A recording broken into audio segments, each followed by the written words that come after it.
Hello! We're back, and we're Morrowinding again. 2 streams in a row. And it's a great time for it, because we're getting very strong. You know, everything that happened last time. And the things that we're going to do today. A lot of time has passed in-game. Been like a week in-game, because I've been going back and forth from the Mudcrab Merchant, regaining my fortune. We only had a few thousand gold left, which is clearly unacceptable rather. We passed day 100, so our boy Swordspell has been in Morrowind for more than 100 days now, which is nice. But yeah, what I needed to do is I have just shy of 100k. I had more than 100k, but I ended up buying the short blade training from that guy here in Balmora for as much as I could anyway, and that took a few thousand, but a mere a pittance out of my dragon's hoard of gold that's just sitting in my inventory, because thank God gold does not weigh anything in this game. So we have that, which gave me some levels in, I think, strength and speed, maybe agility, and I got another level up, I think, so we're level 34 now. So I've spent some money on that, but yeah, I'd had to, because if you, with the Mudcrab Merchant, we need to wait 24 hours for him to resupply his gold, and he's outside, so waiting outside is pretty bad, because enemies will spawn and harass you. Thankfully, though, there's a Dwemer ruin right nearby. We saw all this last time, and you can go wait in there for 24 hours without being interrupted. Only issue is the enemies in there do respawn, so like every couple of runs, oh god, third-person jump scare again. Every couple of runs, I would have to go and kill all the Dwemer constructs in there, and even a Dwemer ghost at one point.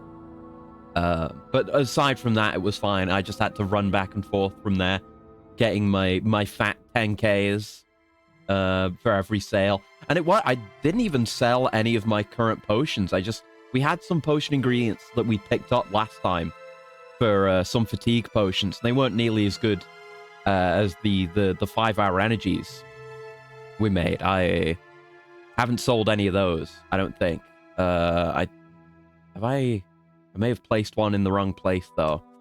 Wait, there's Torrent of Maximums here. This is disorganized.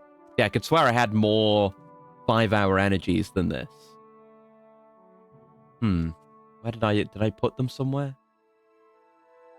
Oh, yeah, they're there. There you go. Okay, yeah. I made a mess of it. All right. So yeah, I have that entire stack, because it's 64. I was thinking of Minecraft. No, I didn't even need to sell any of those. I just used those extra ingredients with... I'm back down to normal stats now. All my potions have worn off, because we had to wait for several days to do all that selling. So, currently I'm a normie. We're gonna potion up again in a second, and be back to being insane. And whatever dose I give myself, it's all like 5-hour potions, so should be enough for the entire stream, assuming I don't do too much waiting or traveling. But I'll probably have, like, when I have my big brain juices, I'll probably have several at a time to get up to roughly where I was before in terms of intelligence. But yeah, that's all I've done. Not terribly much. Cleaned up my inventory a bit as well. More stuff back at Caius's place. But no, I spent a lot of today, well, a little bit of today, working with my new hardware, because I forgot to mention it last stream. I had already ordered it by then, but I just completely forgot to mention it, that I bought a PlayStation TV. And that arrived today, and I got it set up. One second, it's kind of... I just looked over at it, and it's not really teetering on an edge, but it's a bit closer than I'd like. One sec. Yeah, there we go. Anyway, yeah, that arrived today. For those who don't know what a PlayStation TV is, I'll talk more about it next week, because we're going to be playing Metal Gear Acid on it. But it's basically a Vita, but it's a box that plugs into your TV. Apparently, they were initially made to penetrate the Chinese market, because games consoles were kind of banned for a while there, or something like that. But it's handy, because it's everything a Vita does, which is, you know, Vita games and PSP games, but it is a box that has like a HDMI output, so it's a lot easier to capture with the capture card. It does have the same issue as the PS3, where it needs to go through a splitter that sends the footage out via, with like HDCP encryption or whatever. But I already have a solution for that, so it just plugs straight into that. And yeah, because I've streamed off the Vita before. It's a pain in the ass because I have to be like have my neck craned down looking at the Vita, and there's like multiple cables going out for video and audio, and there's an audio hiss when I do it with that as well. It's a pain in the ass. But with this, I can do all that as if it were just a regular home console, which is really nice for me. So a lot of upcoming games, a lot of upcoming Metal Gear games we will be playing on that. Acid 1 and 2 and Portable Ops, that's the next 3 Metal Gear games. So I bought it just at the right time. But definitely other stuff in the future too. I need to do some more messing around with it and maybe get a memory card for it, and maybe not. Because I do have a 4 gig one from my Vita, which I might just use. But yeah, I'm very happy with it. I look forward to showing it off. And hi, Zoltai. Morrowind, the Elder Scrolls game that Todd Howard hated making. Happens to be one of the best classes. Yep! That's about the size of it. It's, I absolutely adore this game. I knew I would like it going in, but I've developed an amount of obsession with it now. Okay, so about what we're going to do first. So I've we learned about how you can, because we knew about restocking vendors, right? There are vendors who will, I guess a lot of vendors probably have stuff that they will restock like as soon as you exit out. Let me demonstrate for you. Congrats on your new hardware. Thank you. Yeah, it's good. I got it off eBay. It's like 80 quid or something. Not bad considering it's like equivalent to buying a Vita. And it's a lot more, it's got a lot more stream functionality for me, let's say. So what you can do, because every merchant has their stock that they'll replenish, like these ingredients that Ajira has, for example. So take this crab meat, which I've used a lot of on Restore Fatigue potions. She will always have 5 crab meat. So here's what we can do. We can buy all 5 of these crab meat. And then if we exit out and then go back in, she will have another 5 crab meat. This is simple. We understand this. Yes. But if we were to sell that 5 crab meat back, she would obviously be left with 10 crab meat. Which is great, of course. But if I then buy this 10 crab meat, then exit out, she then has another 10 crab meat. So if you sell a merchant something that they've restocked, even if it's something that you bought from them, they will forever maintain that maximum stock of that item. So here's what we do. We do it again. We double that shit. Pass it on to the next guy. Now there's 20. We buy it. We go back in. She's got 20 again. We give her 20. Now she'll have 40. We buy the 40. We go in again. We sell her the 40. And then she has 80. And on and on and on. You can just keep doing that. Which I wish I had known this earlier when I was making all my potions, getting my potion ingredients. But we're going to be making a lot more potions for the foreseeable future. So this is going to be a handy technique I will continue to use. Because now, I don't have to go through all that rigmarole anymore of buying, buy 5 crab meat, exit out, go back in, buy 5 crab meat. If I just want to make a bulk purchase of crab meat, I can come to Ajira and she will always have 80 for me. And I can increase that number. I can double that number whenever I want, which is really nice. It's a really good feature. I appreciate it very much. I don't know if it's intended or not, but it's gonna speed things up a lot. So that technique I used to buy these ash yams and this vampire dust. I spent a lot of money on this vampire dust, but I recuperated it by selling potions. So I have about as much as I had before I bought all the vampire dust, which is cool. You can just, once you start making good potions, you just can't lose money anymore. I guess even because we were reading on the wiki last time. Oh, okay. Yeah, anyone who offers a service and does barter have a shared cash pool between those two services. So any money you spend on spell making, for example, will go into barter. But this person does not have barter. Damn, I was kind of hoping that might be the case, so I could recuperate some of the money I'd spent on this spell making. Maybe I've got to find a better go-to spell maker. Warm greetings, Alex. Do we know any spellmaker, barter folk? How wonderful. You don't do it. I don't think there's any other spellmakers here. So for enchanting, for example, Galbadir would be someone who's really good to use for enchanting, because I could blow a bunch of money on enchanting, and then that, in theory, would go into their cellar gold within bartering, and I could sell a bunch of potions to Galbadir to make that money back, in theory. So I'll have to try that whenever we get into enchanting, which is it's coming closer that time. Surely it's coming closer. I still need more glass armor pieces. But then when the time comes, we will go crazy with it. This is that. I mean, we need a lot of this money for making spells. We will be using it for that exact purpose. I'll probably need more.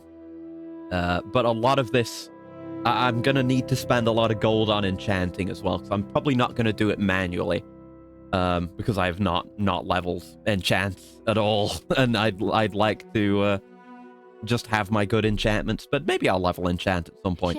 Gotta find some teachers I can just throw money at to give me the skill. But, yes, anyway, I got distracted. Why I bought this Vampire Dust and this Ashiam is because they both have the Fortify Strength effect. So we're going to make some Fortify Strength potions, is what we're going to do.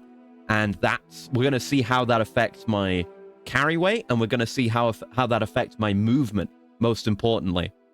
So I'm going to need to get my big brain on with these potions. So let's do that. Just narrowing down some of these stacks so I have less different varied stacks of big brain juice. So I guess we'll do a little quick save just before this.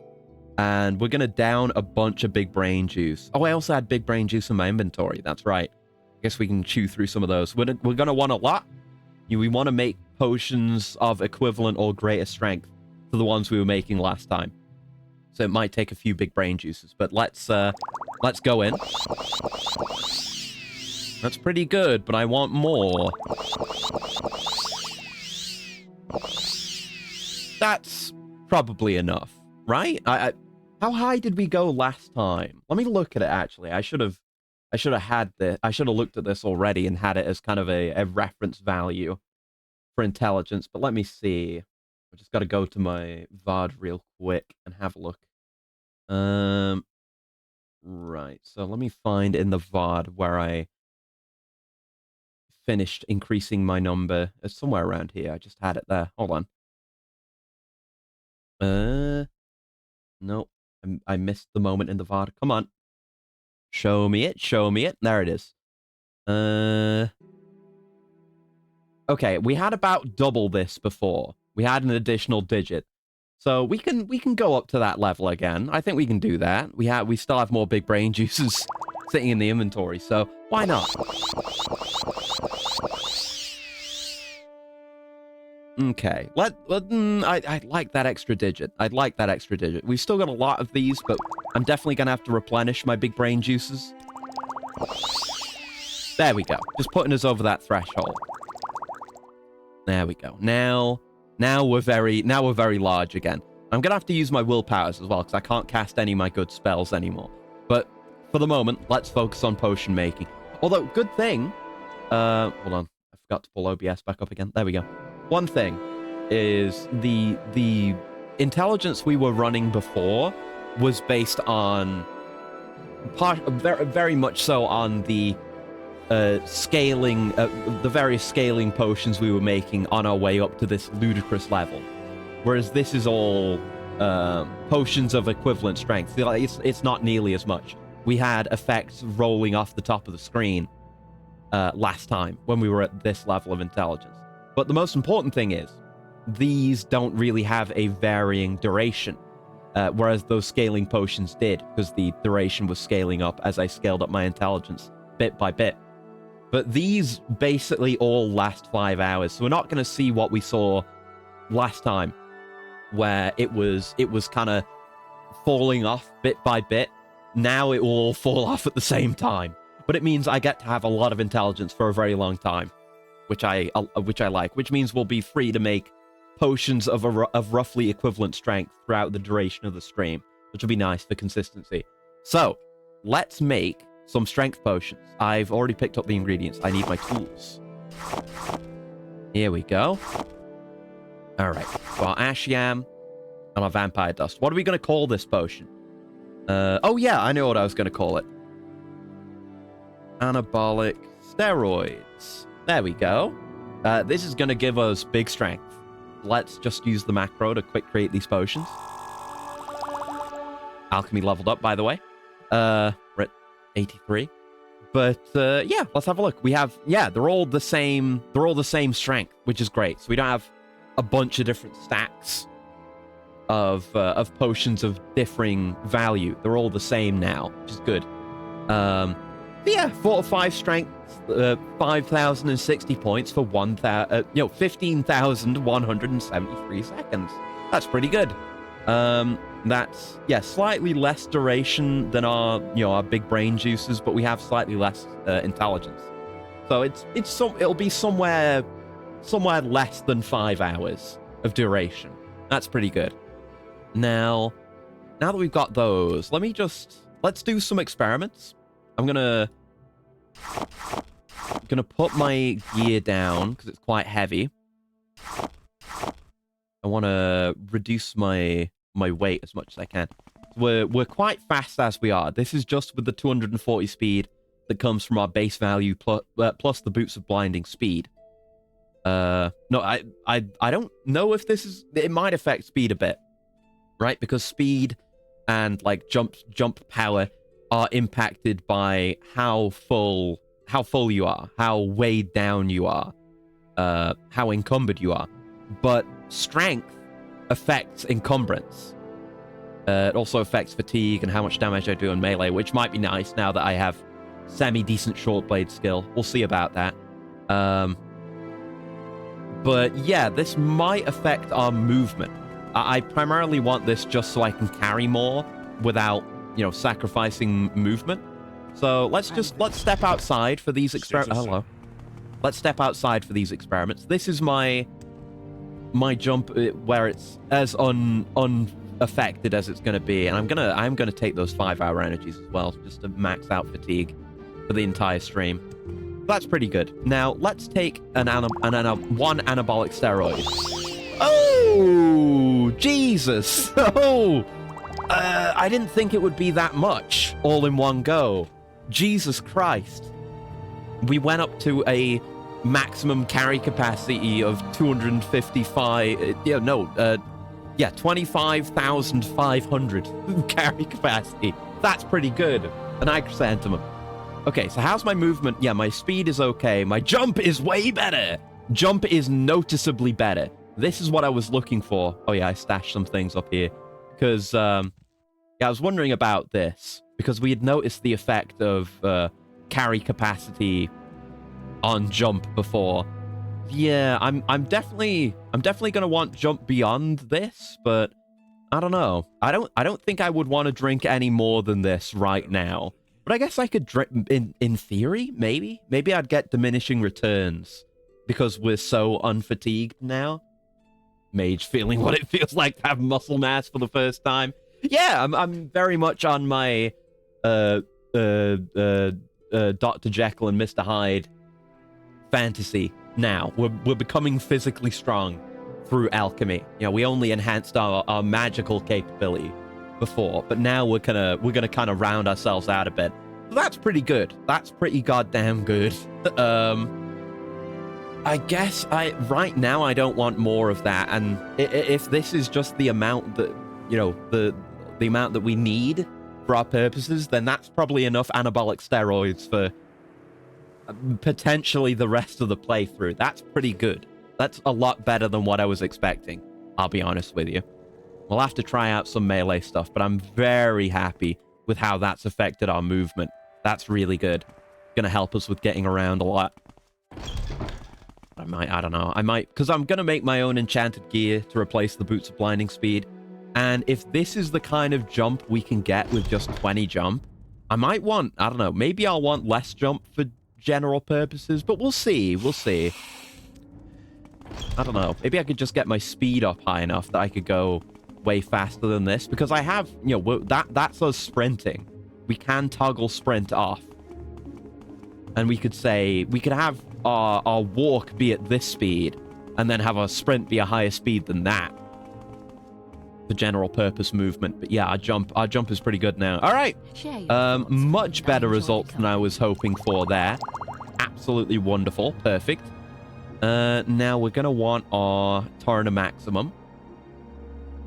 Just to... And yeah, the duration on that is not nearly as long. But I guess it's fine. I mean, we had it. We had that on basically the entirety of last stream. And that was working fine. Who knows if we even need it, though? Because there's... You know, we're going to boost our willpower again. And that...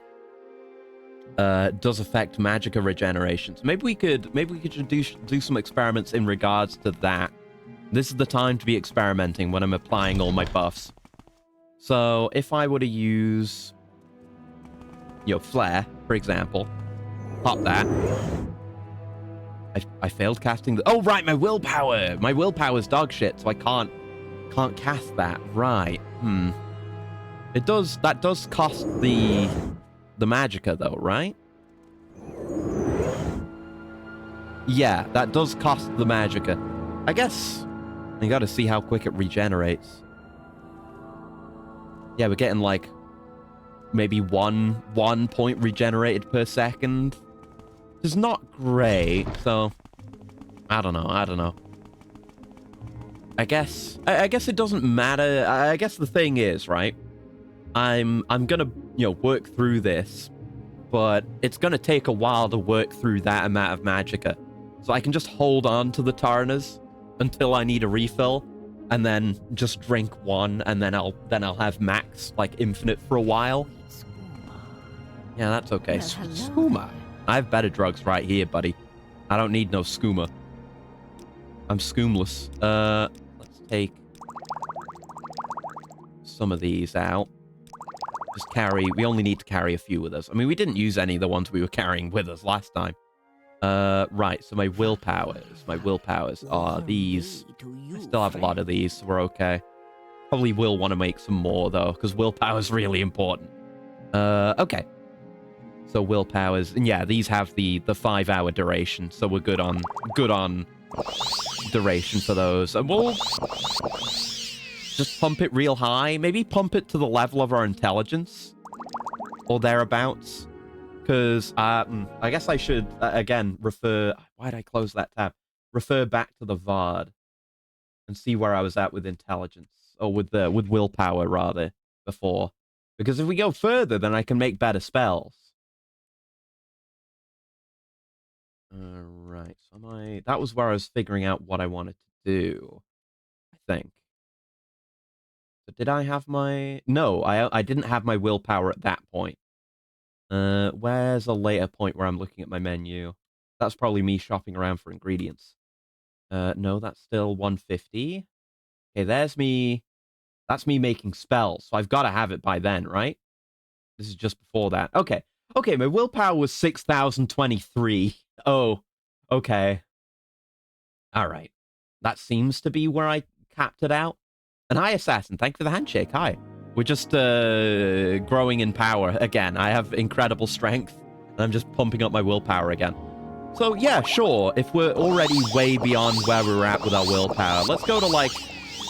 Yeah, let's go to 50k willpower and see what we can do with that. Because I am going to want to make some spells while we're here. I need a single target, like, mega damage spell. Because just our big AoEs are way too dangerous. Gonna break reality and achieve chim? A little bit. I mean, I've kind of uncapped myself in terms of strength. I've just been... I made some very good strength potions, so now my jumping is like this, which is pretty good. And we're gonna see if I can get some melee done with that as well. But, okay. So, let's put a bunch of these down in the... Right now. Please go Thank you. In the correct spot. Yeah, I just made these anabolic steroids, which have very much bumped me up. Right, the willpowers go in the middle. So let's say, get rid of about that many. Sugar is yours. So I have my turn to maximum. I do want to make... some fatigue potions as well, just so we can try and stay on top of that and have a refill like we do for the Magicka. So I'm gonna buy, let's say, 50 crab meat from you. And then I'm gonna have to do the whole process with the hound meat, but that's gonna set us up forever. There we go. I sell that back to you. I buy 10 from you. I sell 10 to you. I buy 20 from you. I sell 20 to you. I buy 40 from you. I sell 40 to you. And now I can buy 50 from you. There we go. And she just has that amount forever now. Makes things way easier. I can just carry whatever with me now. Like, I could bring my alchemy supplies. It'll be bad if actually, I should carry probably just one anabolic steroid with me. Say like 2, just in case. Carry some anabolic steroids with me, just in case the effect runs off.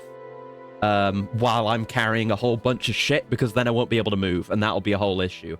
That's one to keep in the pocket, I believe. Right. But yeah, I can carry my supplies with me now, not worry about my carry weight. That's nice. Right. What do we want to call these, now that I'm remembering to name potions? Restore fatigue. It can't be... maybe it could be... I could do Staminans, because we got Tarnas for magic, i.e. heat, in Yakuza. And healing potions, I don't know. I might make some, because I'm going to have to think about my health, because my health is still very low. Maybe I should make an endurance potion. But, why don't you create a 4-dimensional pocket? I mean, I effectively have.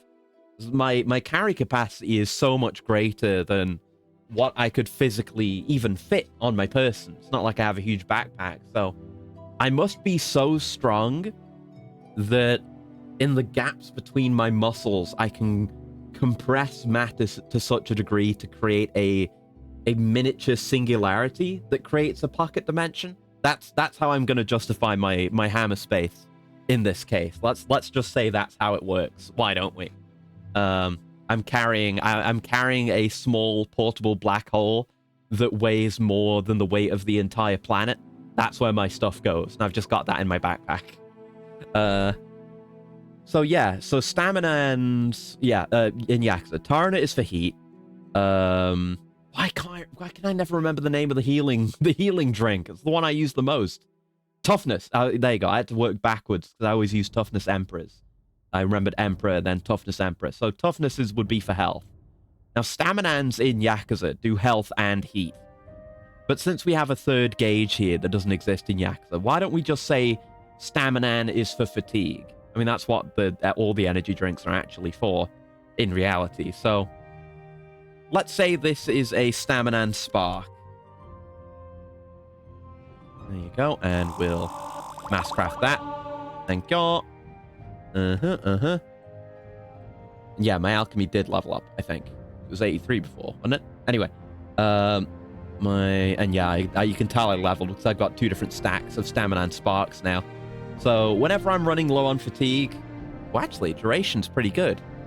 Oh, yeah, the duration's equivalent to the anabolic steroids. So that's a 5-hour Staminan Spark. So I can just have infinite fatigue. Okay.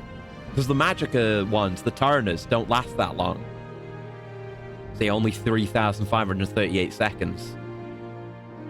And it's definitely not a difference in intelligence thing, because the money value on the Tarnas is actually greater than the Staminans. Is that the sound of a turbo button? Yep, pretty much. I've got a little macro set up on one of my mouse buttons for an auto clicker. And believe it or not, I did not get it set up for this game. I set it up for Dodeca Dragons back when I was playing that. It just happened to come in handy for this game also. But right, let's put some of those... I'll drink one. And once I come out of this pause, you should see my fatigue skyrocket and never go back down. Okay, it's not that fast, but it's fast enough that any action we take, there won't be any perceptible decrease in fatigue. So that's good. That's very good. Honestly, it might just be the speed at which the bar updates as well. Although, yeah, for us to have lost a visible amount, we must have lost a fair bit of fatigue. Anyway, yeah, let's put some of those down. I'll hold on to a couple again, just in case. I can go there. I'm really going to have to find a better spot for all this stuff and organize it. Right, and then these staminans can go there. And with the anabolic steroids, that's good. And yeah, I don't have to worry about carrying capacity, like I said, so I can just hold on to a few of each potion, no problem. Okay, let's have a look at our spells now. Oh, greetings. How do you do? May Yes. we talk? We may talk, if you like. So, what do we want to do? We made an idealized water walk. I did learn... Oh, maybe I should have started with that today, actually. Well, maybe I can do it now anyway. Because with... apparently, what I heard from the wiki is there are certain spell effects where you can... I guess you wouldn't make one spell with several effects, but I think it's just that... oh god, look at all that. You know, like how we can stack multiple effects here. Maybe you can do that with spells as well. I'm not 100% on that. Maybe that's something to look into. Like, say, for example, if I make this effect, I can't add another one on. Wait, can I? Oh, you can! Oh, it does work that way. Right. So, stuff like this, the Fortify attributes, they have a maximum value, but you can do more than one. Okay. So, a speed spell might not go amiss, actually. Okay. That's good info. Good knowledge. I should maybe just make a crazy jump spell. So if we have an insane jump, but it only lasts 2 seconds, say, we can do one single jump. And we have slow fall, so we won't die. Maybe we should experiment with that. Let's experiment with that right now, because I'm curious about it. I want to see if I can finally attain good movement. So let's make a Yump. Yump on self. Max magnitude. Say 5 seconds. Just to give myself some wiggle room. And because I can afford it. It's not even that expensive a spell. I can't do that again. No. See, you can't add jump twice. Let's call this... I'm going to call... No, I was going to say leap. But no, I want to go for... like Final Fantasy Dragoon style naming. Because jump is already a thing for Dragoons. Another session where you make a 2.0 of every spell. Pretty much, yeah. It's kind of... I mean, I'm going to do one attack spell for single target. But now we're going to really round out our arsenal with our utility spells here. And see how far we can push our movement, most importantly. So... We could add speed to this. And because, yeah, with how speed works, with how we've just learned the Fortify attributes work, we could add a whole shitload of these. Like, we could put a bunch of speed on ourselves for a short duration as well. I wish I could copy and paste, but yeah, we can do this. I'm kind of curious as to if this will be too much. But if we do this and then a jump, then we're golden, aren't we? I think this might be what we truly need. It's gonna be a lot more spency. How many of these can we do? This might be overkill. This is gonna be experimental. I did do a quick save, so we'll go back to... I mean, it's gonna be a relatively cheap spell, actually, so... Maybe I can just... If it's too much, maybe I can just keep it on hand. You never know when it might come in handy. Okay, 5. This is really not that difficult to cast. Surprising. How many of these can I do? I think there is an upper limit. I just don't remember what the number was.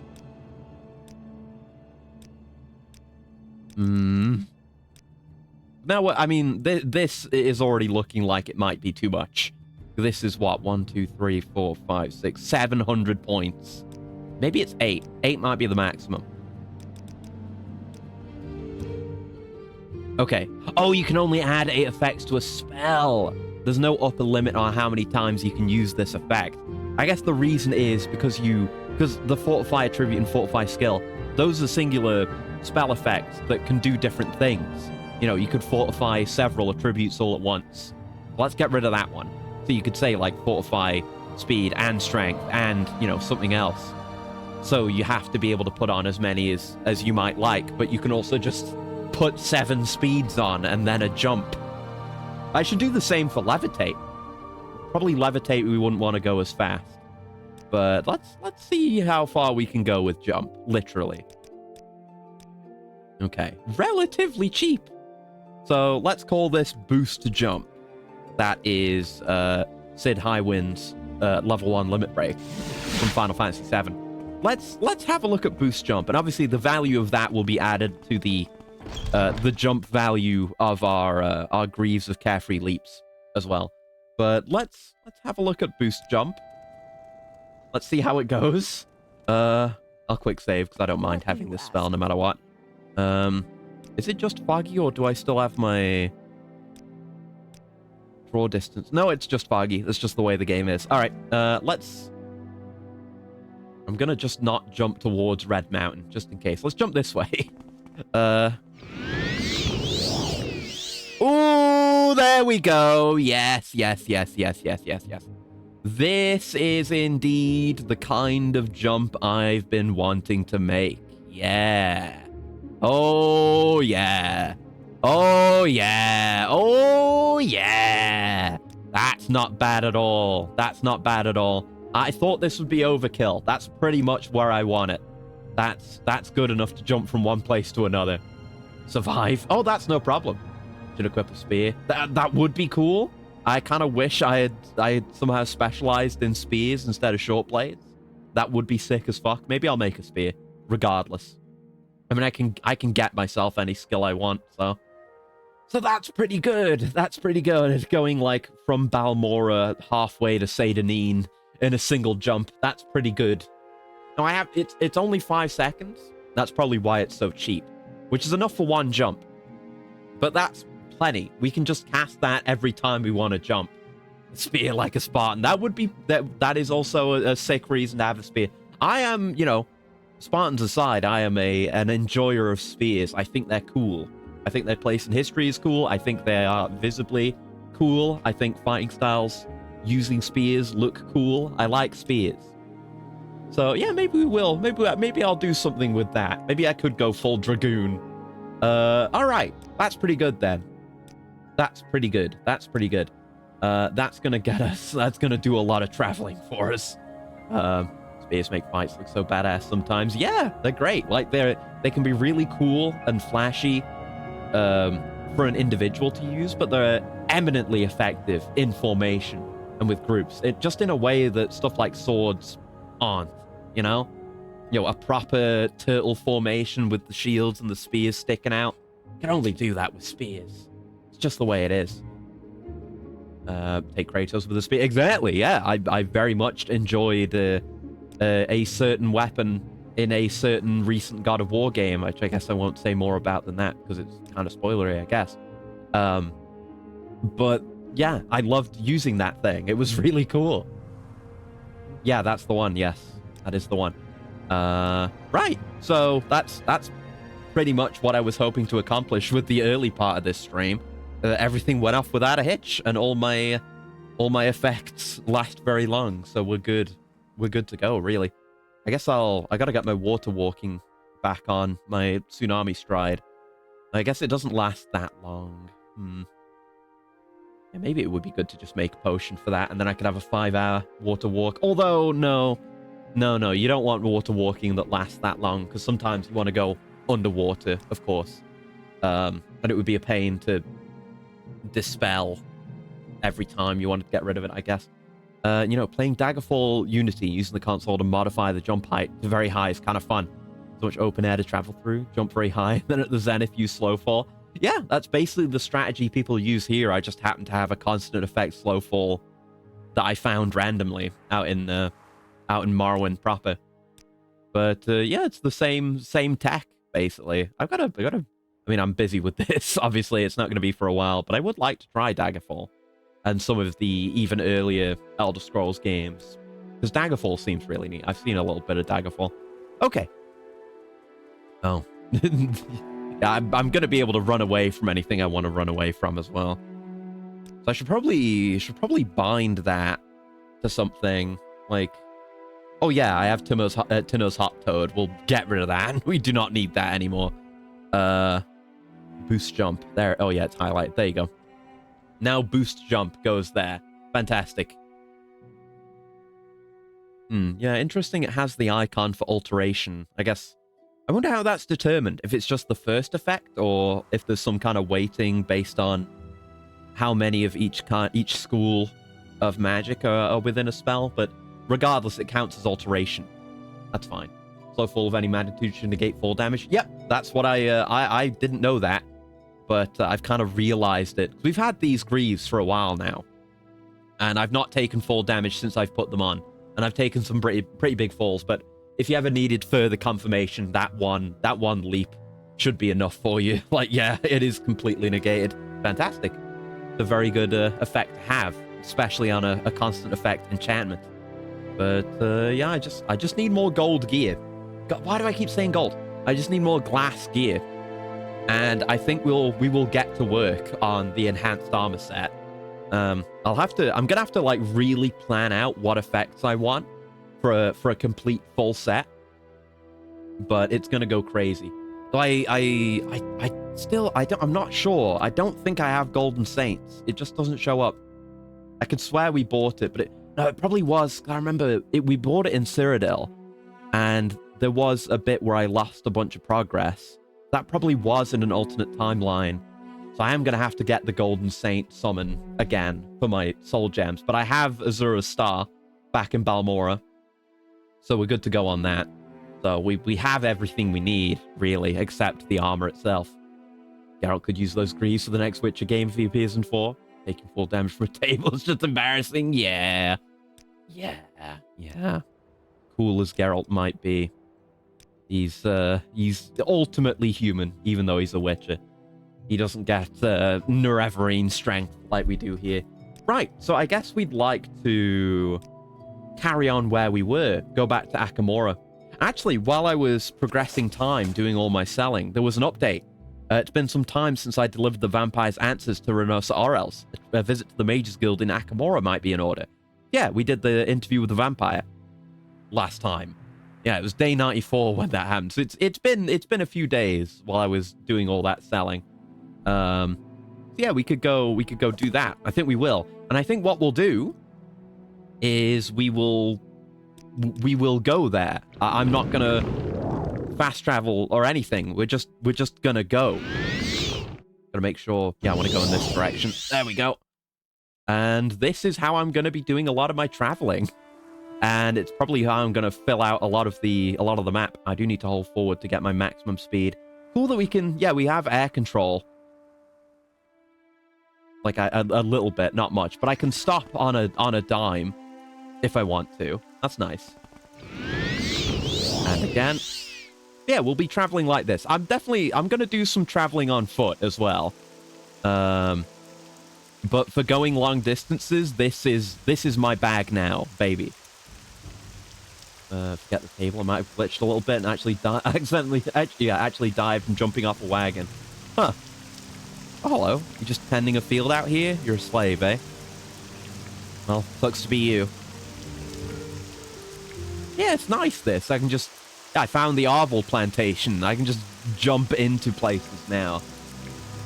There's no way the Talvani will be able to refuse me. No, I'm this magically strong.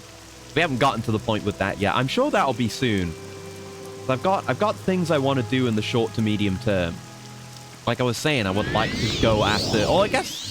Oh, Jesus. I guess going after the Proplon indices isn't the largest priority now, but I would still like to. Now I can move like this. I don't need to worry so much about any form of fast travel. Oh, damn it. That's why we want a... Yeah, I'm gonna have to get, like, water walk boots or something. Maybe I'll carry 2 pairs of boots with me. One that's for above ground travel and one that's for swimming. One would have, like, the above ground one would have water walk on it. And that's just for general travel. And then when I want to swim, switch into swift swim, water breathing boots, something like that. But yeah, we can make some pretty goddamn good jumps now. Hey, willpower and alteration go up. I just flew past the cliff racer. Get fucked, idiot. And these, yeah, we barely spent anything on, well, I just made this one spell. Oh, I landed in Telecero. Speaking of propylon indices, I guess we can do our spell making in Akamora, since that's where we're going anyway. But, ooh boy, let's go. Yeah, that speed increase on the initial cast is pretty good as well. Right over here is Molag Ma, which I think we have been to. Hello, we're back. Oh, yeah, I remember this place. Yeah, we came and visited it once for a thing. See you around, fellas. Smell you later. There we go. Yeah, traveling like this is pretty good. Just got to be aware of when we're going to hit water. I guess I can cast it on the way down. Oh, no, that's water walking. Oh, that's probably why my duration didn't last very long just now. There you go. Right. We keep boost jumping to Akamora. But yeah, we'll make the rest of the spells I want to make once we hit Akamora. Because we want our single target spell. Is there anything else I really want? Well, we were having issues with spell absorption. Oh, there's the yeah, we made it to the Azura Shrine. See you, Azura. Bye. Yeah, that wasn't really doing anything for us. So maybe we want a reflect spell instead as a better defensive option, because like I said, we're still very squishy. Very, very squishy. Coming through. Oh yeah, that's that stronghold again. Amar, that's right. I guess I should probably I probably will make just a big speed spell as well for now, because I would like to go on foot in some areas, particularly areas added by this mod. Look at that pretty waterfall. Looks like there's something here. Huh. There's a little moored boat.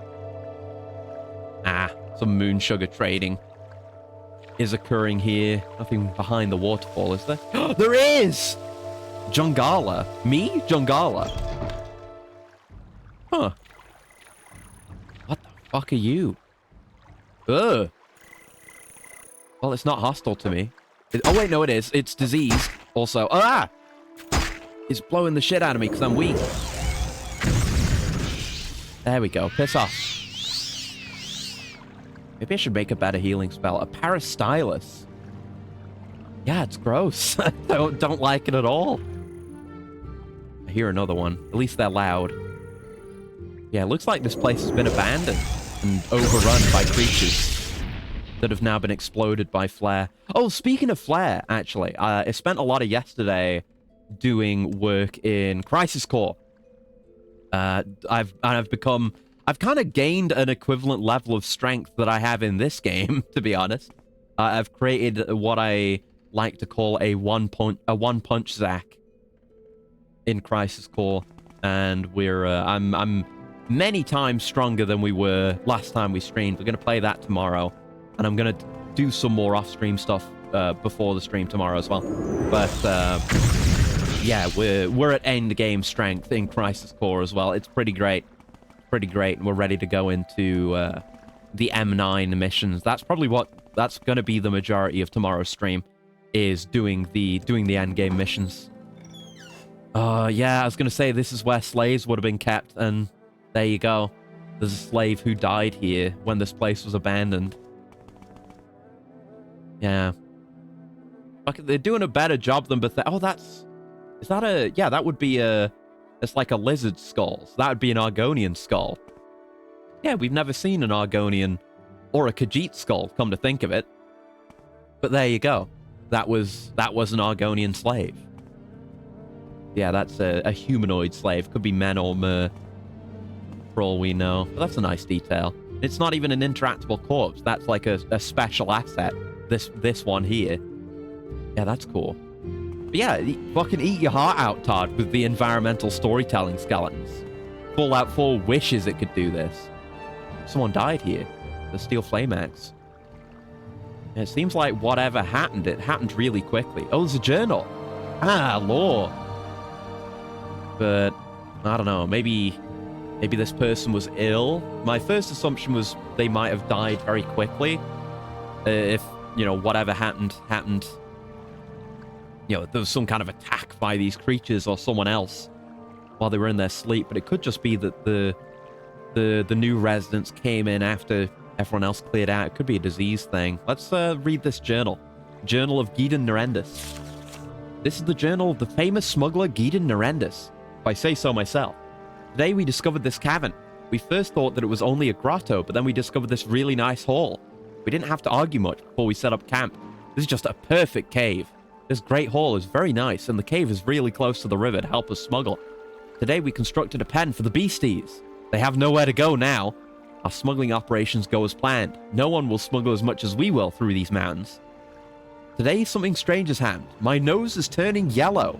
They tell me my eyes are getting yellow as well. It's obvious I am becoming sick. The others are frightened. I was almost the healthiest of us. An accursed day. I've been getting sicker over the last few days, and Tumpsa also began to get a yellow nose.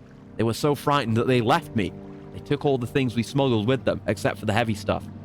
Luckily, I know of a hidden stash we placed in the last room of the grotto in a crate. If I can reach it, I will be a healthy man. A wealthy man, not a healthy man. You will not be a healthy man. No.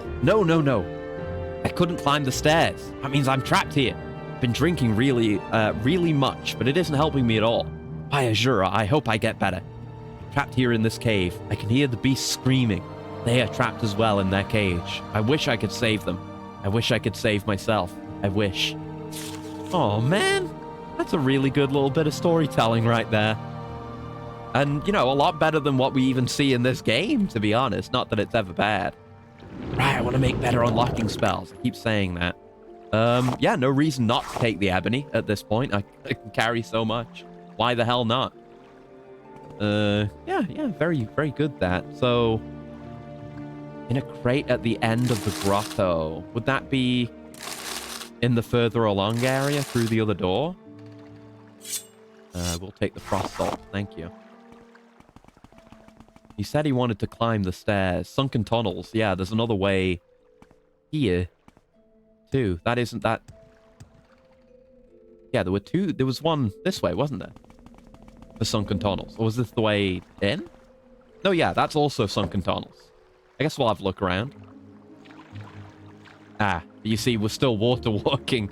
Hold on, I'm gonna dispel. I don't think it will dispel the effects of my potions. Yeah, just dispels that magical effect. Channel Dre. I gotta make a better version of this. But at least before I, you know, make a thing for it. Yeah, melee kills, baby! I actually landed a hit first try in melee. How about that?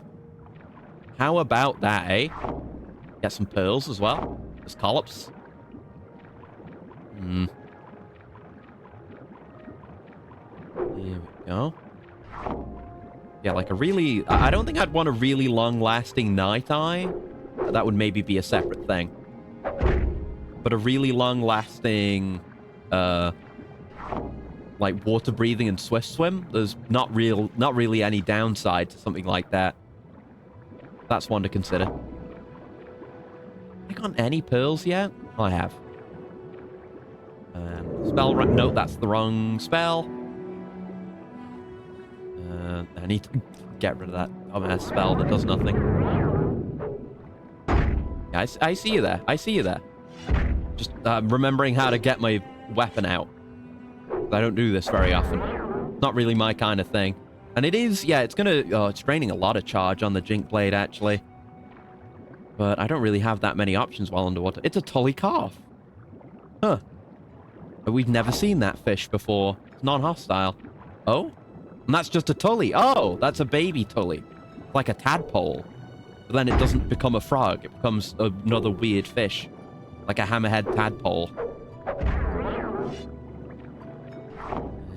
But I guess I'll be able to steal some souls, and I need to get some, yeah, hold on to soul gems again. Oh, this'll be it, won't it? A gold dagger. Yeah, that's got to be the stash. 84 golds. Not bad, not bad. Not great, not terrible. It's worth going and looking for. Oh, there's a floating barrel. Oh, what the fuck? Was it trapped? It didn't say it was trapped, but it exploded. Didn't do anything to me, but it exploded, for sure. Huh. This has been a fun little jaunt. And it doesn't seem like... Oh, wait, no, there's more to go. I thought that was the end. I was going to say, it didn't seem to connect to that other door. It probably will this way. Yeah, what a fun little optional dungeon. Oh, Dre!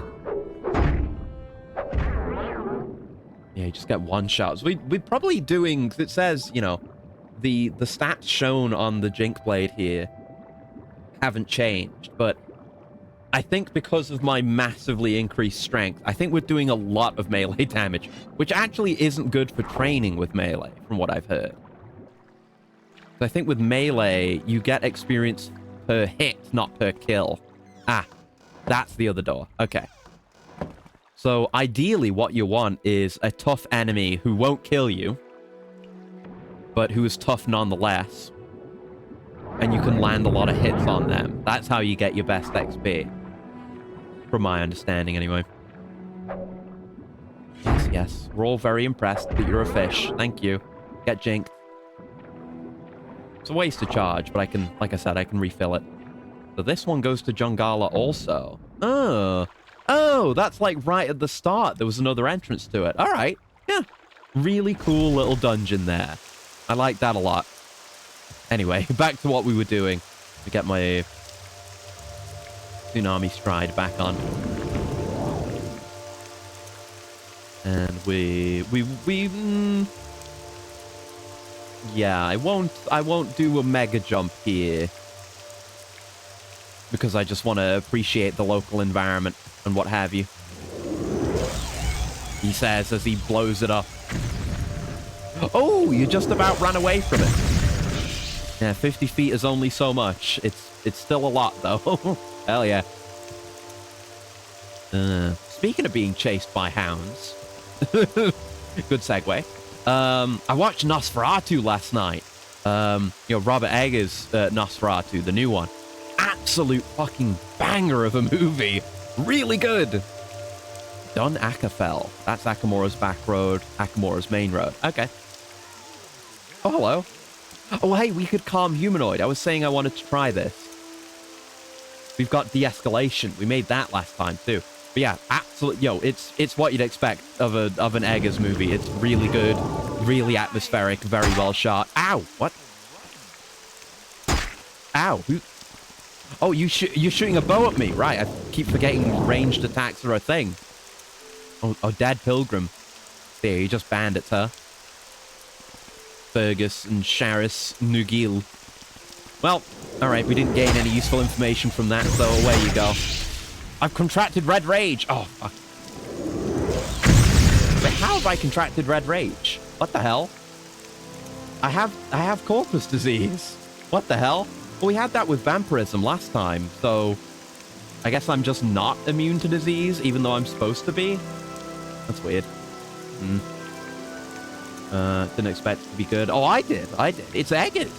It's Eggers. When has he not made a good movie? I haven't seen The Northman yet, admittedly. But The Witch, banger. Like, quite good. Not amazing, but very... I mean, it is amazing. It's very good. It's just everything else he's done is that much better in my eyes. But The Lighthouse?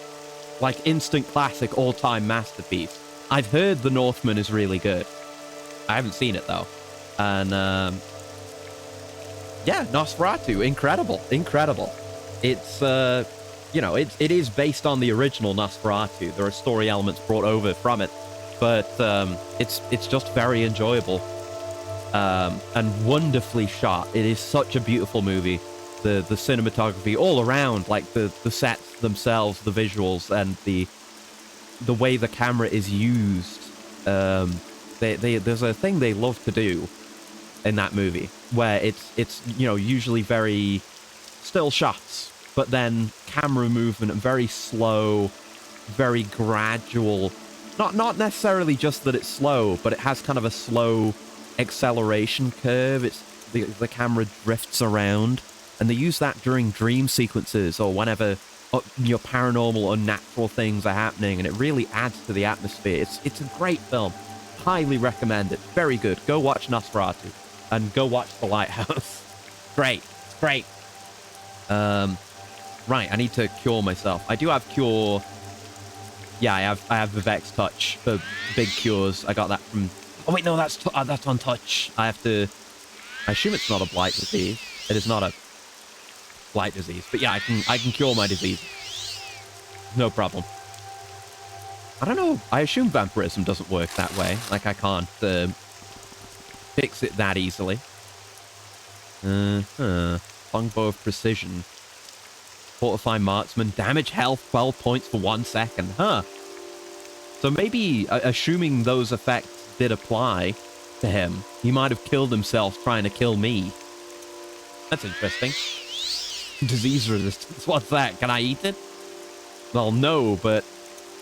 Cast and strike paralyze. 10 seconds on touch. Just whatever. But, I guess it's not good for much, because it doesn't seem to fucking work at all. But there's worse things. I can deal with my own diseases.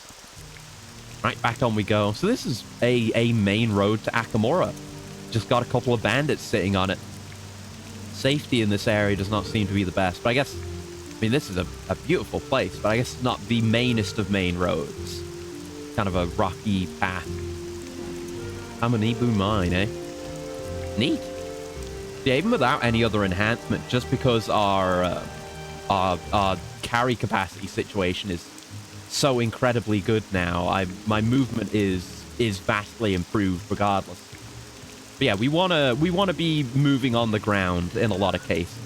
Like if I have a very specific intent with what I want to do and where I want to go, then you know I'm just going from a place I know to a place I know.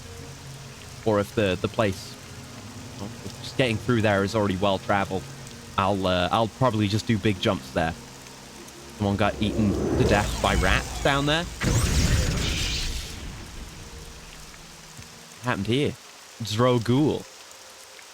ABCs for barbarians. Wait a minute, I want to read this. A is for Atronak. B is for Bungler's Bane. C is for Cumberry. That's it. It's just ABC. It's not the ABCs, because the ABC is all they can handle. Oh, I know Cumberry. It's probably, you know, it's like they want to do Atronak sign and then use potions made with Bungler's Bane and Cumberry. That's all you need to be a barbarian. That's pretty good. Oh, I like that one.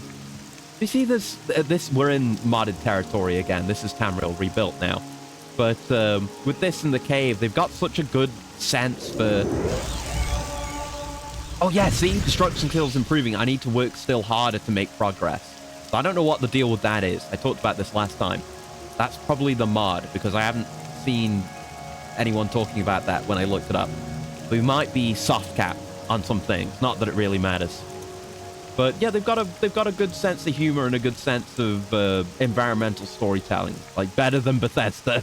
They do a very good job of it. I'm gonna have to turn the draw distance down in a moment because the frame rate's just gone to shit. Because we're going into Akamora, just the way it is. There we go. I don't get to appreciate it in its full beauty, but it is still incredible, regardless. All right. We're heading back to the Mages Guild so we can, I don't know, hear some of the findings about the vampire interview we did last time.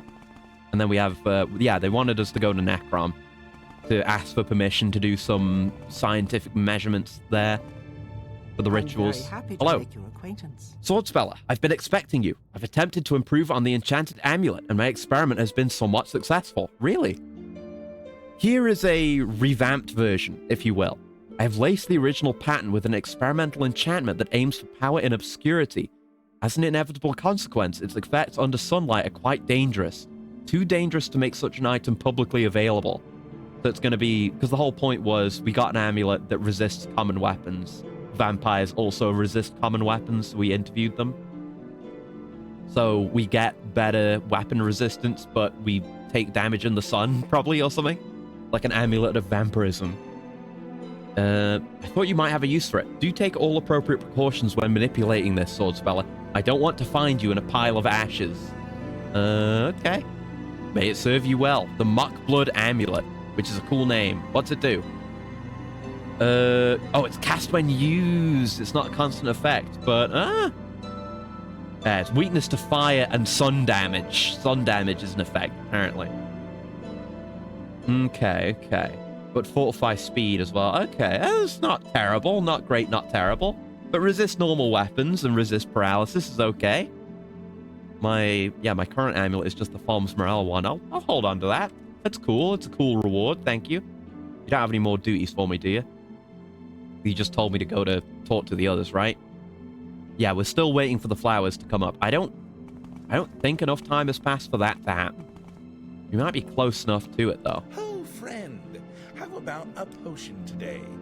Oh, as you see, they're sprouting. It's too early for the harvest. A few more days and it's done. I'll have another task for you, so please don't tarry long. I mean, I don't see them, but I'll take your word for it. Okay, cool that there's an extra little bit of dialogue for us having waited a little bit, but not the entire way. Oh yeah, look! They've got Tim to come by. I don't know what's up with the golden sedge. It must be growing somewhere. I didn't even know you were here. I don't know. Verona Andaris. You got a lot of potions there. You don't have any duties, do you? No, I would have been told about it. Right. Let's make our way for Necrom, then. Necrom, I believe... Oh, I thought I knew where it was. Is it not marked on the map? Let me just ask again. I feel like I did ask already. Yeah, you said you'd never been there. Yeah, they were just like, yeah, if you've got to ask a scout if you want directions. I don't want to fast travel, but I think I have an idea of where it is. I don't know why I do, but I think it's up that way. Maybe there's a sign for it somewhere.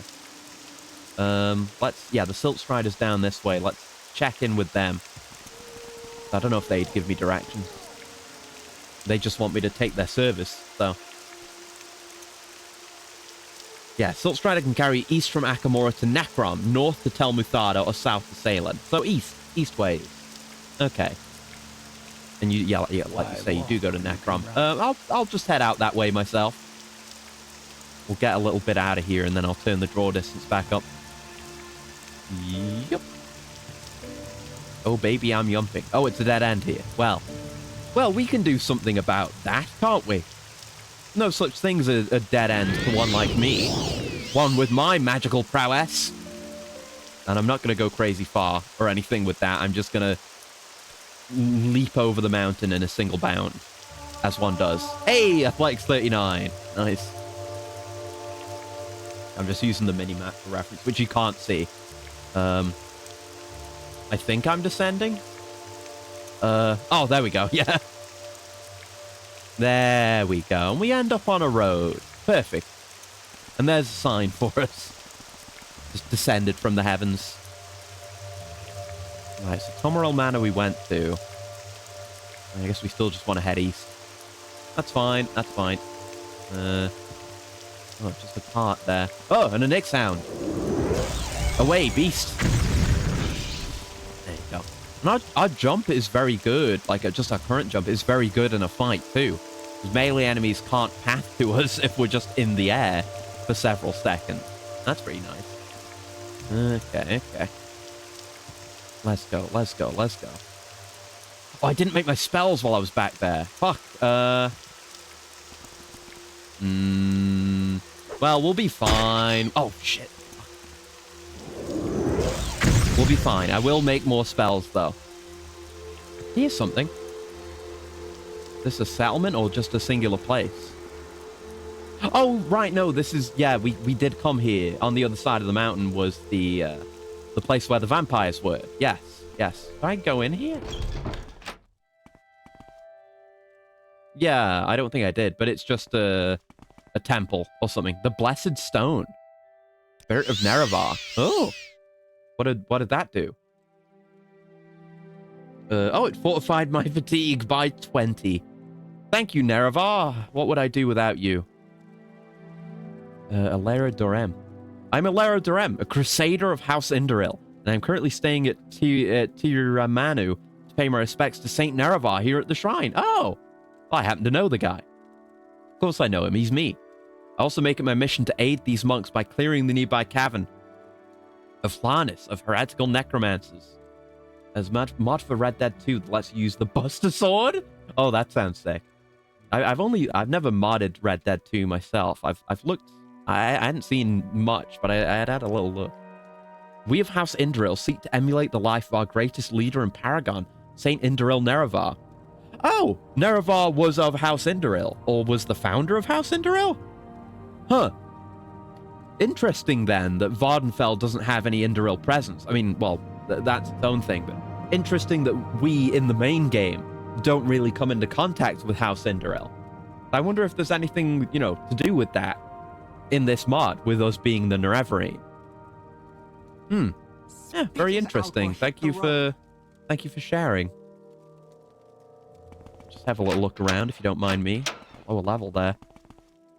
Ah, Meryl Tevan. Have you gone to pray at the shrine of Saint Nerevar? Yes, this is the site of one of Saint Nerevar's most famous rallies in the war against the Dwemer. Pilgrims come from across Morrowind to pay their respects to his valor and daring. Feel free to do the same. I will, thank you. I wonder what these guys think of the tribunal.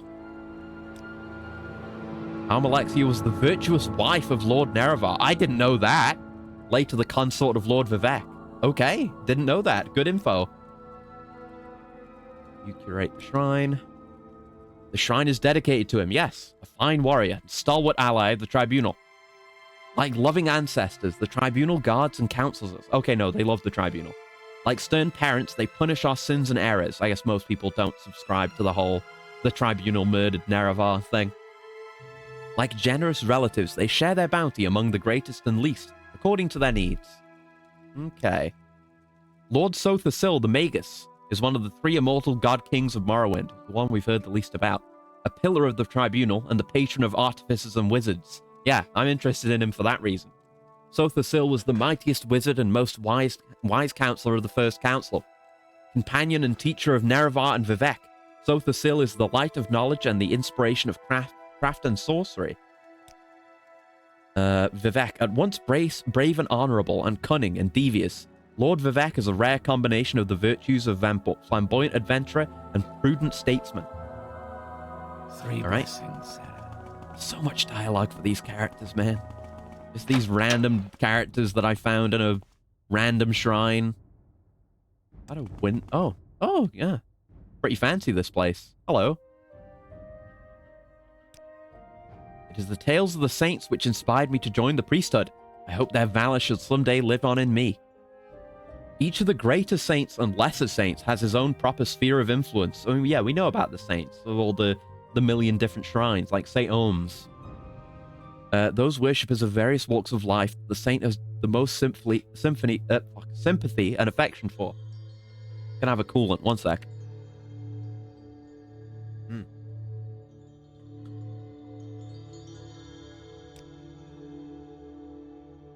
The greater saints of the temple, listed with their proper spheres, are Blessed Almalexia the Warden, healers, teachers, Lord Sothasil the Magus, artificers, wizards, Lord Vivek the Poet, artists, rogues, Saint Nerevar the Captain, warriors, statesmen, and Saint Veloth the Pilgrim, outcasts, seekers.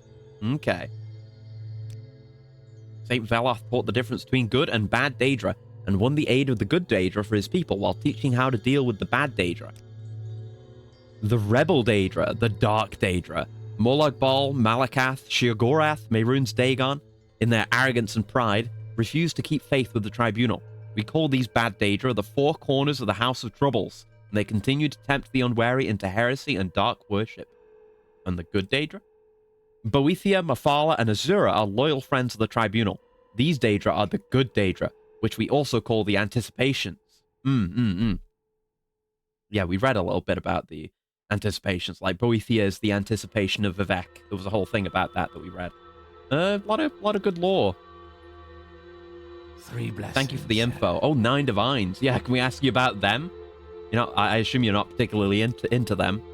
Many foreigners worship the 9 as gods. They have divine power, like the Daedra, but they are not worthy of worship. Some are better than others, but none are trustworthy. All right. Good info. Good info. Right, let's pop on out of here. Just wandering around, talking to people out of curiosity. Right, I gotta find a path with some signs again. Because if we just keep heading east, we're gonna end up in Salem again. And there's gotta be some distance between Salem and Necrom. They wouldn't be right next to each other. There's those 2 arches again. Where is a good pathway? Where is any pathway for a start? I'll just keep going. I mean, there's gotta... Oh, there we go. Pathway. Oh, that's leading to a mine of some sort. Yeah, Kwama mine. Yeah, egg mine. Let's follow the road the other way. Should eventually hit a crossroads and therefore a signpost. There you go. Here we are by this nice little pond here. Here we go. Necrom, Plursus, Altbasara, and Tel Muthada are all this way. All right. We're on the path. I know where I'm going now. Basic level orienteering. That's what this game's all about, though. It's why they don't give you quest markers. It's fun. Hell yeah, hell yeah. Just crossing by this mountain here. But yeah, we're very busted in Crisis Core now. We got there's a series of yellow materia, not spells, in the Punch series, and like I got Goblin Punch, and that's really strong.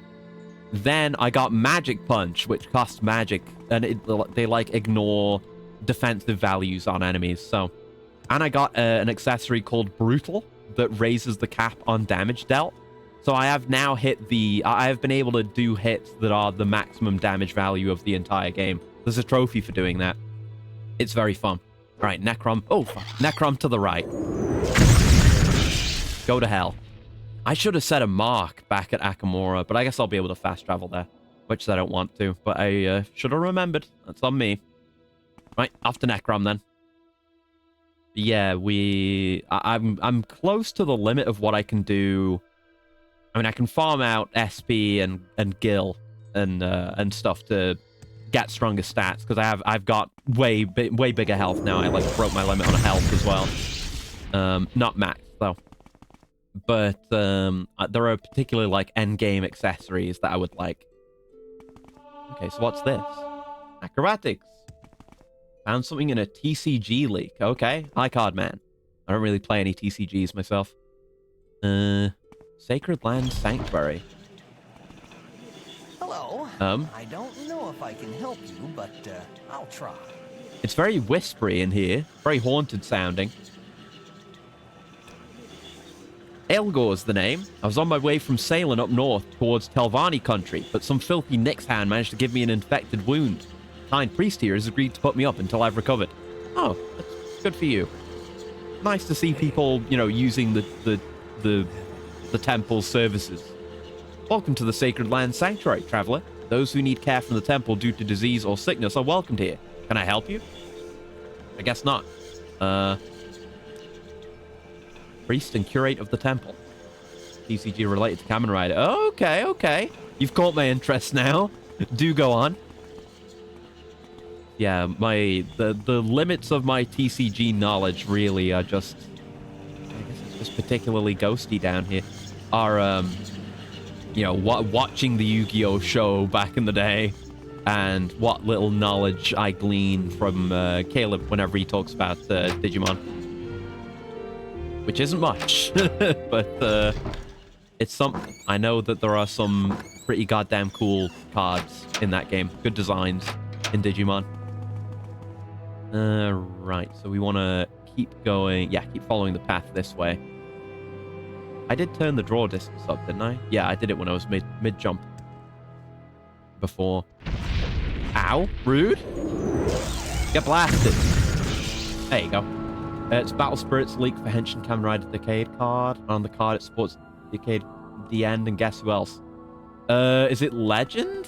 I would assume Legend. If not Legend, then Zio, but Legend would be my first guess. Yeah, just an ancestral tomb. I don't need to check all those. Yup. Yup. Yeah, and guess what? There are no Legend cards right now. Oh, right. Indicating that, you know, there are going to be Legend cards because that support has been added. It would only make sense if there were Legend cards. Ooh. This must be Necrom. Yeah. Speaking of Kamen Rider. Yeah, I've been looking forward to visiting Necrom just based on the name. But it seems to be a place of magical either study or, you know, practice that's of interest to me. This kind of like big bridge entrance with the arches. The weird comparison. Kind of makes me think of the... I guess not that weird. Makes me think of the entrance to the Mages College Winterhold in Skyrim a little bit. Ordinator in mourning. Your nature, pilgrim. Oh, we've never seen this. The different kind of Ordinator. Why are you in mourning? We are Ordinators in mourning. What are you in mourning of? Nerevar? We are the holy guards and soldiers of the temple. We are divided into 4 distinct orders. The Order of the Watch, the Order of War, the Order of Inquisition, and the Order of Doctrine and Ordination. The strongest and most loyal are sent to Mournhold Almalexia to serve as the guards of Lady Almalexia herself. But right, yeah, it is Mournhold. I guess that there's some mourning going on. It might be Nerevar they're mourning, or claiming to mourn. The Ordinators in mourning are the elite guard of Necrom. Oh, so the Ordinators in mourning are only here. Interesting. All right, cool. Good to get to know you and learn a little bit more about... Oh, God. Learn a little bit more about the Ordinators. But, oh, God, this is a big place. It's always a big place. It's never not a big place. This mod just adds the huge fucking cities. Yeah, these struck... The style of architecture isn't like anything we've seen up till now. And, yeah, there's plenty... Like, that pillar or tower over there is kind of an outlier. But the rest of it kind of reminds me of Egyptian architecture. Like, I feel like I'm in this big open courtyard with these doors leading in and out. I feel like I'm playing Serious Sam and, like, a group of clears are going to come around a corner. Do you see that ghost, by the way? What's going on over there? Realized in FF7 the weapons that appear when Sephiroth summons the meteor look like giant robots. Makes 0 sense now that I think about it. You mean like... I'm thinking what you mean, like during the final boss fight with the supernova, you mean? I'm trying to remember the robots in question. I saw that animation not too long ago. It's just ancestor ghosts. Well, yeah, that is a thing. You know, the Donma do ancestor worship, and I guess they do it openly here. Like, we had been told it had kind of been phased out. It wasn't popular anymore since the Empire took over. But they're just chilling out here in Necrom. Cool. Same creature that almost killed Rufus Shinra. Huh. Oh, that. Okay, yeah. When he summons the meteor in the first place, not during the final fight. Oh, I'm trying to think back to that. I don't remember. Would it not just be the weapons? Because it was diamond weapons that blew the shit out of Rufus, and he did survive that. Is that what you mean? That was diamond weapon that blew him up, that shot the shit out of Rufus. 3 blessings. But that's fully, fairly explained. Here in the city's lower quarter, there are some residences for natives. This is primarily a center of mourning for the preparation of the deceased. Right? Yeah, they do a lot of necromancy here, hence Necrom. It's an entire city in mourning because it's a city that centers around death. Yeah, diamond weapon. Okay. Well, yeah, they kind of look like giant robots, but they're biomechanical is the thing, I guess. It's just when the planet manifests them, the planet just has the ability to create such things, I suppose. Like, they're not robots, they're biomechanical. Like, if you look at the designs in FF14, they have the weapons in there. And you can much more clearly see the biological aspect of it. Like they're robot-like, but you can see they're wrought of hard materials, but almost in a natural way. It's odd, but it's cool. I like them. I guess they can't really show that kind of detail on the PS1, but that's the idea. Yeah, pilgrims should visit the city's upper district. I mean, that's not me. The Bone Walker... Yeah, this is what we're here for, the Bone Walker Smithies. So they make Bone Walkers from the dead on, like, an industrial scale here. To make it look man-made, but it's clearly made by the planet, while the Guardian's just like a whale with a materia shoved in them. It's kind of a weird choice.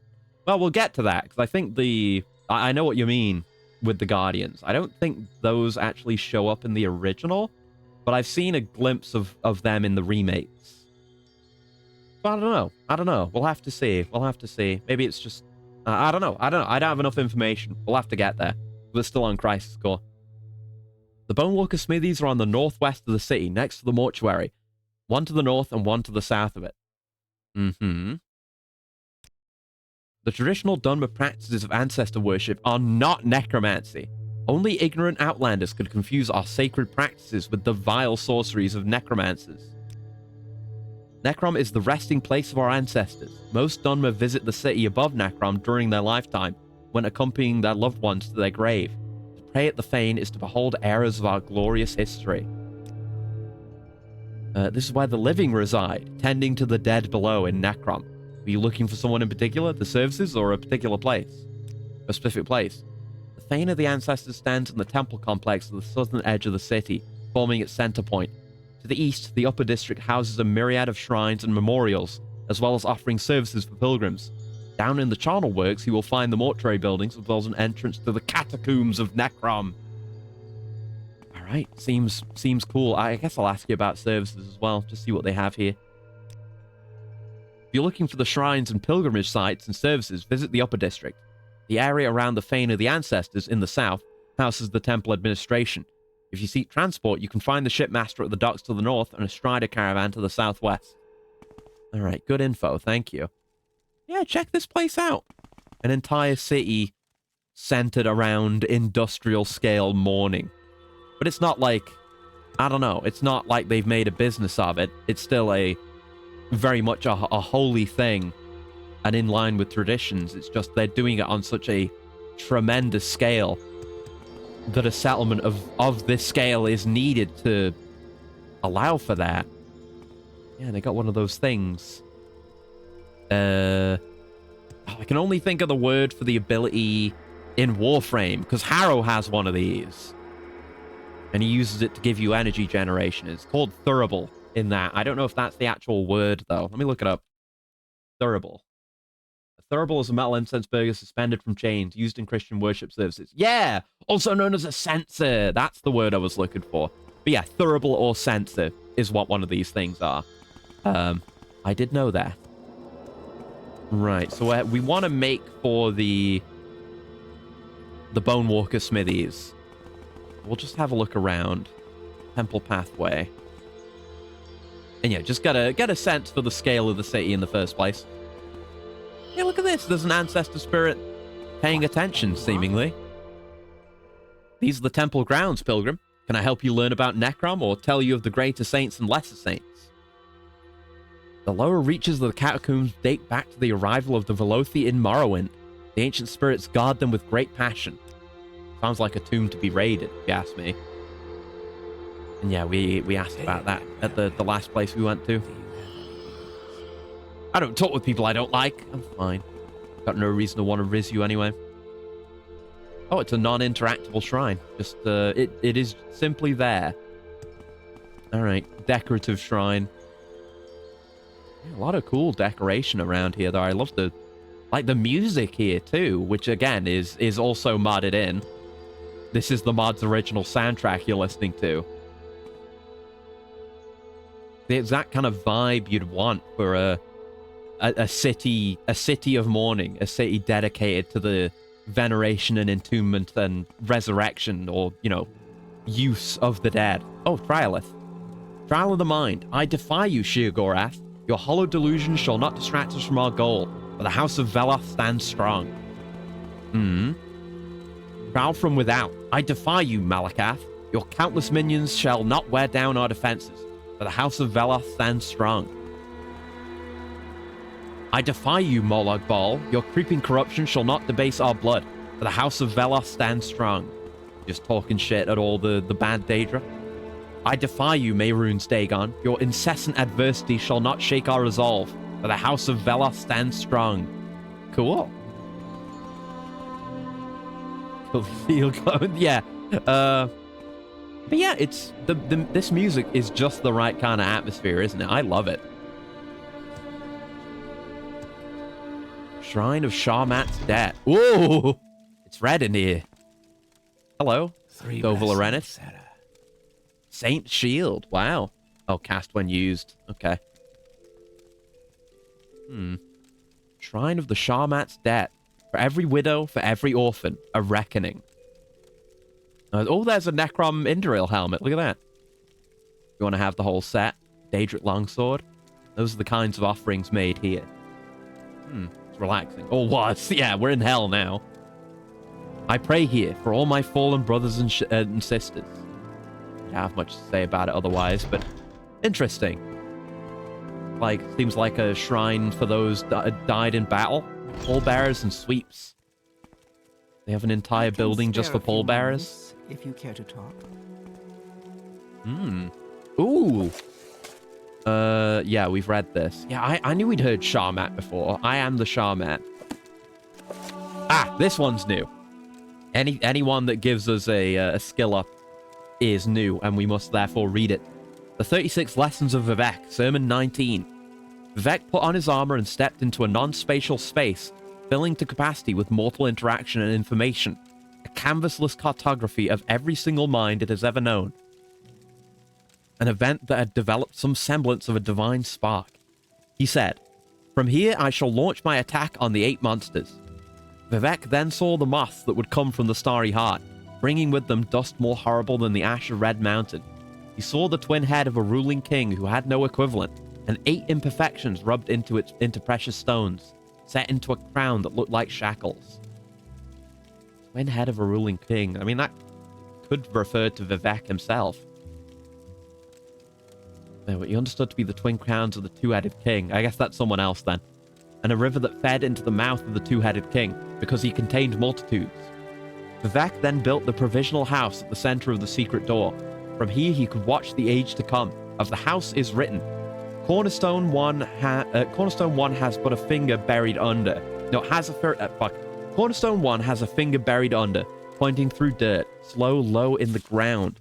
North cannot be guessed, and yet it is spirit-free. Cornerstone 2 has a tongue, and even dust can be talkative. Listen and you will see the love the ancient libraries need. Cornerstone 3 has a bit of string, shaped like your favorite color. A girl remembers who left it there, but she is afraid to dig it out and see what it is attached to. Cornerstone 4 has 9 bones, removed carefully from a black cat, arranged in the fashion of this word, protecting us from our enemies. Your house is safe now, so why is it? Your house is safe now, so why is it? The ending of the words is Almsivi.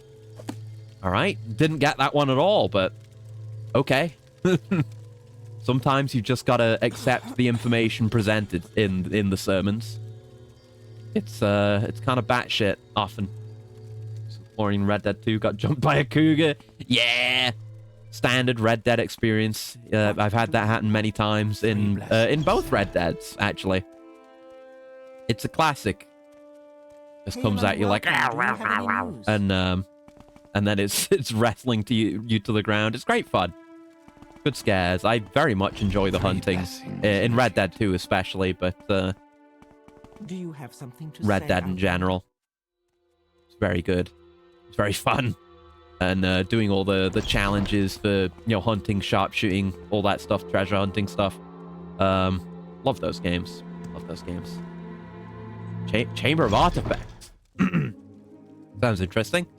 On the sun and sky. It's book 2. I'd kind of like book 1. What's the deal here, buddy? A visitor. Welcome, pilgrim, to the Chamber of Artifacts. How can I be of service? We are the artifacts. Okay, not artifacts then. When the catacombs of Necrom were established as the primary burial site of our people, Sotha Sil taught us magics of his own devising, allowing us to guide the upward expansion of Necrom through sacred rites and songs. The walls shift and rearrange themselves, allowing the catacombs to provide shelter to a next generation of ancestors. Interesting. Sounds like a good opportunity for like a procedural generation, but I assume not. The spirits of our dead live on in our world. They can know and affect the future and can speak with other spirits and work great magic. So we honor and gift them and show them love and ask them to help us. Right. My name is Vervin Srothel. Long ago, my ancestors were tasked with overseeing Necrom's expansion.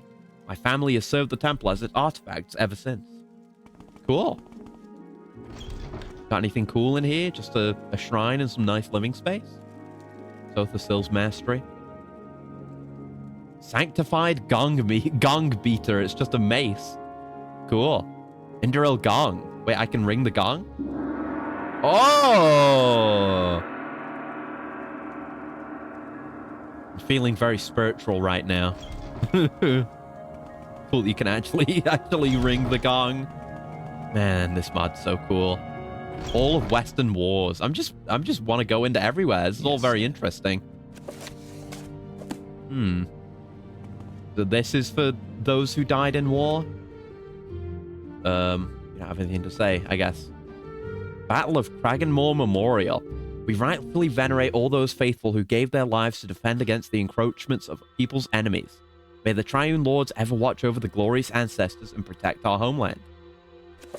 Families of Blessed Amalexia.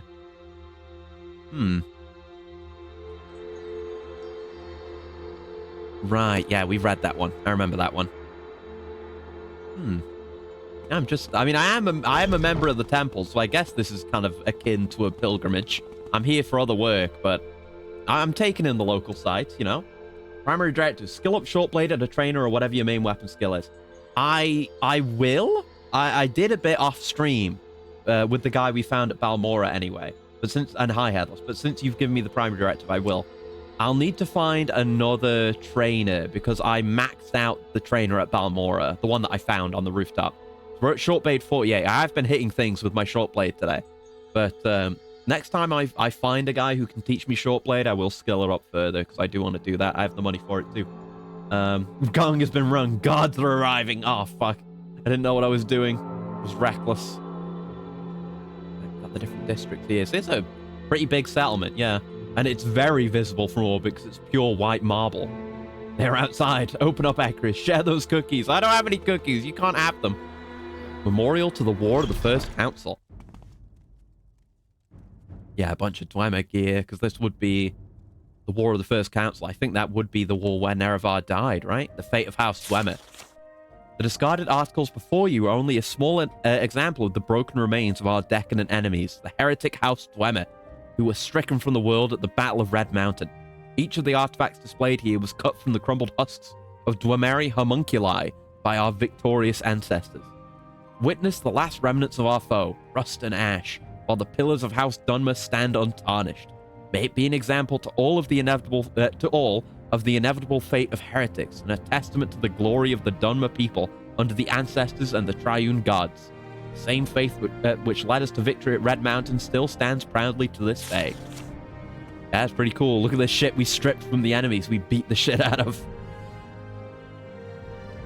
Don't know if we've seen a Dwemer helm yet, but they are interestingly vertical. Neat looking. It's all heavy armor, so I'm never going to use it myself. Oh, there's just various parts. And yeah, they were homunculi, implying... Yeah, these were all stripped from, like, even cooler Centurions and robots back in the day. Oh, hey! Mysticism. Nice. This is the 36th lesson, the last one. We found it. For these were the days of Resdania, when Chimer and Dwemer lived under the wise and benevolent rule of the Almcivi and their champion the Hortator, though the Dwemer had become foolish and challenged their masters. Out of their fortresses they came with golden ballistæ that walked, and mighty atronachs, and things that spat flame, and things that made killing songs. Their king was Dumak Dwarf Orc, but their high priest was Kagranach the Blighter. Under mountains and over them, the war with the Dwemer was raged, and then came the northern men to help Kagrenac, and they brought Izmir again. Leading the armies of the Chimer was the slave that would not perish, the Hortator Nerevar, who had traded his axe for the Ethos knife. Oh? Never heard of the Ethos knife. I would like that. It's a knife. Short blade? He slew Dumak at Red Mountain and saw the heart bone for the first time. Men of brass destroyed the elven gates of the Morning Hold, and behind them came the Dwemeri architects of Tone. Ayem threw down her cloak and became the face-snaked queen of the 3-in-1. Those that looked upon her were overcome by the meanings of the stars. Under the sea, Set stirred and brought the army he had been working on in the castles of glass and coral. Clockwork Dreh, mockeries of the Dwemeri war machines, rose up from the seas and took their counterparts back beneath, where they were swallowed forever by the sea. Red Mountain exploded as the Hortator went too far inside, seeking the Sharmath. Dwemeri High Priest Kagrenac then revealed that which he had built in the image of Vivek. It was a walking star, which burnt the armies of the Triune and destroyed the heartland of Veloth, creating the Inner Sea. Oh. Interesting. The Inner Sea. Is that the water between Vardenfell and the mainland? Was Vardenfell not always an island? I don't know. Each of the aspects of the Almsivi then rose up together, combining as one, and showed the world the sixth path. Aen took from the star its fire, Set took from it its mystery, and Vek took from it its feet, which had been constructed before the gift of Molag Bal and destroyed in the manner of truth by a great hammering. When the soul of the Dwemer could walk no more, they were removed from this world. Resdania was no more. It had been redeemed of all the iniquity, that's a word I don't know, iniquities of the foolish. The Almsivi drew nets from the beginning place and captured the ash of Red Mountain, which they knew was the blight of the Dwemer, and that would serve only to infect the world of the Middle World, the whole of the Middle World, and ate it. Alta Dun Dunmeri. The beginning of the words is Almsivi. I give you this as Vivek. Ah. Yeah, the last sermon covers basically the events of the big war. And Saint Nerevar, which we've read. We got given that just recently. Yeah, interesting. Anything else in here? That's Saint Nerevar again. Yeah, this one. Yeah. Saint Nerevar, this is the version of the story that the temple spouts. So, no concerns there. Yes, Oh. Outlander? Oh, yeah. Yeah, different helms representing the tribes, I guess, or the houses, whatever you like. The Talvani Mole Crab Helm, Native Armun An Bone Mold, Induril Savior, Redoran, which you've seen plenty of, and Native Gakogo. And the true houses. When Nerevar and Blessed Almsivi went forth to oppose the incorrigible Dwemer, the houses and tribes of Resdain were united under the pennant of the Hortator. In memory of those days, let us put aside the vagaries of politics and celebrate the blessed alliance that was the First Council. Despite their differences, the true houses stood united against the menace of Red Mountain, each strengthening the armies of Resdain with its own talent. Let us praise House Induril, whose faith was and remains the strongest. If Induril is with us, who would question our resolve? Let us praise House Redoran, who carried our banners deep into the heart of the Inferno. If Redoran is with us, who would stand against us? Let us praise House Drez, who walked among ghosts. If Drez is with us, who would mock our name? Let us praise House Telvanni, who could whisper the enemy into ruin. If Telvanni is with us, who would keep secrets from us? Let us praise House Lalu, who oversaw the order of our ranks. If Lalu is with us, who would find us unprepared? Good info. I'm very happy to be wandering around and seeing all these shrines and diving into the history. Oh, an obituary. Great heroes of the War of the First Council, compiled by Farron Barras. This can only be described as a meager attempt at listing the heroes of the War of the First Council. So great were their ranks, so numerous their inspiring deeds, it would take this era and the next to list them all. Though their dedication to long-held tradition, dedication to long-held traditions, they won the greatest victory of our history. It is with their sacrifices that our nation and faith have prospered to this day. Lord Indaril Nerevar, greatest war leader in the history of our people. He fought back Nord invaders and guided Morrowind into a golden age of peace and prosperity. The alliance he built was not destined to last, however, and there came a time where the houses divided into the 5 orthodox houses: Indaril, Dress, Redoran, Telvanni, and Thalu. We've not really seen any Dress stuff yet, I don't think. We've seen a lot of Indaril here on the mainland. We'll have to look around for more Dress territory and see what they're about. And the 2 secular houses, Dwemer and Dagoth. Soon it became clear that the profane practices of the secular houses were too great a danger and blight to be allowed to exist in the lands of Veloth. As Hortator, Nerevar gathered the people together under the banner of Almsivi and struck down the blasphemers at the Battle of Red Mountain. Oh shit, no, I accidentally hit my spacebar. He personally rid our sacred homeland of the foul, insidious leaders of the secular houses, and in doing so, sacrificed his life to bring salvation to his people. Generals of the Great War. General Indaril Triffith, valiant general of the Indaril army. General Triffith fought alongside Nerevar. His valiant deeds should be held as an inspiration to all faithful Dunmer. So dedicated was he to a pure Dunmer nation. Yeah, he was into ethno states, I see. He personally saw that Morrowind was purged of the traitorous House Dagoth's stain. A little bit of genocide. Though wishing at first to slaughter its ranks completely, he was swayed to great mercy in sparing the youth of the 6th House. For the rest of his life, Triffith continued to serve his people and the Tribunal with diligence until his peaceful death on the island of Gorn. His spirit now serves to power the great ghost fence of Vardenfell, protecting his beloved homeland even after his death. General Redoran Voril, a brave and valiant leader who led warriors of his house alongside the Indaril. After defending Western Morrowind from Nord barbarians, he led the Redoran host at Red Mountain. Voril passed away 40 years later due to disease, but spent those 4 decades strengthening the temple in the lands of the Redoran. This dedication saw that faith in the Tribunal would always be held strong by his house. Councillor Thalu Northernass. I'm just willing to drink in lore at this point. I'm happy to read an infinite number of books. As the main leader of House Lalu, he possessed a crafty mind. Though not fighting directly in battle, his advice proved to be decisive in waging the Holy War. As a role model for compassion and mercy, he sought that both were given to the defenseless children of House Dagoth. General Dress Darren. Darren learned the arts of war when raiding the northern jungles of Argonia. He used this knowledge to serve the will of Amsivi, leading his mounted Dress riders to battle against the secular houses. He concentrated all his will on cleansing Morrowind of their depravities.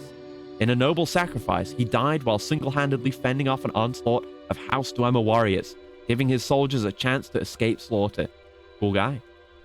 General Dress Saril. Saril took command of the forces of House Dress after the martyrdom of General Darren. Guided by his faith, he led a small assembly of elite Dress warriors at Red Mountain. After victory had been won, Saril took 2 orphans of the 6th House into his own family. With its firm resolve as guidance, they overcame their profane heritage and grew to be virtuous Dunmer. Later in life, Saril continued to serve his house with honor as a counselor. So I wonder, with these 6th House orphans, I wonder if that's got anything to do with the Sleepers, or if that's just random, like, you know, Dagoth Earth sending out dreams to random people, or if it has something to do with the bloodlines of House Dagoth. Maybe. Lord Telvanni Athrin.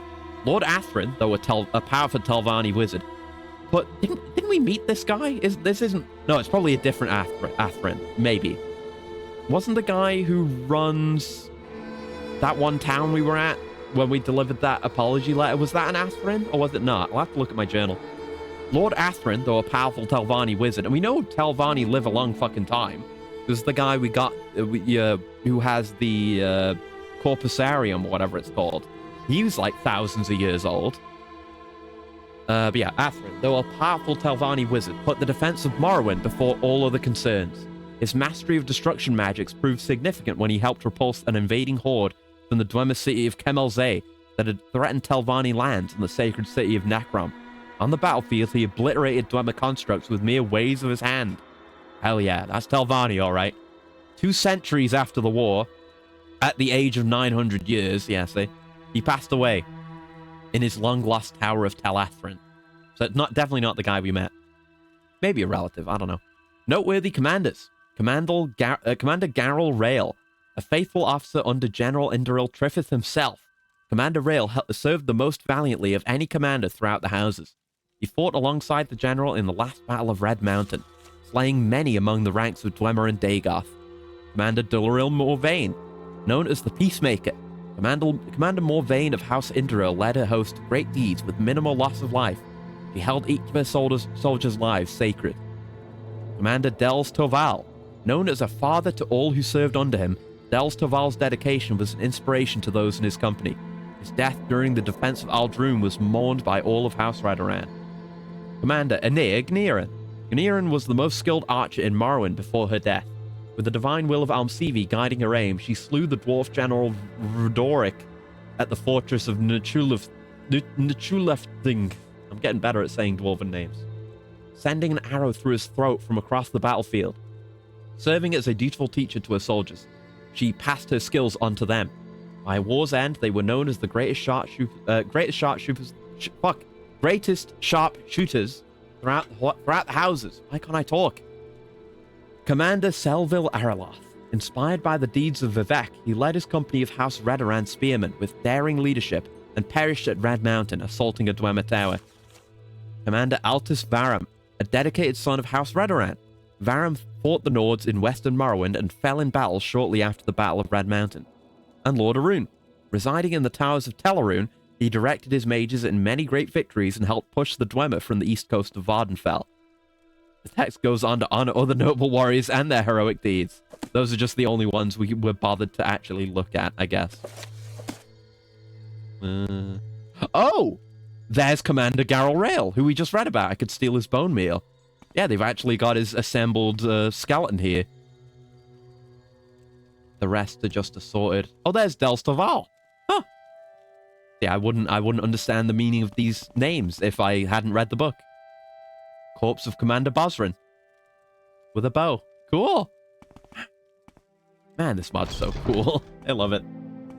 Same problem with English. It's my only language. Yeah, same.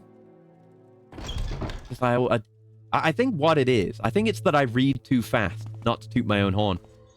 But, you know, I'm reading ahead of what I'm actually saying at the moment. And I kind of end up forming an accidental portmanteau of the word I'm trying to read and the words I'm looking ahead at. Here's the Temple Hostel. Hello. Looking for the Bone Zone. What is this about? I'm still looking for the Bone Zone, it turns out. Like a receptionist, someone running the place? Yeah, you. The low hills around Necrom that are owned and patrolled by the temple are called the Sacred Lands region. You won't find many settlements around here, except for perhaps the odd farm, but you'll probably see many pilgrims and travelers heading to and from Necrom. You'll probably also notice lots of tomb entrances on the sides of hills, as the Sacred Lands are a favored resting place for Dunmer across Morrowind. Tell your friends about this place. I will tell my friends about this place. I'll tell Caius all about it. Got a rock? Is this a sacred rock? Ah, Shrine of the First Citizens. In his God-given wisdom, Saint Veloth ordered his followers to store the ashes of all those who fell during the Exodus. He interred their remains on this sacred hill overlooking the easternmost seas, knowing that his people would continue to require counsel and guidance in their new homeland. Ah. A lot of very early history of Morrowind in this city, which is interesting. Like real ancient history. We got an apothecary. You got anything cool? Yes, Nice outline. countertop. Well, you've got ingredients. Timsa powder. Unguent of Saint Seren. Now, you've got ashiams. I gotta look for like these mod-specific ingredients. Oh, Grandmaster's retort. I can afford that. Why not? Why not buy that? It'll make me better potions. Yeah, it's pretty cheap by my standards. Yeah, why not? Why shouldn't I? Why shouldn't I? And I'll, I guess, sell my Master's retort, since I won't need it anymore. There you go. Right, good deal. Thank you. Yeah, neat that this is like more structured like a modern shop, I feel, than anything we've seen up till now. It's usually just a big open space with the shelves and then you just go find the person. But no, here, you walk right in, there's a countertop, and they sell you things. But I guess older styles of shop, it would be more of the kind of thing where you just pick what you want off the shelves and take it to the counter, which is not too absurd of a thing. Temple outfitter. What do you got? So you have scrolls. Yeah, you have armor and stuff, not just clothes. Nothing I want, though. Oh, scrolls of CV intervention. Understandable, yeah. Right. Yeah, nice displays here. Yeah, this is what I'm talking about. This is a nice kind of shop, don't get me wrong. Certainly not complaining. Pilgrim's Respite. Not again. I do not need a bed. Oh, fortunately, all our rooms are already booked. I'm afraid we are already fully booked. Try across the plaza at the Temple Hostel. They might have a room for you. Yeah, interesting for a service to just be fully unavailable.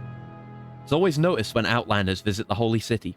Folks like that Imperial over there, and yourself, will find it hard to be anything but conspicuous in this place. Tell your friends about this place. Yeah, what's up with you, Octavius? What's up with you? Some of the looks I've gotten here, friend. It amuses me. I knew the Dunmer were wary of outsiders when I planned my voyage, of course, but the elves here are far more reserved and more suspicious than those nearer the west. But we all live in the same empire now. The Empire? Okay, he's gonna gush about the Empire. The Empire is the greatest achievement of Tamraelic civilization.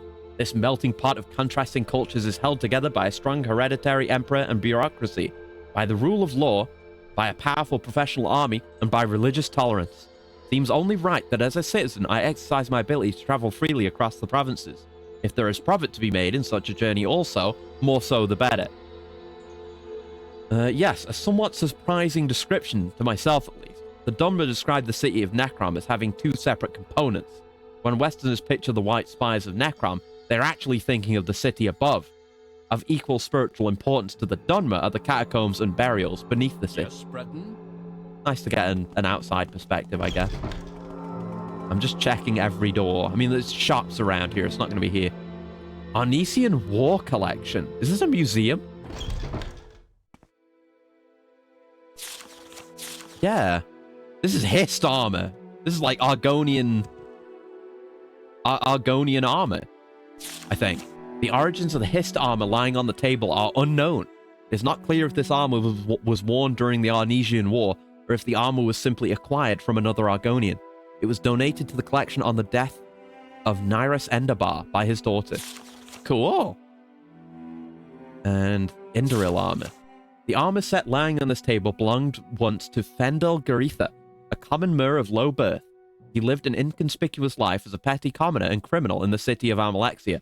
When at last confronted with the reality of his crimes and brought to justice, Fendel Garitha rediscovered, through the priest who ministered to him, the glory of Almsivi. Awed by the tale of St. Roris, martyred by the heathen Argonians, Fendel Garitha swore to devote his life similarly to the sword service of the Blessed Tribunal. Reclaiming his honor, Fendel Garitha became a retainer of the Great House Indoril, and served that house as a scout in Argonia.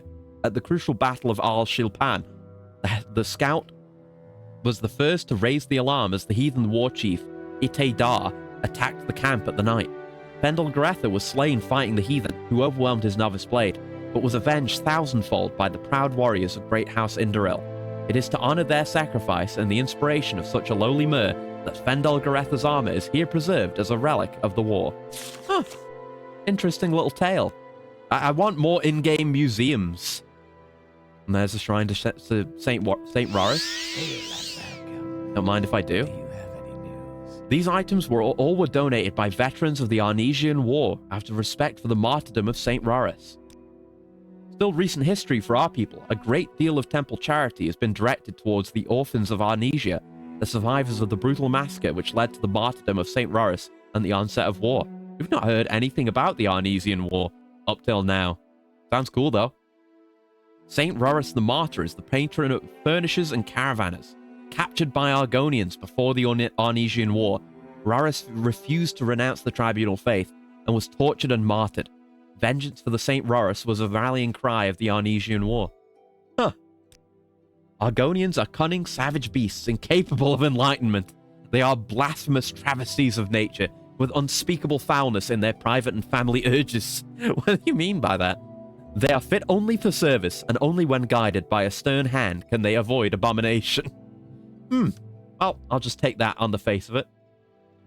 Argonian skulls! More Argonian skulls. Look at that. These 2 skulls belong to the Argonian heathen shamans who inspired and led the Argonian assaults on our homeland. The first was captured at the Battle of Handlodal by the stern warriors of Great House Redoran, but the second would not be killed until the last days of the war by skilled hunters of Great House Dress. Until the last, these barbarian shamans refused to submit to the blades of the Dunmer, and so they have been brought here as a symbol and sign of the ultimate victory won by the Dunmer of Morrowind and the Arnesian War. Oh. And this? More native Gakogo. Silver longsword and a wooden staff of war. Dress armor. Okay, so the Gakogo is for dress. Got it. This suit of armor belonged to Gladys Rothan. We've heard that name. We've seen their skeleton, haven't we? I think we have. That's one of the people entombed in that other place. Who was slain in the Argonian borderlands during the Arnesian War. Rothan was born in Silnim and was a proud servant-at-arms of Great House Dress. At the height of the war effort, he helped quell the uprising of Argonian slaves in the Dress plantations and was commended for services to our nation. How nice. Toward the end of the war, Rothan helped lead a detachment of warriors in battle against our heathen foe. At the peak of his victory, however, the proud warrior of Dress was brought low by Argonian poisons in a fierce battle. Our warriors did not leave his sacrifice in vain, however, and the proud soldiers of Great House Indoril and Dress overran the enemy encampment and secured the final and greatest victory of the war. The Rothan family agreed that his ashes might be brought here to Necrom to serve as a memorial to all those brave Dunmeri warriors who fought and died for the Tribunal during the Arnesian War. Cool. I like breathing in this history. Oh, slave braces, eh? Just got some slave gear here, just in case an Argonian wanders in. And there's a book about Rorris. Same book about Rorris. Just relevant books. Hey, Nerd. welcome. All right, thank you for running this museum. If you had a little donation box, I would drop a penny or two in. Ooh, a statue. Who's it supposed to be? I don't know. Oh well. If it bothers What do we got here? Reliquary of Saint Nerevar. Okay. Oh wait, Reliquary of Saint Nerevar's Shield Companion. Oh? Oh. Alandro's shield. Extremely high value, light shield. Is there something I can do for you out Not there? seen a shield like it before. Who is this shield companion then? You've not heard anything about them. Milveri Allen. 3 blessings, Pilgrim. You're familiar with the story of Alandro's soul? I'm not. Alandro's soul fought alongside Saint Nerevar at the Battle of Red Mountain as his shield companion. He holds a special place for us Dunmer, as it was he who brought the tragic news of the death of Lord Nerevar and the betrayal of Dagoth to the Tribunal. It is known he bore the body of the great Hortator from the bowels of the mountain on his tower shield, which you can see is still venerated with us today in this shrine. Damn. So my past life's corpse was carried on that shield, eh? Cool. Yeah, a lot of stuff we know there. Very interesting. Very interesting. I might steal that at some point. That'd be a cool relic to have, but also I'm busy now. kind of belongs here. It's not like it really belongs to me, even if I claim it as Nerevar, you know? Because it didn't belong to Nerevar. It belonged to Alandro, whatever the name was. Some various weapons and armor on display, including dwarven stuff. What's up with you? In depth of Ash Winter, the hearth of the Ursulaku often is warmed by tales of great hero Alandro's soul. We know the Ursulaku. It's one of the Ashlander tribes. The priest here, she does not tell this story the way I know it. Ah, you must be an Ashlander then, of the Ursulaku, I assume. I can ask about, like, the Ahamusa and the other like, Ashlander stuff with you. Can you tell the story? I am called Yenahasset. I hail from the Ursulaku tribe of Vardenfell. Even in this place, I feel the House Dunmer eyes upon me. Yes, even we tribesmen hold the City of Ghosts in reverence. Prophet Veloth showed the way. We followed. Now this city's face is less familiar. I do not think I had hoped for anything other. I shall soon return to my people. I'm not busy now. All right, interesting. Interesting to meet you here. And you? A great hero of our people. To think that some of these weapons here shed the blood of the traitor houses at the great battle. Yeah, there's a lot of, even if a lot of these things aren't named weapons or anything, they're still important historical artifacts. And there's so much of that here. So much history. I like museums. I've not been to that many, but I enjoy the museum experience. So a video game museum works for me just as well. There's Gospel of St. Veloth 2 again. 3 blessings initially. And you sell rare books. King Edward. Expanding Magicka. A lot of these are very valuable, so they probably impart skills. But I'm good. I won't buy all those right now. We'll have a look around your home, though, if you don't mind. Just to sate my own curiosity, Curiosity. Why can't I speak properly? Curiosity. I've learned the spell Drew's Grace from this book. I guess I can just read the stuff on the shelves. Well, what does that do? Swift Swim 30. Damn. Untouch. Oh, that's useless. All right, then. Orc's Eye. What the hell? These might be modded books. Gave me Night Eye. 30 points. That was that one. Mercantile. Up to 6. Fracture Armor. Disintegrate Armor. 100 points. Untouch. Ooh. That's pretty good. Not that one. It's ones with big prices we're looking for. Razor Edge. Bound Longsword. Temple Song. CV Intervention. Okay. I'm kind of getting all this for free. You okay with that? I'm going to do it whether you like it or not. Serene Nature. Calm Creature. Hand to Hand. Cool. That's those again. Minion of Mayrunes. You can summon a minion. Summon a scamp. Oh, cool. Riemann, son of Riemann. I do want to know more about Riemann. Because he kind of comes up in Yeah, we'll read this. He comes up in Pelinal's epic a little bit, but he isn't born at that time.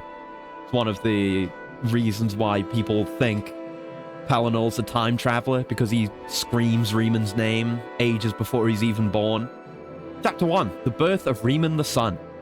And in the days following the airless death of Riemann Cyrodiil, during that quiet interim when no man sat on the ruby throne, and the Kaim El Adabal hung upon a statue of LS and not a breathing neck, it came to pass, I guess that, or Chimel Adabal, I guess that would be the Amulet of Kings, presumably. It's another name for it, maybe? Interesting, it's got Chim in its name. It came to pass that in the halls of the imperial palace would live, attended to by several servants, a sinuous and ample heifer cow by name of Morihatha. Though beasts of the fields are scorned with impertinent contempt in the effeminate east, Riemann Cyrodiil himself had assured the high standing of this singular cow, having gathered all the greatest of his subjects to Sancretor, presenting them the calf Morihatha, and announcing that she would bear his heir, and they would form an elder council to care for her. What? He's gonna have a kid with a cow? And so it was that for 1810 moons, which is 30 elven years, Morihatha had lived comfortably at ease in the palace halls, until the day that she, much to the surprise of her caretakers, was found to be with child. What did you get up to there, Riemann? By the present, the council had much changed, and the only member still living that remembered Riemann's face and tongue was the Far Eastern snake Samian Variel, who had betrayed his own kin and advised Riemann's armies, and who, by the apathy of others or his own treachery, declared himself potentate of the council and controlled its affairs. It was this devil who sent Morihatha to a priory near Coral, where 9 months hence she went into labour, and all were amazed when out of her womb climbed a beautiful full-grown youth, who, surveying the scene before him with wise eyes, spoke in a regal northern voice, saying, "I am Riemann, son of Hrol." All right, born from a cow. That's just how it is, I guess. This is how Cyrodiilic legend goes. Chapter 2, Riemann claims his rightful throne. For 18 elven years, Riemann, son of Riemann, toiled under the sun, plowing the fields and tending to the stock, and in time his face became rugged and bearded, and he took to dressing as a common monk, draping himself in plain robes and covering his head in respect for the divines above, to whom he gave blessed benedictions, especially to the one who was known only as the coming crown of storms, and only in the language of mountain whispers. But after 18 years, he left the priory for Corel, city of the Old Oak, where Porcus of Listergrad had fallen asleep, only to be awoken by a choir of whistle pigs, giving tidings of the comings of the Paravant, so that he may gather an army of Highlanders and descend upon the elven fortresses and ready them for her arrival. What? Oh no, mythology, the rumors of nations. Yeah! There's so much mythology in these games. I love it. This might not even be a book from this game. It might be an Oblivion book. Because we found a Skyrim book before. Here the line of Porcus had since reigned for 100 generations, and its pious count, Noriolus, son of Cantus, knew the dragon's blood when he saw Riemann. Yeah, the blood of the dragon being, you know, required, part of the divine right to rule for the Empire. All the Akatosh stuff and Dragonborn stuff, you know how it is. They gathered an army of private blades, and while at first they were so few they could hide in the caves along the toll roads, within 2 weeks the size of Riemann's army had grown to several thousand, and in 4 it was in the tens of thousands, containing trained soldiers and working people alike, all marching in the name of a holy emperor who rode among them on the back of an ass. Nice. They faced little resistance as they passed through Colovia. Colovia is the region we've been to, where Anvil is, I think. Rather, as the mass marched over hamlets, it would gather them up within its mass, as all were enamored with the Emperor among them. It was then that Riemann announced, to some surprise, that they would march upon the great city of empires, the Nibenian, on the extended bridge before the gates of the White Gold City, that's the Imperial City. The painted eyes, Nibonese Myrmidon, stood in tight formation, their tower shields held high and their daikatanas drawn, subservient weaklings of foreign lords. The mass of true Nedic spirit halted not 30 yards from these well-groomed traitors, with their flags and banners in the languages of the Far East. But no battle was made for the moment. Riemann rode forth to the front of the crowd and continued to ride towards the wall of soldiers before him, and the army was powerless to halt him as he came before the great gates of the Imperial City and climbed the steps to the palace of old Tamriel, speaking invocations to each emperor in turn. With each step he spoke a name, first Alesh, then Paravant, and each of her other names in turn, and then Belehaza, and onward through Amiel and Hestra, all the way to his own glorious father. 2 steps remain, and he spoke first the name Riemann, for a second time, and then the name Talos, which had not yet come, but which struck fear in the hearts of the Elder Council waiting just beyond the threshold. Huh.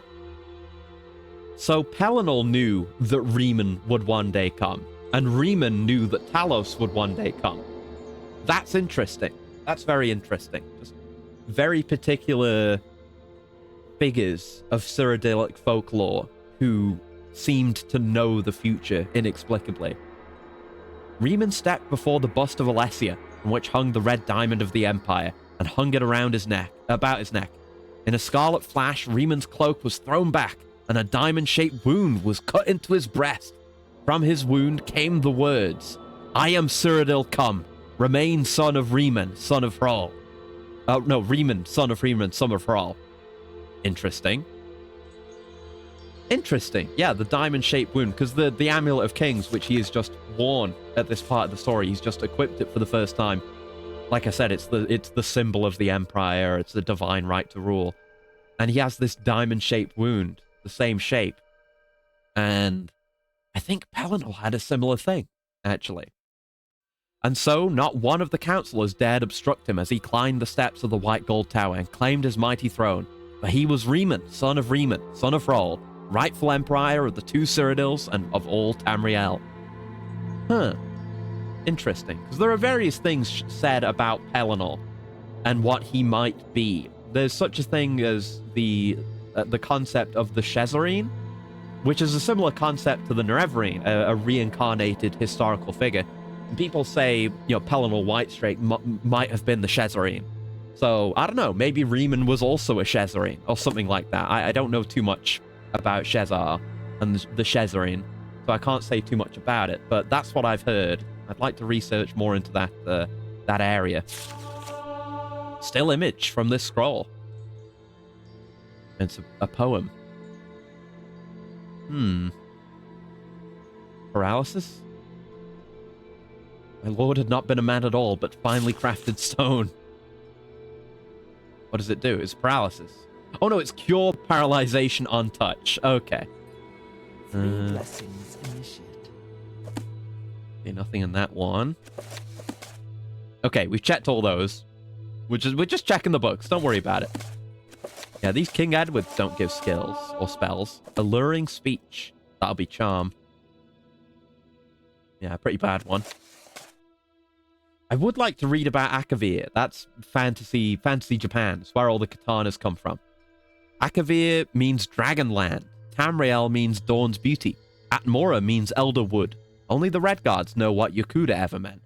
Akavir is the kingdom of the beasts. No men or mer live in Akavir, though men once did.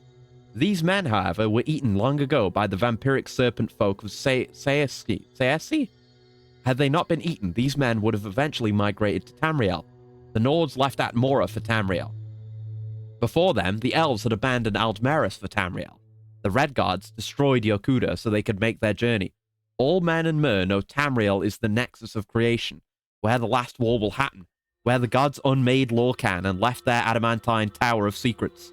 Who knows what the Akaviri think of Tamriel, but ask yourself, why have they tried to invade it 3 times or more? There are 4 major nations of Akavir: Kamal, Saesi, Tangmo, and Kapotun. When they are not busy trying to invade Tamriel, they are fighting with each other. Kamal is snow hell. Demons live there, armies of them. Every summer they thaw out and invade Tanmo, but the brave monkey folk always drive them away. Once Adasum de Kamal, a king among demons, attempted to conquer Morrowind, but Almalexia and the Underking destroyed him at Red Mountain. Saesi is Snake Palace. Once the strongest power in Akavir before the Tiger Dragon came, the Serpent Folk ate all the men of Akavir a long time ago, but still kind of look like them. They are tall, beautiful, if frightening, covered in golden scales, and immortal. They enslave the goblins of the surrounding isles who provide labor and fresh blood. The holdings of Saesi are widespread.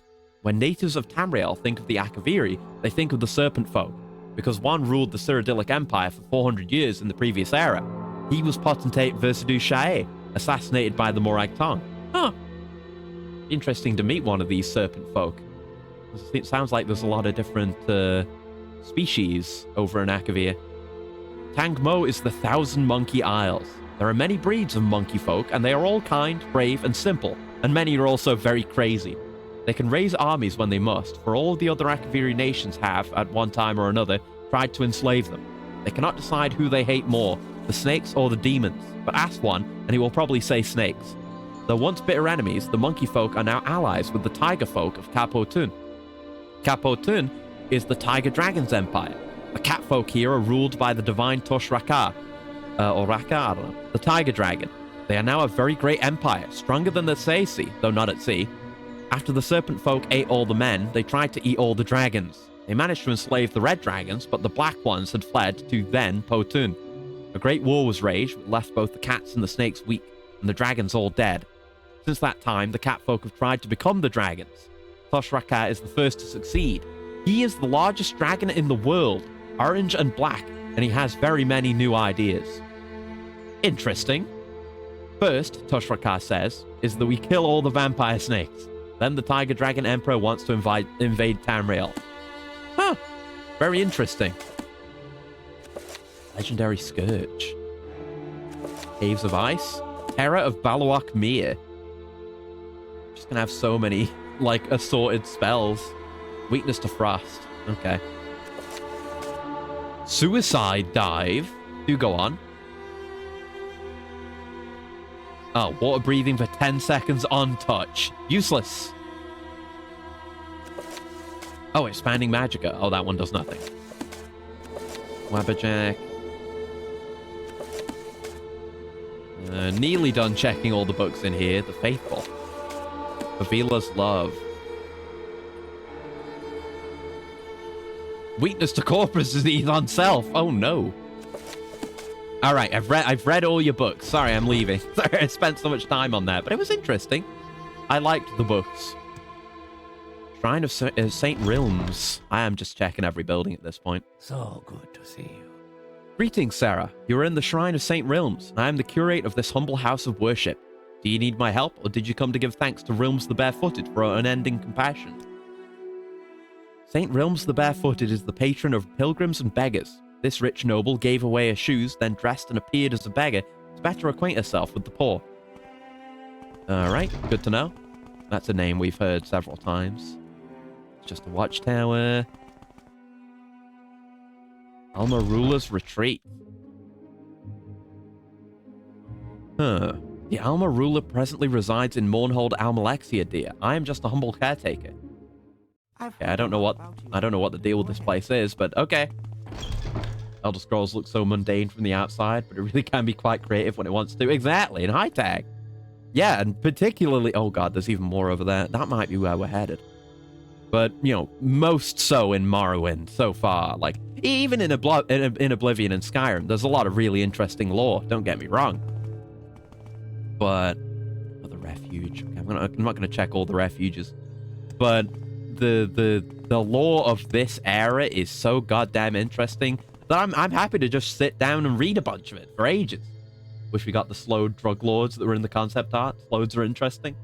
Well, I mean, if that's a Morrowind thing, we'll probably get it in Tamriel Rebuilt eventually. You come to do honor at the shrine? That is good. Would you help an old soldier pay his respects? I am a soldier of Great House Indoril, recently returned from a campaign against Reavers on the eastern coasts. Many of my comrades were killed, but there was one in particular, a mer named Udani. He was a very dear friend of mine. As he lay dying, he gave me these tokens, a ring and a sword, and told me to bring them to his wife, Ameni Udani. It pains me that my duties must keep me here a while longer, and I cannot yet fulfill his wish. Would you perhaps bear these tokens to her? Yeah, okay. We haven't picked up any quests today, so might as well. That eases my heart. Please, take these tokens to Ameni Udani. Where is she? As I recall it, she lived in Sator, a small village on the eastern coast. Follow the road south from Necrom, past Salem, to the Netherthrall coast.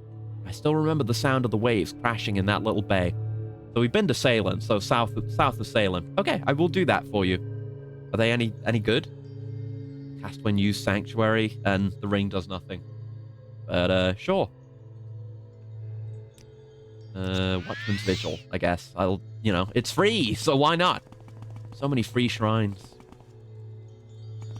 And right, pretty much all this we've seen now. So this is kind of not really a merchant district, but there's a lot of shops there. That's not where we're looking. This is where we were initially. It'll just be housing from what we've been told. Well, that's a crematorium. Crematorium to St. Veloth. Maybe it is around here. Charnel Works Mortuary. Might be on the right track. Have a look in here. Hello. Not right now, Breton. I'm in the middle of preparing these bodies. Talk to one of the priests. Rallis Andalith is in charge here. Okay, I will. Oh, dead body. Yeah, they're doing a lot of corpse preparation. We've seen so many books about corpse preparation, but here's where it actually goes down. Pray to Azura. Oh, I learned to spell Azura's light from this scroll. Cool.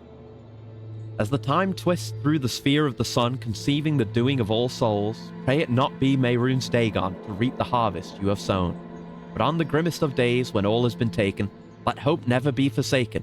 Invoked through Nirn's fiery night, kneel upon the shrine of Azura. Let there be a glimpse of light. Huh. Neat. Hello. You a priest? Yeah, you're Rallis Andalith. I'm looking for the smithies. The smithies are in the northwest, next to the mortuary. I can spare a few moments if you care to talk. Northwest. There is a mortuary here, right? That's a crematorium. That was the mortuary. We were in the mortuary, right? Yeah. Is it this? Built into the wall here? No, that's the catacombs. That's the waterfront. It must be in this area somewhere. Storage tower. Someone's house. Someone's house. Someone's house. This is its own building. What's this? Hey, a lesser Bone Walker smithy. That's something. Nivell, we love getting lost in cities. Yeah, I've just been wandering around. This is Necrom in Greater Morrowind. I just wandering around having history lessons because this is a very holy place. They do a lot of their ancestor worship here.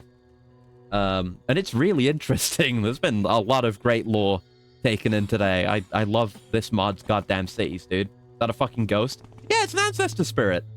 You know how the Dunmer, venerate their ancestors and have their ancestor spirits help them in return. It's a practice that's declined since the Empire took over, but it still takes place here in Necrom. A ghost? A ghost? What are we gonna do? I gotta blow it up. Oh no! My crime wasn't even reported. Anyway, let's load that save. Make it give you a blowjob. No! Not this kind of ghost. It's got its skull for a head. It'll be like a bone job. You don't want that. No, that's gross. I'm just here to do a job for the Mages Guild. I just ended up having a history lesson along the way. I'm here for the Bone Walker Smithies, trying to get permission to take readings. Ghost blowjob, woo woo! Holy work is done here, mage. This is not a place for casual observers. I am Nisiba Savani. I was born in Ashlander, but I've lived here in the city above Necrom ever since I married Relor. Love changes people, you know? Okay. You should speak to Bradislalo. He's the one responsible for the smithies. You can find him in the Chamber of Parting, the circular building in the west. Okay. Whoa. 3 blessings, Sarah. Bone Walker blessings. This is them making a Bone Walker. Scroll contains a long list of blessings and seals to sanction a particular Bone Walker as a holy construct under the Triune Temple, instead of a blasphemous necromantic creation. It is perfumed heavily with bug musk and timsa water. Yeah. Yeah, cool place. It's good to get to see all of this. Like, we read a lot. We read a lot about these kind of ancient Dunmeri traditions, but we don't so much get to see so much of it. So in the west, circular building. This? Right next to where I first talked to someone? Yeah, the Chamber of Parting. God damn it. Hello. Bradislalo. This is the Chamber of Parting. If they elect to do so, families may hold a period of mourning while the bodies of the departed rest here before being interred. Speaking frankly, this is not a place for ordinary pilgrims. Bradislalo, Sarah, head priest of the charnel works. I perform the sacred rites needed to guide the departed to their resting place and prepare their bodies for cremation. I also oversee the work of the other priests. Measurements at our smithies? An ominous request, unsurprisingly from an Imperial Guild. Well, now that you've bothered to travel to Necrom for this, I'll be polite and give you an appropriate reply. Wait a moment, I'll write down the reply for your colleague. He starts writing a letter. The letter just says, fuck off. Here, Breton, this is my reply. Please deliver it to your colleague. To make the long story short, we demand from people who visit the smithies to be respectful and considerate. These measurements Aldard is intending to perform would be neither. They would be useless and inappropriate. Alright?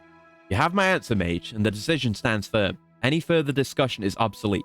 The Bone Walker Smithies of Necrom were not established for profane, secular affairs, but for the exertion of our divine traditions. Yes, that's me.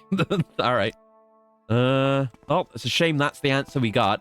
But I had a good trip, a good vacation while I was here. Can I have a look at the yes, the letter from Bradislalo. Dear Francine Aldard, I received your letter and the request you made with it. Although we, the Temple, appreciate any interest in our beliefs, I fail in seeing the point of your request.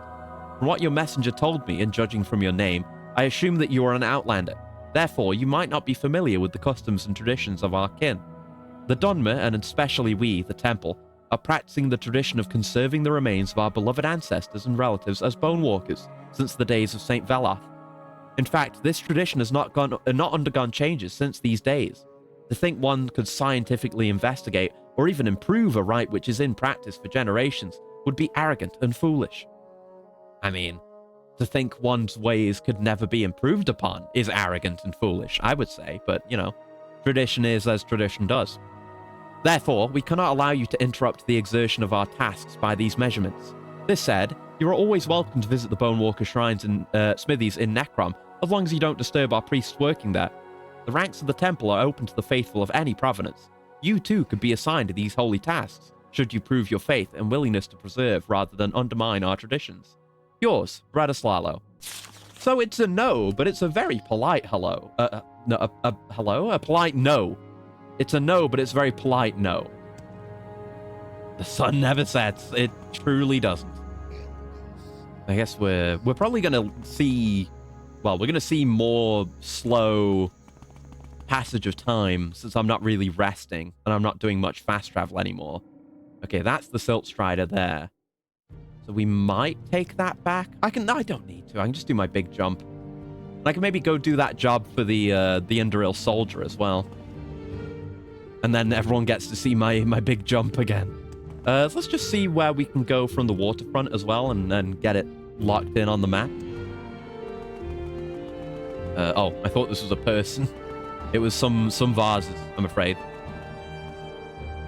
Doc's administration. Yeah, we haven't seen any of the underground. That's presumably going to be a whole thing. Will you take me somewhere? In theory? I'm not actually gonna. Yeah, travel. Where do you go? Alt Basara and Enamor Dane. Okay. Places I will no doubt visit in the future. So let's just get that last tile mapped out. And then we'll be on our way. What's this? A pawn shop? Trade it. Yeah, I'm starting to learn what all the different signs mean now. There we go. Right. Got it marked up. Okay. Now, let's jump down to... Well, I guess we are going to Salem, but we're going via a route we've not taken before, so... Maybe we'll do a big jump just over the city. And then from there, we'll go normally on foot. Well, semi-normally. All right, here we go. Yeah, I can do this now. They spell with a shitload of speed and jump. I don't know. Maybe the speed... Yeah, maybe we'd benefit from the speed carrying over into the entirety of the jump. I don't know if we get more distance that way. Science needs be done. But yeah, we have some pretty big jumps now, and my strength is really high, so I have very good carrying capacity, which helps my jumps. I'm never gonna be badly weighed down by anything ever again. Which is pretty nice. Oh god. Sometimes you jump too much though. Yeah, just an ancestral tomb. What else would it be? But I'll roughly follow the commonly followed path, because that's how you run into interesting things. But whenever we need to take a route we've already taken, then I'll do big jumps. I'll not go too crazy with it just yet. Yeah, this is the way to Salem. By a road we've yet to walk. Here's something. Ghost? Yeah, well, there's no ghosts now. Oh, you are hostile. Okay. We were just in a city of ghosts. It's a city dedicated to the treatment and occasional reanimation of the dead. Necrom. Oh, it's another Dunmer fortress. Horrendous. Guess we'll have a look. Necrom? Yeah, Necrom. It's over that way. We just came from there. It's fucking huge and it's made of marble. It looks all Egyptian. They put Necrom in the mud? Yeah. It's over there. We just paid it a visit. Shame you just missed it, but we had to go there to see if we could get permission to analyze the process of creating bone walkers, but we were turned away, but very politely turned away. I'm just heading down past Salem, down to Sata down here, to do a job for a guy that I picked up from Necrom. And maybe we'll need to go back to him after that. And we'll go back to Necrom again. Still using the big fireball? For now, yes. I'm going to try to remember once we're back in Akamora, having done these jobs, to make some more new spells. Went back to the Elder Scrolls Online, only for Necrom at one point. Yeah, right. I knew I had heard it before playing this game, that Necrom was in something. Yeah, it was in ESO. But yeah, it's in this. It's really cool. We just spent ages just wandering around, and there's a bunch of local museums and various shrines for various purposes. And it was really interesting just exploring and talking to people and learning the local history. It's a great place. It's a great place. Another reason to install this mod. Several incredible cities. Not well, I won't say least of all Necrom, but including Necrom. Necrom is great. I loved it very much.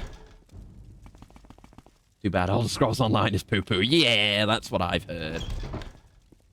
Oh shit. I've occasionally had the thought of like, oh, maybe playing Elder Scrolls Online would be cool. Because it covers a lot of different areas in Elder Scrolls lore, but then there's like... Apparently there isn't like a subscription fee, but there is, if you want to actually enjoy the game. That's what I've heard anyway. Which sucks ass, but oh well, I can always play Morrowind, and you know, Tamriel Rebuilt and the other various mods are filling in everything I could want from that, so I'm completely satisfied. So yeah, if you were willing to play a shit ass game like Elder Scrolls Online, just to get your fill of more of Tamriel, I recommend playing Morrowind with Tamriel Rebuilt instead, because you will certainly be satisfied. I trust that will be the case. You get the base game that has the Morrowind expansion for free. Oh, really? Okay, I didn't know that. Maybe I will have to have a look at that then. Because, you know, I guess historically, I've kind of had a thing against subscription services, which has softened because I've played stuff like FF14 and enjoyed that very much, and I've been very happy to, you know, pay a recurring fee to play that game. Yeah, I'm more cool with it now, but I would still only do that for a game where I know I'm gonna love it. Or have some immediate interest in it, whereas something where it's more split, like Elder Scrolls Online or you know, a lot of other MMOs, I just wouldn't even consider it. Ooh, diamond. Base game just fucks you over with bag space. Yeah.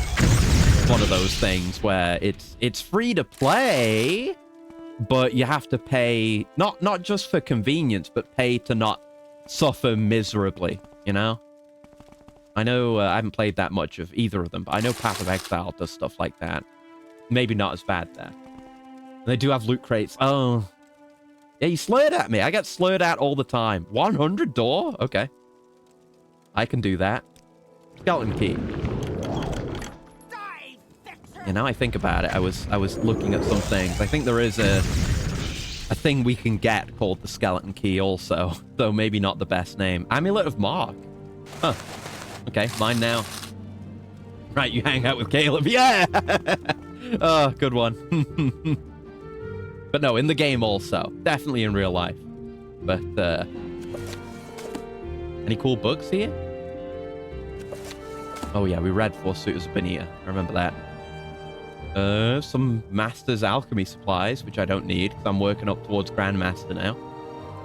Potions. They were just doing some alchemy here. Maybe I should try calming them. Maybe we would have been able to talk. I doubt it, though. Soul gems. Soul gems. Yeah, we've read that. Nothing to care about there. Pearls. Some general ingredients.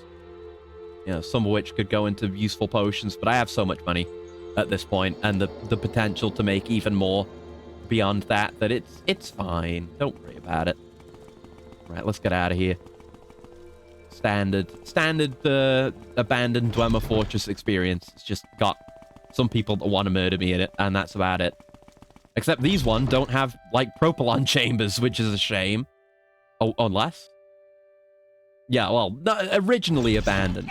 Oh, fuck. Did you slur it at me again? I guess not entirely abandoned, but... like this abandoned bedroom. Well, you know, they're just trying to murder me. That's on them. I assume... I don't know. Oh, we've got a whole bunch on there. It's the Shrine of the Tribunal. You know, they surely can't be good people since they tried to murder me. Adamantium crossbow. Look at that thing. Wow. Mine now. You know, that is the law in Morrowind, is if you're attacked first, it's not murder if you defend yourself and kill them, so... I feel no guilt for what I've done. So yeah, they've got to be bandits of some kind. We've seen, well, we did see one. Well, we saw one of those back on Vardenfell. When I went in, people attacked me, but there were guards outside.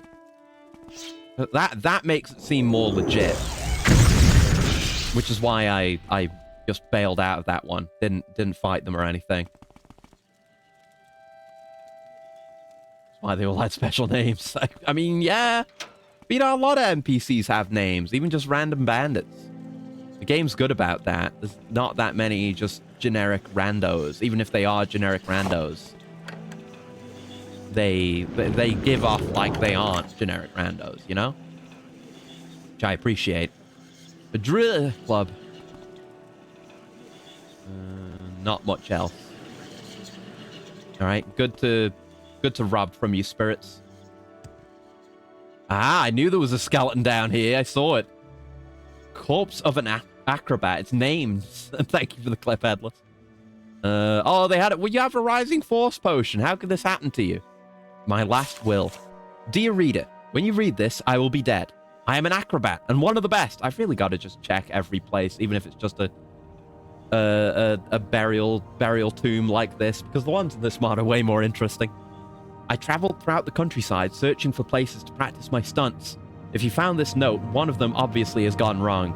This is my last will. Travel the lands as I do, my friend, and honor your acrobatics the same way I honored them. Let the world know that it has lost one of its greatest acrobats. Philomir the Light-Footed. Good luck. Oh, cool guy. I mean, he's not as acrobatic as me because he can't do that shit. Oh, just a very clean jump right back up. Maybe you should have chosen a better class. Yeah, fucking acrobats. I mean, I'm a mage and I'm an insane acrobat. It's just enhanced by magic. You can be anything when you're a wizard. Just make a spell for it. It's really that simple. Right, here we are back at Salem, right? Yes, Salem. Honor them like I did by falling down and breaking my neck, even though I had a potion to save me. I guess the idea is being that he had the potion for, I don't know, maybe getting out, but he just fumbled and fell without having used the potion and then died hardcore. Right, so we've been most of the way to Sator, so we're going to start jumping now. Might be anything else but a wizard. Exactly. The Talvani have the right idea. They get it, man. They get it. Yeah, I feel like I maybe lose a bit of speed. I don't know if it's just... Because the speed is going into the initial jump for sure. But maybe it affects our air control as well. What's this? Impaled himself on his sword. Shot himself to death. Many such cases, I'm afraid. That's a sinister looking little shrine right there. Seems like it might be some bad Daedra shit. You've got the Book of the Daedra right here. Uh-oh, scrolled note. You just gotta look everywhere. There's always something interesting. This note was obviously written hastily and with much immense anger. Much of this scroll is simply unreadable. No good gua-licking swits with stupid voices. Die, go away. Balch. 1,000 curses on their families. Children's children, burn for their ignorance. Called me pathetic, but show that something to them who's pathetic. No man could ever cause enough suffering to something you wish. Fetch us all. Kill them, kill me, kill everybody. One day I will pay a visit and whack, crack, boom. They'll never see it coming. Smells like sheer Gorath. Me? I don't know. Like, it's definitely crazy, but it's too... It feels a bit too murderously angry for me. I don't know. I don't know my Daedra well enough to make a call on it. Scribbled old note. My name is Nellen Fathis. Ilmeni the witch stole my voice. She is in the village of Salem. Bring it back to me, and then we can talk. Huh. I'll keep that in mind next time I'm there. That's something under the bed? There's a pearl! Oh. There's a cursed pearl? I'm blinded. What happened to me? I got blinded by the pearl. What the hell? I guess I'll dispel that. That scared me. Oh, that went away on its own. Man. Okay. I thought I was like someone was going to come murder me after I took the pearl. The consequences of your actions and there's gold. Hard to really get the other stuff under there. Yeah, it's just one more gold. Interesting. Maybe I'll try to remember that next time I'm in Salem. Since the witch is supposedly there. Yeah, stuff like that is why I don't want to super jump everywhere, especially if it's somewhere I haven't been yet. Because there's so many stories just waiting to be told in this mod. Just keep heading south. All the way to Sata. And then we'll find this lady. Yep. Coming through. Or coming over, I suppose. Right, yeah, so we went here. I guess there was just a town nearby, and this is the furthest I went. I went over to Alderaan. Or around that way, yeah. So, there's a town. Oh, yeah, there's just a little town here. Nothing major. Small, like, coastal village. Sata. So, who we're looking for is...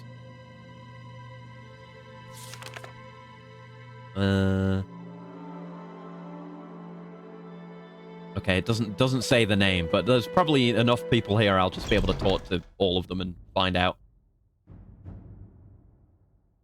My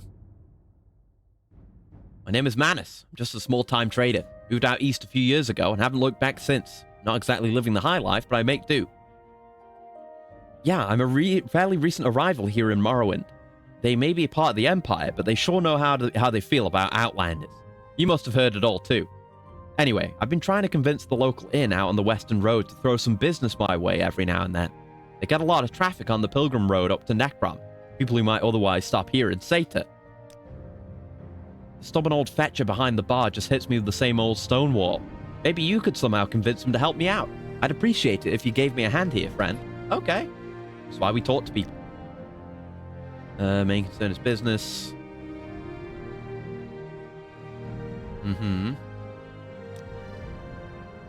I've set up a little trader shop here. Not too much custom, but I need to do something to get by.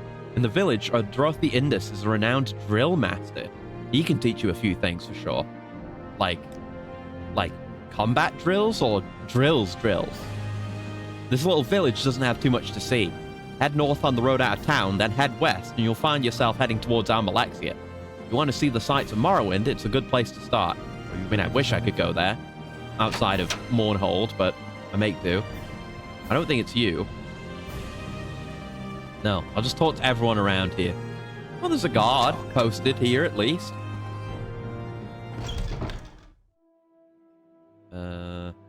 Not you. I served in the Indril military for a long time before settling down out here. I know all about giving orders, earning respect, and doing your duty. I spent years training recruits, so I know a thing or two about the best way to learn as well.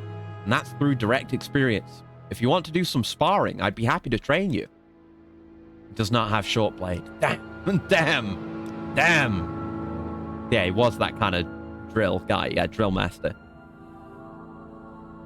Do you seek training? And he's got his own gear. Look at that. Yeah, neat that I could just kind of ask around and learn about this particular guy. Oh, I think it's you, Amani Udani. I've heard a lot about you, Outlander. Go ahead. Have you? Well, I've not got good news for you. Yes, that is my name. What is it I can do for you? Offer Varus tokens. I do not understand. You say these things belong to my husband? My dear, he died in service some 30 years past.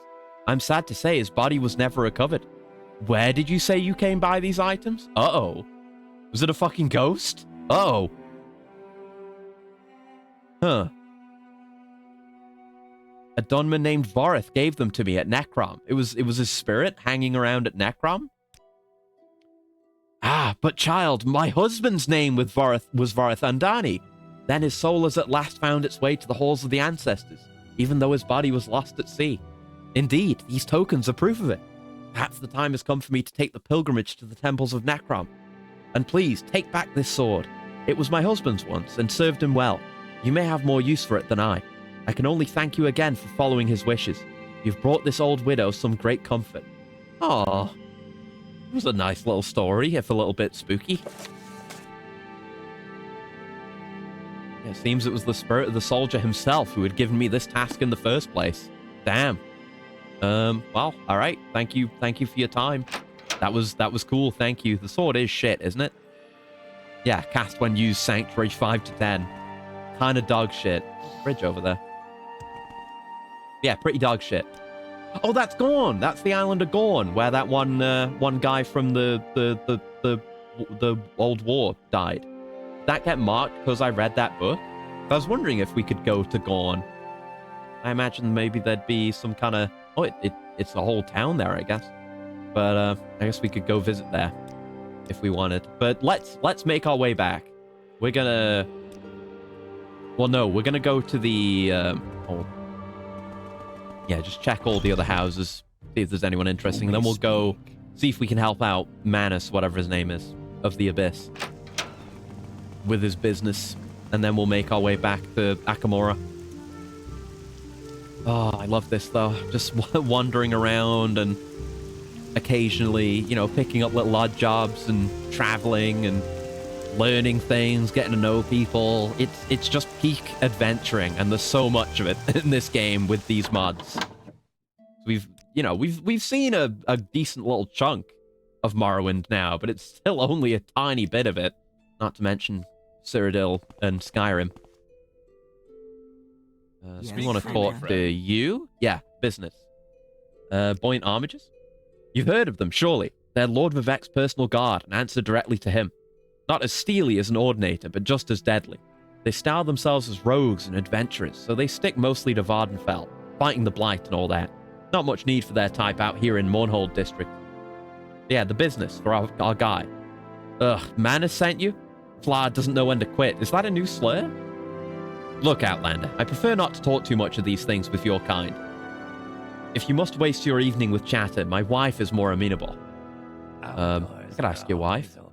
Could do a lot of things with your wife. Oh, my husband has been slightly unhappy with that man. Manus, was it? The old mer who used to run that store was a friend of ours. Raemon has a thing about you godless Westerners coming over and spoiling our homeland. If your friend wanted to get on my husband's good side, perhaps he could make a donation to the local Simraman monastery. Raemon always looked well on any mer who did right by the temple. Alright, I guess we'll tell him to do that. Running this man's business affairs. I love that you can see Necrom from space. It stands out so much. Perfect. Absolutely perfect. Alright. Good news, buddy. You've been chosen to make a mandatory charitable donation.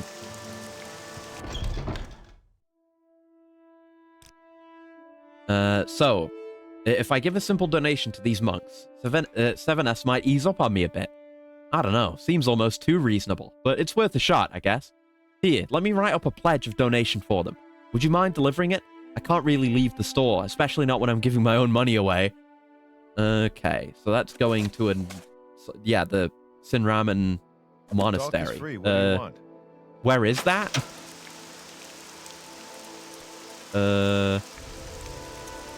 Know where we've been. I mean, we've been to several monasteries. There's no highlightable text about it. I guess we can ask about it at the inn. I assume it can't be too far away.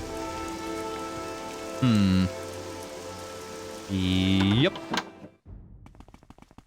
Hey, where's the monastery, by the way? Where's the monastery? I heard that Sinraman Monastery on the coast was hosting one of the Buoyant Armages. Quite a privilege for a place in the back of beyond out here. On the coast. On the coast. About this place. Hello, what's up with you? Rentius Emnor. I'm just passing through here on my way up north. I have some business in Telvanus district.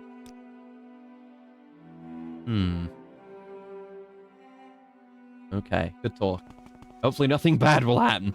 Well, anything bad will get thusly exploded by me. There was that one bridge just out from Sator. It might be out this way. So what else could the bridge be there for? But a coastal monastery. Uh-oh, I'm stuck. Oh, hey, there we go. We had that happen last time. I'm glad I can get myself dislodged like that. Okay. No signs of a monastery yet, but they do tend to stick out. Usually that kind of domed building. Anything on the signs here? No, just that Bosmora's out this way. So I guess we'll look around out this way a bit, but once we get too far, I'll turn around and check the other way. But we know it's coastal. How coastal exactly, I don't know. There's no sign pointing in this direction. Oh, it just leads to this little dock. Anything in the water here? Oh, there's a little sunken ship. But nothing in it, seemingly. All right. Wonder what everyone's thinking, seeing some random guy do super jumps all the time. Well, I mean, I'm sure, you know, random Telvanni aren't a particularly common sight, but I mean, people know about Telvanni wizards and the kind of shit they get up to, so I imagine it wouldn't be too much of a surprise. This seems like a plantation or a town. Where is this? This is Enamordain. Okay. None of you guys would know where it is. Would you? Bourne is the nearest settlement. Okay, just about towns. Mages Guild? My name is Hesseril. I'm from the city of Skywatch in Somerset Isle. I originally came to Morrowind to see the famous wizard towers of the Telvanni, but I ended up joining the Mages Guild. Now I'm just going around Morrowind completing important tasks. The rest of my story isn't really any of your business. You're in good company. All right, well, I'll see you around. Welcome. I guess that's a mage's garb of the Somerset Isles. Cool look. Reminds me of that ship we saw in Anvil that was from the Somerset Isles. The Gentle Velk. I know a Gentle Velk. It's more of a gremlin though. Our doors are Anyway, I'm not gonna mess around too much here. I don't need to be here. I'm just looking for a temple. Yeah, people have seen the Gates to Oblivion. Yeah, there's monsters and Daedra and all manner of truly heinous and absurd shit in this world, so I'm sure there are a lot of people that live just entirely mundane lives, but plenty of people who've seen the truly insane and absurd as well. Speaking of Oblivion, why was the picklock system so weird? It's just Bethesda trying to induce and introduce minigames, I suppose. And then it just kind of ended up folded in with Fallout's lockpicking, which I'm not a huge fan of. I've done so much of it, I can do it perfectly every single time. It's just a system I'm no longer fond of. I'm honestly looking forward to trying Oblivion's lockpicking system again one of these days. Because at least it's more interesting. At least it's not the Fallout system. I wonder if there's anything on that island. Let's water walk. Yep. I didn't just see something interesting underwater, did I? Gonna have to do some underwater exploration eventually. Ah! Rude. I don't want to blow up this. Let's have a look at this island then. No, I don't want to blow you up. Now we're in the Padamaic Ocean. Leave the minigames thing to Square Enix. Yeah, you're right. You're right. Oh. Yeah, there's something out here. There's always something everywhere in this mod. Lethnan Indri's shack. Hello. You may call me Lethnan Indri. I live a life here of quiet meditation and solace from the wider world. That is all you really might want to know. I've heard a lot about you, Outlander. But you've heard a lot about me? Even though you live isolated? I guess you've got to go out for supplies. I'm gonna have it coolant as well. One sec. Oh.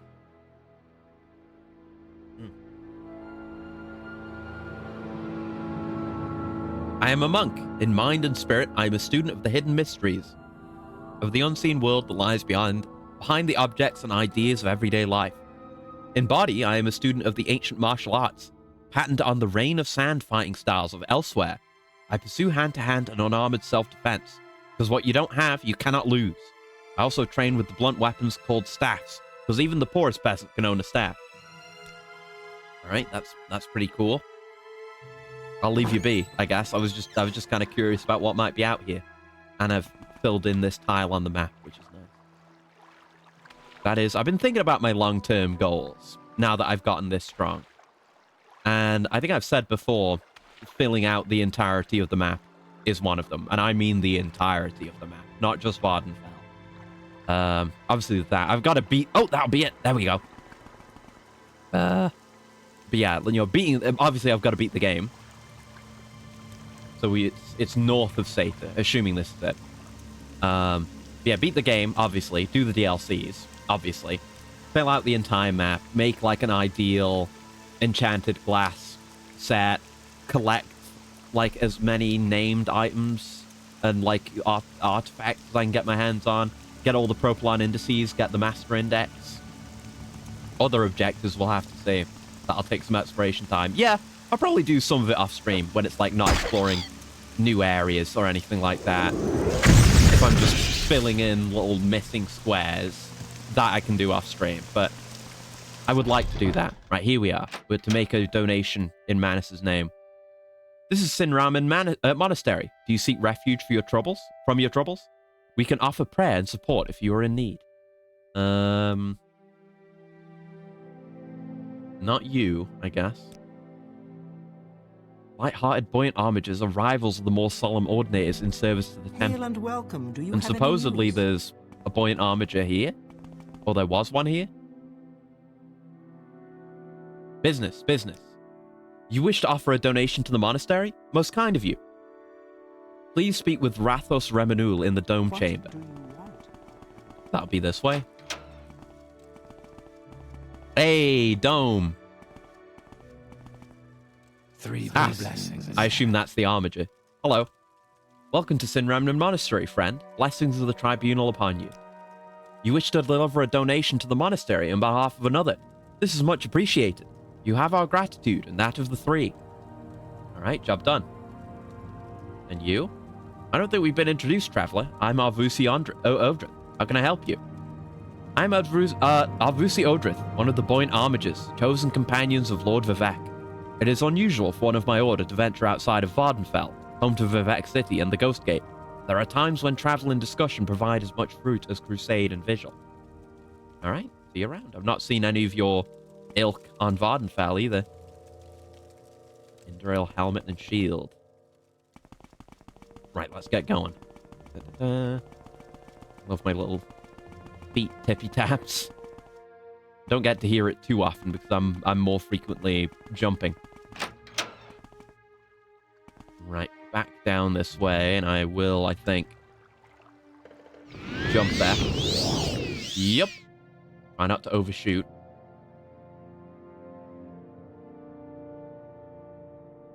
And yeah, we can use the local map to make small adjustments. Yeah.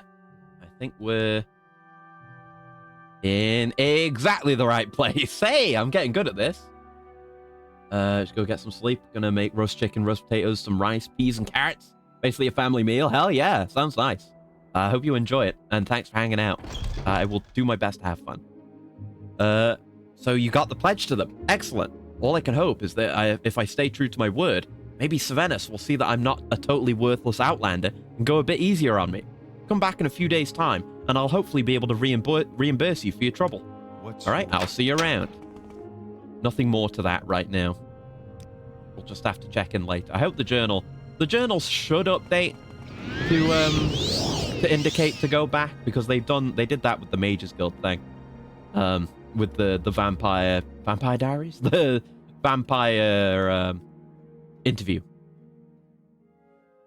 We're on top of a structure here. What's this? That's a farmhouse. Okay. Don't need to stop at every farmhouse. Yep, just some farmland here. Nothing more than that. We'll go a bit slower through this little bit of unknown area, but we've been around here. Was that the music that had that like horn? It kind of sounded like it wasn't. Like someone just blew a battle trumpet because they're coming to try to murder me. Maybe I'm just paranoid. I'm becoming more and more Telvanni by the minute. No, I think that is just in the music. There's just some trumpet there. Nothing wrong with that. Yeah, I saw there was a road that ended here, so there must be something. Is this an egg mine? It is an egg mine. All right, then. I probably should check a modded egg mine. I've only been in vanilla once. You know, those aren't of particular interest, but who knows? Like, every place I've been to with this mod has been interesting. What is this? Another Dunmer stronghold? Looks kind of different to what I'm used to. Yeah, it looks very different. This doesn't look like a Dunmer stronghold at all, I don't think. Usually quite different. Even the door is different. Tiralathra. Alright. Okay, yeah, there's just someone trying to murder me here. Well, how about we just de-escalate you real quick? You have a lot of things to talk about. You do training. Outlander. Okay, I'm just not going to murder you then. Maybe I just shouldn't be here. I'll leave it be. I'll leave it be. That's the value of de-escalate. I can see if someone is, you know, maybe someone I might actually want to talk to at some point. I don't know. Right, now we're heading up north from here. Go. Can't believe it's been more than 3 hours already. I know we spent a lot of time in Necrom. I just get lost in this game. It's so easy to do.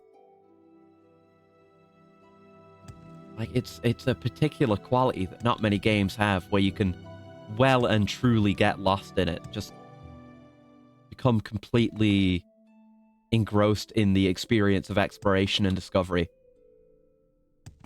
And, I mean, the base game's good about this too, don't get me wrong, but Tamriel Rebuilt is another beast entirely. Like, you can certainly compare, but it's like, you can tell this is fan-made content, the amount of passion on display. Is this, yes, it's near Tamriel Manor. Is it just another mine? Pavel. Say what you want or go. Seems like something might be happening here. Great, just when I was getting ready for a nice quiet break. Worker trouble. Let's just hope this doesn't get out of hand. There's a strike going on? What do you want? As you can tell, Tavel is currently out of action.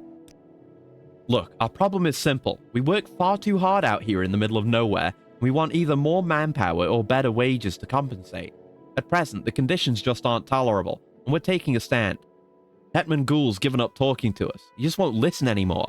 But we want a peaceful resolution here. We're not out for trouble. You're a neutral outsider. Maybe you could talk some sense into the boss. Okay, I will try.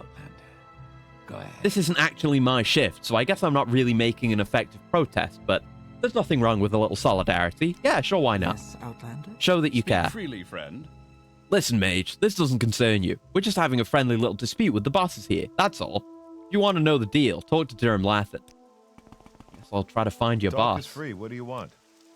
Yeah, saying the same thing. I mean, these little huts wouldn't be where the boss is, would they? No, it's just a shack for workers. Mess hall. No one in here. Barely a hall. It's definitely a mess, though. There's the mine proper. It's an iron mine, not an egg mine for a change. Is there something Hello. I can do for you, Outlander? Things are a little hectic in Tavel right now. The workers don't want to listen to what I have to say. I'm staying out of their way for now. Okay, but once things are sorted out, you'll be...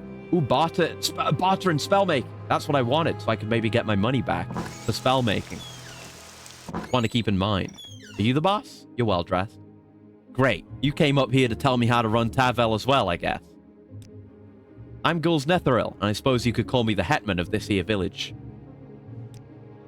Yeah, I've heard it all before. Look, Fla, it's not like I'm living in luxury up here myself. Virtually none of the profits of this operation come back to us, and why would they? We're a settlement that only exists for the purpose of extracting these minerals. It's not like any of the workers were born and raised here. They're all working in this town by choice. If you really want to do these fetchers a favor, speak to the Thronen family. They're the ones who currently own the lease on the mines. Okay, work up the chain. The Thronen family is south of here. You take the road out of town into the Lanarethon Valley. Follow signs to Draenum. Once you pass the Nethril Plantation, you should see the Thronen Manor on your left shortly afterwards. I haven't spoken with the Masters since the lease was renegotiated, though. It doesn't benefit one of my station to question the affairs of our lords. Right, so past the Nethril Plantation. Masera. Just about. Down there. I guess I could go do that. I guess I'm doing that. I'm caught up in another quest. Ideally, I would like to focus on the Mages Guild, but, you know, this is still interesting. I want to see what happens. Feels like something where there could be some kind of twist along the way. But what do I know? Sometimes things are just mundane, and that's fine too. So, we're passing the Nethril Plantation, and then just off the road to the left, in the Lanarethon region, which is where we now are. And signs for Draenum, right? Yeah, signs for Draenum. So is it this left? There's no signs pointing this way, which indicates it's a place of less import, like a manor, perhaps. Oh, am I dead on? Welcome. Just this entire obelisk, just to say welcome. That's the doormat. Okay. No, this is the Remithran Monastery. I've been here. No. They are very welcoming, I guess. Damn. The manor. Maybe it's further along? I'm not sure, though. Oh, this is back at the plantation again. And it's not actually here. It's past here and to the left. South of here and to the left, I think. Right? Okay, I have the directions. Good. Yeah. Follow signs to Draenum. Once you pass the Nethril Plantation, you see the manor on your left shortly afterwards. It should be visible. It should be visible. Going south to Draenum. Alright. Yup. Up and over the walls. Don't mind me, just, you know, surpassing all of your defensive fortifications. Oh, is it this? Right here? Ah, okay. A lot closer, actually. Yeah, Thronen Manor. You're a guard. A random guy. You're guarding this place, this manor, and a random guy just walks in and is moving really quickly and just starts looking around frantically. You don't have any issue with that? I guess I'm famous. Now, a regular doormat would need someone to stand near it to read it. Using an obelisk as a doormat makes sense, since the message could be seen from afar. I guess so, yeah. And the whole thing with the monastery is they are, like, very open and welcoming to those who want to come on pilgrimage or maybe need, you know, treatment or something. So, yeah, they would want their good intent to be known from afar. You're right. Tarvel. That's a small mining town in the Mephalan Vales, north of here. Our family holds the lease to the mines at the present time. If you have questions or business regarding that place, talk to our son, Relmo. He's been charged with the family's economic affairs for the time being. All right, young member of the family. There you are, taking up control of the business. Might be able to manipulate him a bit. I am Relmo Thronen, agent and oathman of the Great House Indoril. I'm currently helping manage my family's affairs from here at our home. Okay, he's an agent and an oathman of a great house, and it's House Indoril. I mean, you should work for me.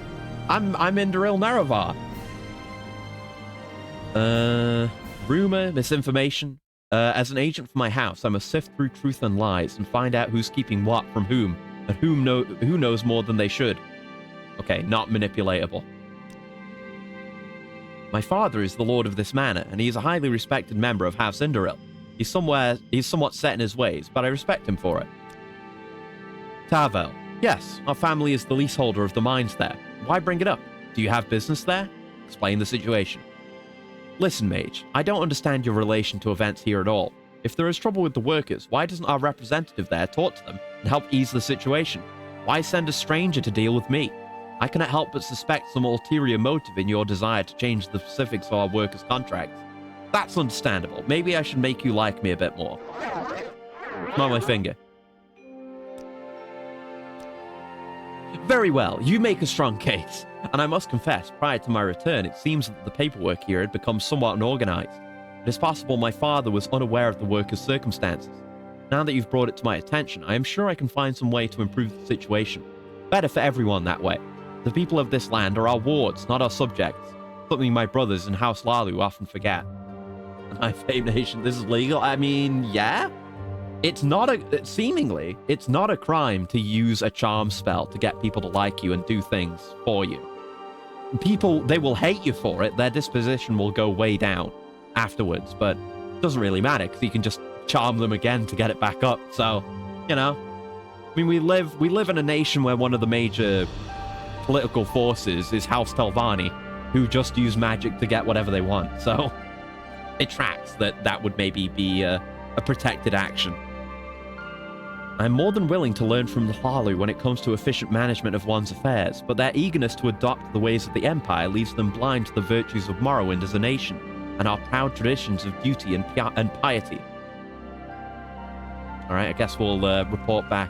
So maybe if you can charm people with money. That's also a way. Maybe talking to his father would get us something. You're the head servant. Okay. Sarah. Given that it seems he's the one who set up the whole thing. He's not going to be down here, is he? This is like servants' quarters. The father. He'd be upstairs, surely, right? Is there an upstairs? Yeah. Think, man. Think. Not in here. Oh, and a robot from Emmerich. One sec. Hey, we got the drone. Yeah, speaking of finger smelling. Ah, must be you? Sarah. Wait, who are you?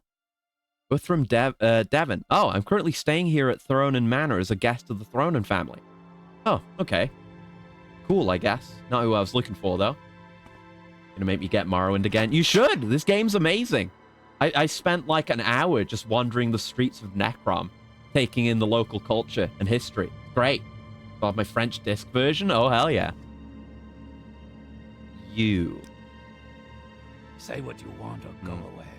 Wait, Orc? Ah, Orcs are the beast barbarians of the Hrothgarian and Dragontail Mountains.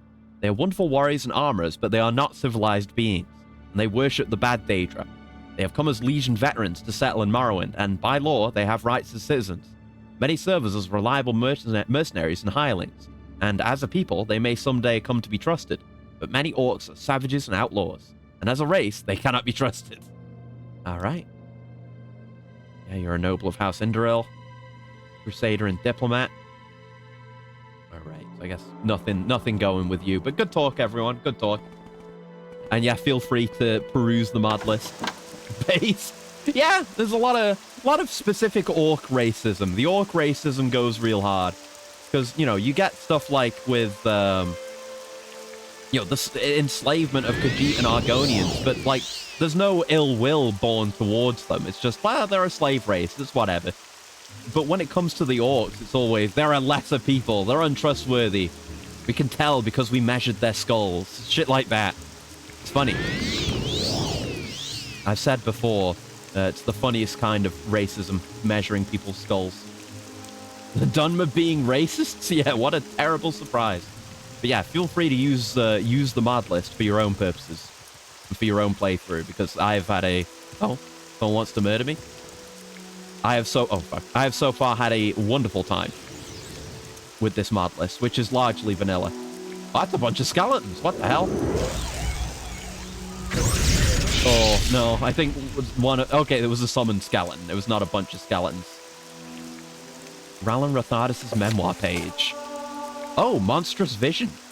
I got a spell. Well, alright then. Maybe there's some quest associated with that, but I've sorted it out now. They were all chasing after me. Oh god! Big spider, big spider. Big spider. Oh, I got it. Chronology's so ridiculous, it's funny. Exactly. Oh, that's a Daedra. A Drydrea. Spider lady. Oh! Yeah, I was told about these last time. There are Daedra spider ladies. Miris. I see. Very good, very good. Dead Ordinator in Mourning. I'll give that back to you. Indril amulet. Now, I'll leave that be. That might be for a quest. It seems this Ordinator in Mourning got jump, maybe? Very interesting. You also just killed this guy. I don't think I did. I sure hope not. No, probably not. The explosion was like over here. It wouldn't reach all the way to where that guy is. Probably. Although there was that blast against the spider. I've not saved in like an hour though, so no going back now. Unlikely story. Well, no one's here to say otherwise. So we're absolutely fine. Don't worry about it. No one's ever gonna ask. Right, I remember that little area that looks like teeth. That means we're right here on Nakamura. Finally made it back to where I was going. Yep. I haven't forgotten to do something else, have I? Oh, right, I should... Oh, I kind of want to go back to Pavel. Damn. Yeah, let's go back to Pavel, actually. We'll be able to get back here real quick. And, oh, shit, this is all explored territory, so... I'm fine just jumping over it. I look forward to the day... I don't know. Maybe I know... Obviously... We see bad performance when I'm in cities with high draw distance, but maybe I should look into extending draw distance. I'd at least like to have the option for when we're doing shit like this, because I can use the map, but it's nicer to be able to just look down and see where we're going, you know? Maybe should have left a mark where I just was so we could quickly get back to Akamura. I could have left a mark back there ages ago, but then I wouldn't have ended up doing all these little side quests along the way. Right, so it's around here somewhere. Here we go. Or have I gone past it? Where is it? Ah, to the left. Very well hidden, Tarvel. There you go. Here we are. Hello. Sorted it out for you. You may speak. Yes. So, you spoke with Relmo Thronen? He always struck me as a reasonable man, and you say he agreed to look into the workers' arrangements. I'll take him at his word. Maybe now the miners will get back to their jobs. You should let them know of your success. Yeah, it was that easy. Just go talk to a guy. I guess it's getting the guy to like you enough to agree and trust you. And there's a few ways to do that. Magic's easy. You can pay him to get him to trust you and like you. And you can, you know, actually have good personality and be good at talking to people, which I am not. Speechcraft? No. Look at that. 6 speechcraft. Nah. Right, hello. So, we here at Tarvel are still waiting to hear something suggesting our situation might improve. We'll get nothing if we just give in. Really? You spoke to the Thronen family, and they agreed to reasonable terms? Well, that's pretty remarkable. Okay, if you say so. I'll let the miners know we should get back to work. If this comes through, we owe you our thanks, Sword Speller. Alright, the miners were pleased. Is that it? Yes, okay. Same thing again. But it's like, yeah, now is the right time to talk to him. You have my gratitude, Sword Speller. Here, this is probably the best thanks I can offer you. Some decent workmanship there. A tempered iron saber. It's dog shit. It's long blade, and it's dog shit. But okay, quest done, and I helped these people out. And most importantly, the fires of industry shall burn on forevermore. Thanks to me getting things up and running again. That's what really matters. Yeah, it's like right next to this manor. And this manor's really pretty. They got this waterfall coming through. Wow. Or you can make him smell your finger. Exactly. The finger always works. It's why mages are the best. I don't have to spend money. I mean, I do have to level skills, but it's very easily... It's a system that's very easily broken. You know, it's simply the best way. The Telvanni, prejudiced and stubborn as they are, they do have the right idea when it comes to magical supremacy. I'll just not mind that the frame rate's going. It's not that bad. It's 35 roughly average frames per second, but It looks nice, so gotta live with it, I guess. Friend, how about a Hello. potion today? Bad news. Sword Speller, something unbelievable has happened. Ah, you have a reply from Breda Solalo, the administrator? Yes, that's superb. But we have to focus our attention onto a more urgent problem now. As you surely remember, I intended to meet a fellow scientist in Altbasara. However, I never arrived there. I got arrested at Fort Windmoth instead, and I wasn't even informed of the charge. Well, you're here now, but what the hell happened? Find it weird and interesting they allow Argonians in their ranks as mages. So weirdly meritocratic. Well, it's an imperial institution, you know, and the Empire is anti-slavery and generally, I mean, there's racism there, but not nearly as bad as in Morrowind.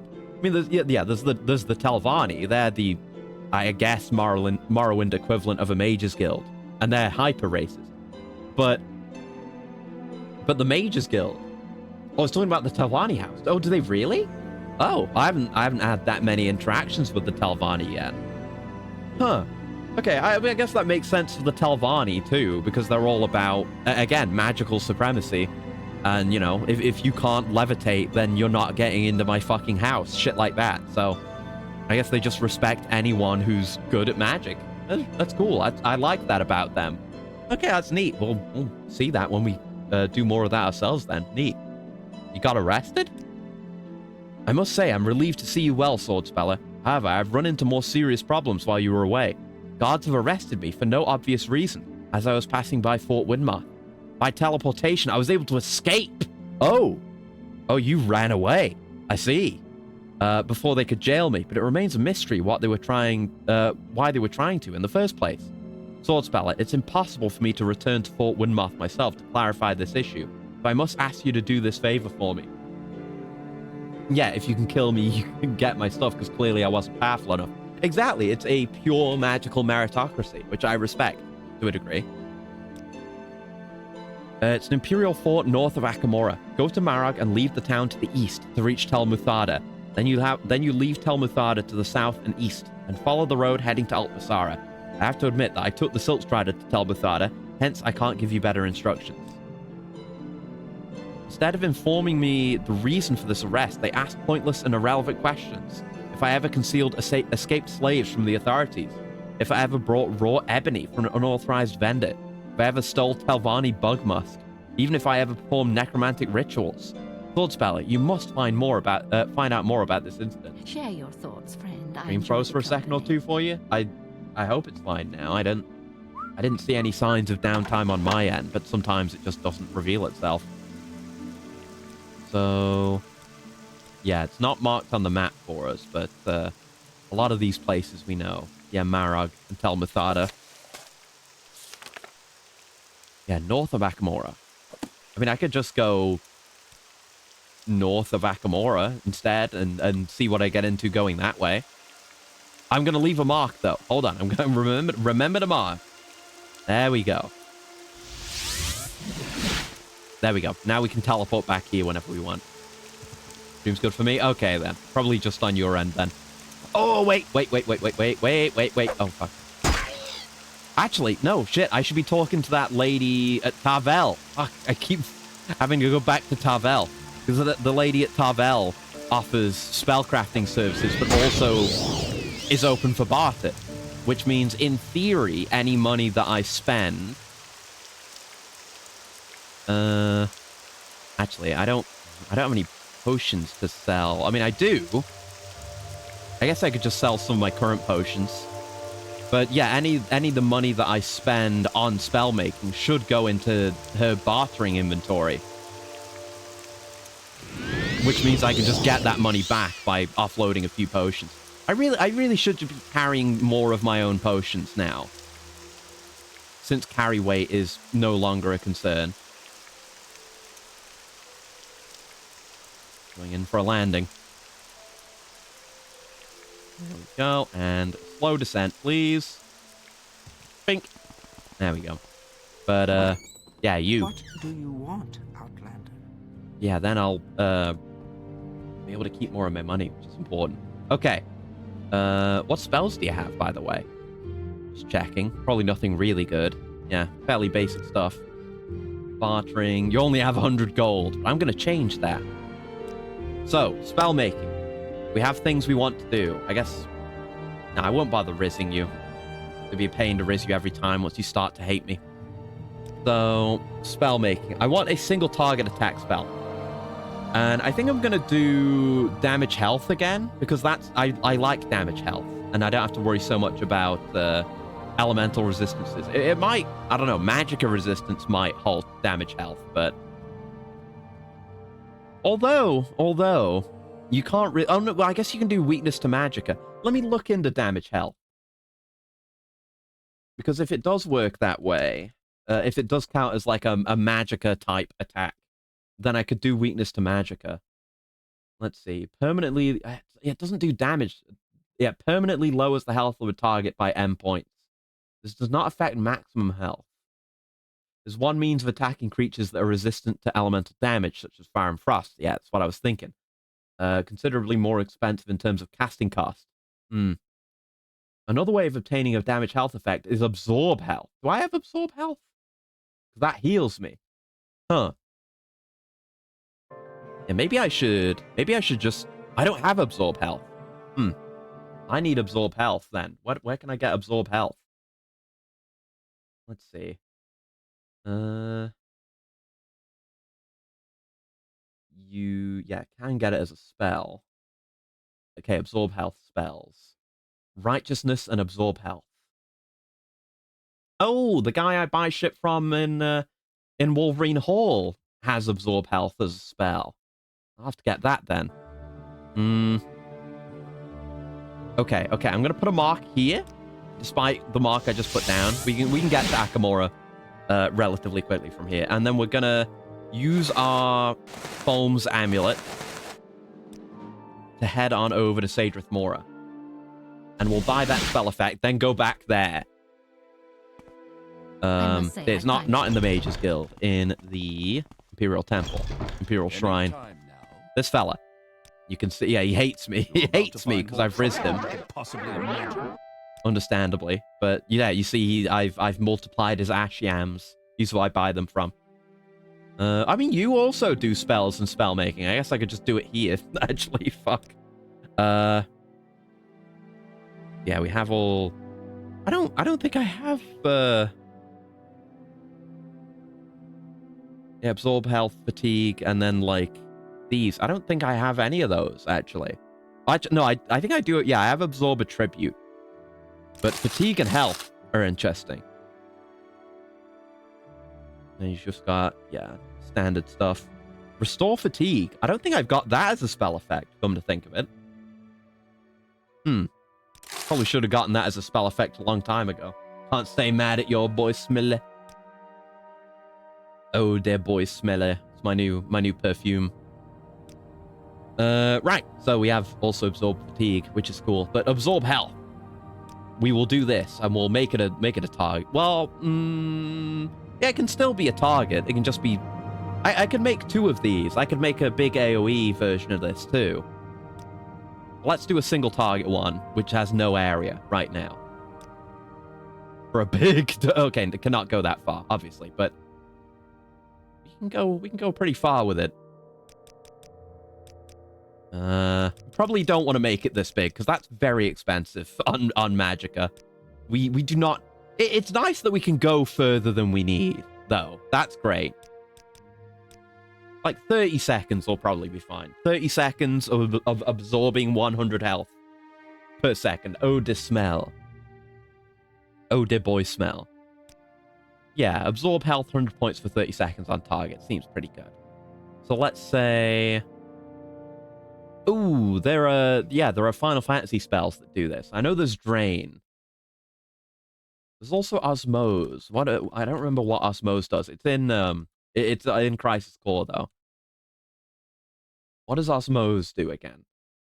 Black magic transfers MP. Okay, so if I could get something like this for Magicka, then that could be Osmose. Let's see, Drain. Because I think you just do the standard variants like Drain. Yeah, Drainra and Drainga. Okay. So Drainga is better than Drainra. So let's have the single target one be Drainra. and the multi-target one be Draenga. Yeah, osmosis. But that's MP from what I'm aware of. And regular drain is health drain, and this is health drain. So we'll go with Drainra for this one. Drainra balls. And then absorb health. Just the exact same thing. Yeah, on target. And with a big AoE. What did I set the time to be on my spell? And yeah, see how he's got crazy money from that spell now? And I should go back to Balmora, grab some potions to sell. Although I guess... Yeah, I could just sell some of these and then just get that money back, which is nice. Just go through my supply. Right, so Drainra... It's 30 seconds. Okay. So, absorb health. Target. 100. Probably, yeah, just do that instead. 30 with 50 area. And this is Draenga balls. There we go. Nice. Now, I will give you some... what do I want to give you? I've definitely got a lot more 5-hour energies. I don't need them that often, so... you definitely don't need all of them to be fully tapped out either. Barely even need... I barely even need one. If I take one off... Yeah, we end up like that. So have... Yeah, there's not much else I can sell that will really get us there, you know? So... Yeah, the adamantium crossbow. You don't buy that item, though. Fuck.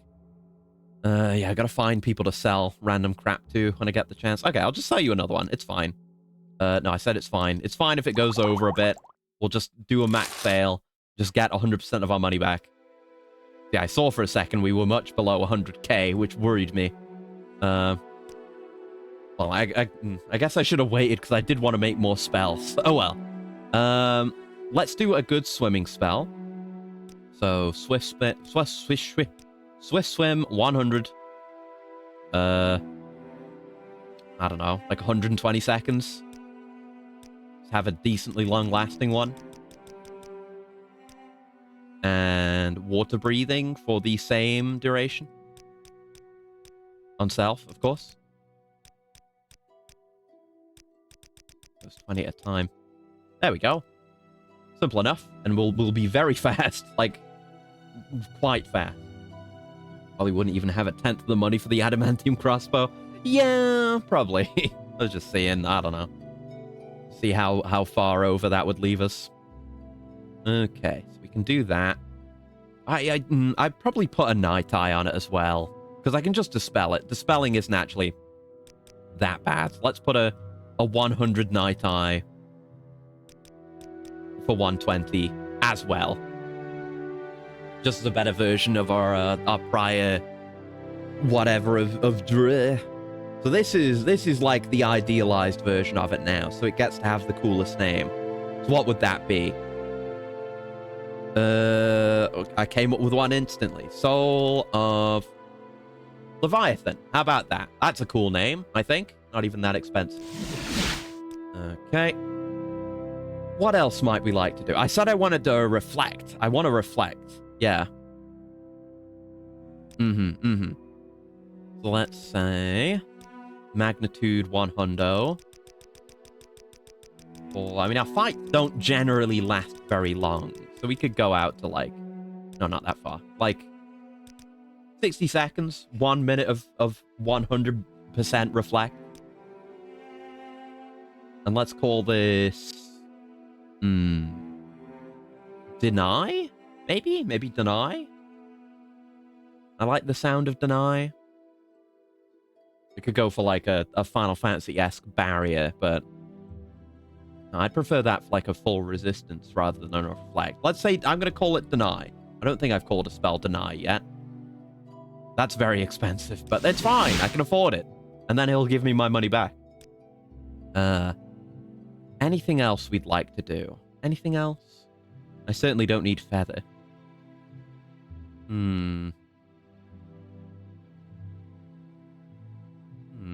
Disintegrate weapon might be one to go into at some point. Oh, like a good chameleon? A good chameleon. Yeah, a gooder chameleon. I should make a chameleon. Yeah. For stealth things. Have a good sleep, assassin. Thanks for hanging out. 100. That means 100% invisibility. And crank the duration on it. And this could be... Yeah, this one's not that demanding. Let's say 200 seconds. Probably going to be enough for our purposes, right? We'll call that Vanish. Anything else? Anything else? I mean, I could make a cooler Levitate. Not a huge priority for me right now, though. Maybe just a night eye on its own for when that's necessary and water isn't involved. And give it a fatter duration. Yeah, like 300 seconds is pretty good. I'm on the ball with the names, by the way, because this one's all seeing eye. I think that's pretty cool. Anything else? Oh, right, telekinesis and open. Yeah. Let's just make an all-purpose open with telekinesis built in for the purpose of traps. And then I should probably just make a... Yeah, I'd like a single spell that I can use to just do both, because it often comes up. No, don't. It's not a search, you idiot. Let's just make a big telekinesis first. In fact, how far can we push this? Because just having big telekinesis for as long as possible is kind of desirable. That's pretty good. So, yeah, I'm gonna make a mega telekinesis. Long arm of the Enwa. I like that. I think that's a good name. I think that one was quite expensive. How much money do I have? Oh, he's gotten most of my money there. That's why I made a lot. But we're gonna take that back. I'm probably gonna have to teleport to get some of my potions, but we will get that back. This is good though, because most merchants by default can't offer us this kind of money. So we end up losing out on some potions, but it's more efficient to sell our potions this way. Even though we're ending up at the same amount of money, but we've gained value in the spells. So, right, I guess I'm gonna want...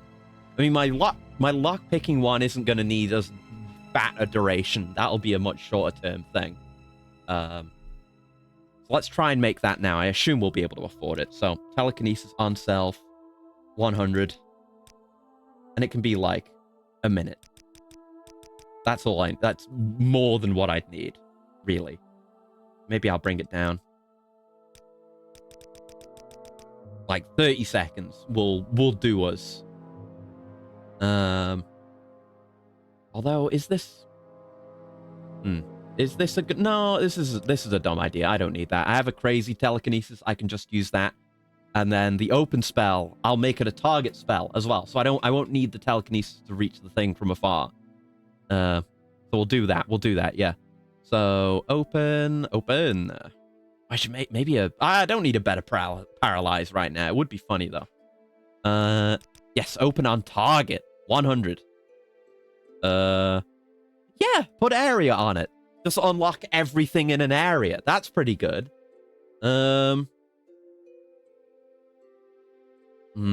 Let's see. What to call this? I'm thinking about what if I do a future reference and make it a reference to the Grey Fox from Oblivion, maybe?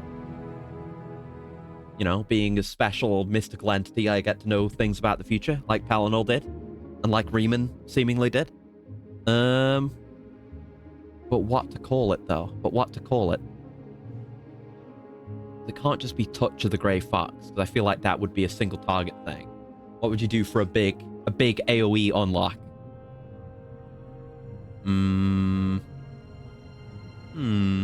Could go with something else. Yeah. There's potential angles to be taken here. I can't really settle on one particular thing. Hmm.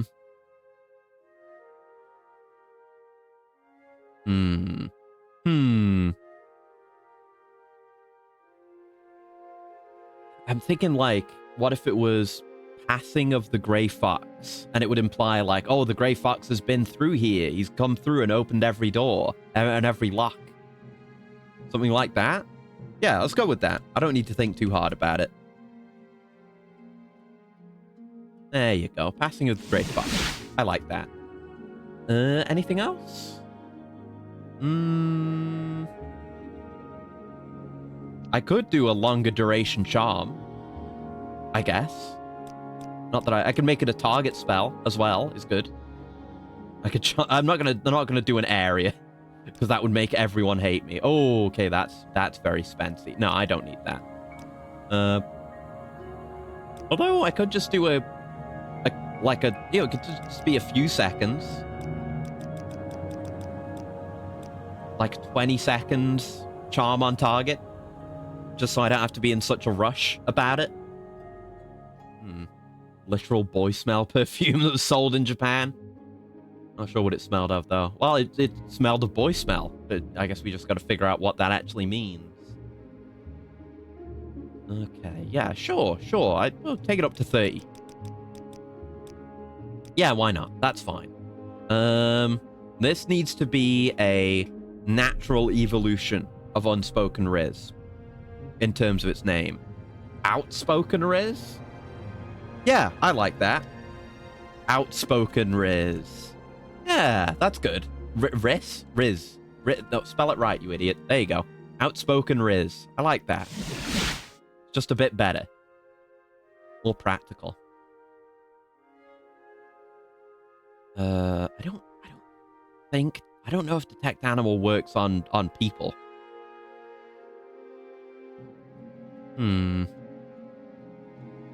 Yeah, like Demoralize. I think we need Demoralize Human, too. There's, like, Control Creature or something like that. I was reading on the wiki, people... With the Mudcrab Merchant, people actually move them by controlling them and just put them in a more convenient place, which I might do at some point. The smell of a boy's anus. The latest scent in the Forbidden Collection from Japanese brand Tamatoys. Remember them as the folks that brought you Schoolgirl Urine and Schoolgirl Armpit. Well, they're consistent about what they want to do. I gotta admire the honesty and openness of it, I suppose. I'm good without any of those scents, though. Thank you. Very interesting. Very interesting. I guess you could... I'm not gonna do it because I'm gonna make like my own enchanted armor at some point. But you could make like a spell that gave you a full armor set, a bound armor set. I don't think I have all the spell parts for that though. Anything else I really would like? We did Chameleon. We have Night Eye. We have Reflect.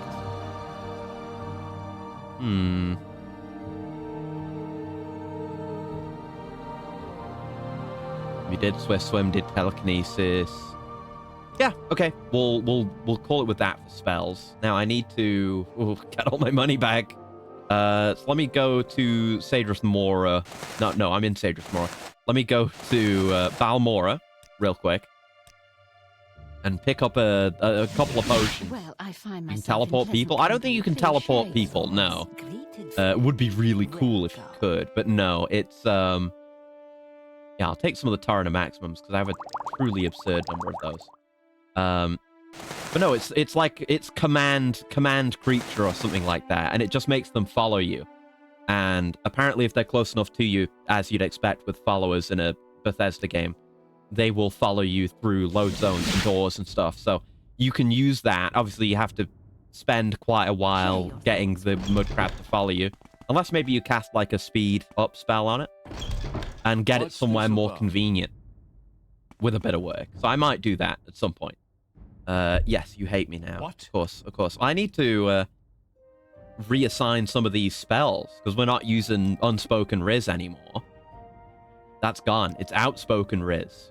You don't smell my finger anymore. My finger projects energy at you that makes you like me. I guess I don't use Taj. I should put Reflect on there. That's what I should do. My big Reflect, which was Deny. There it is.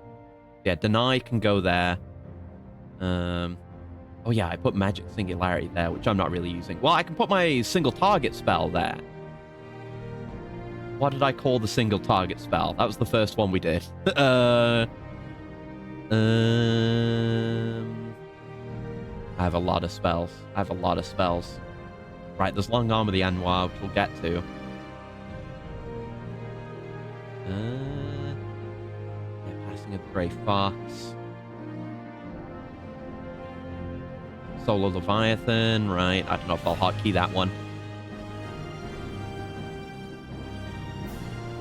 What did I call it? I don't remember what I called it. Oh no, I have too many spells. I need to clean this up, man. Assume the game doesn't reset NPCs. I don't think it does, no. No, water games were kind of inconsistent what things were permanent or not. Later games, that makes more sense. Okay. Sometimes you put an item in a cupboard and then it spontaneously disappears. No, they're pretty good about that. Like, everything so far that I've put into a container has been very safe. It might not be the case in containers whose contents respawn, but I haven't put anything in any containers of that like. But NPCs, I think, are just maintained as they are, so you can do stuff like that. Right, All-Seeing Eye is there too. What the fuck did I call the damage spell? This is not a test. I just don't remember.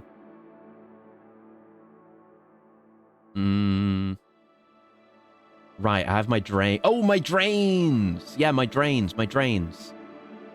So this is my single target. So Drainra can go there. I do want regen. But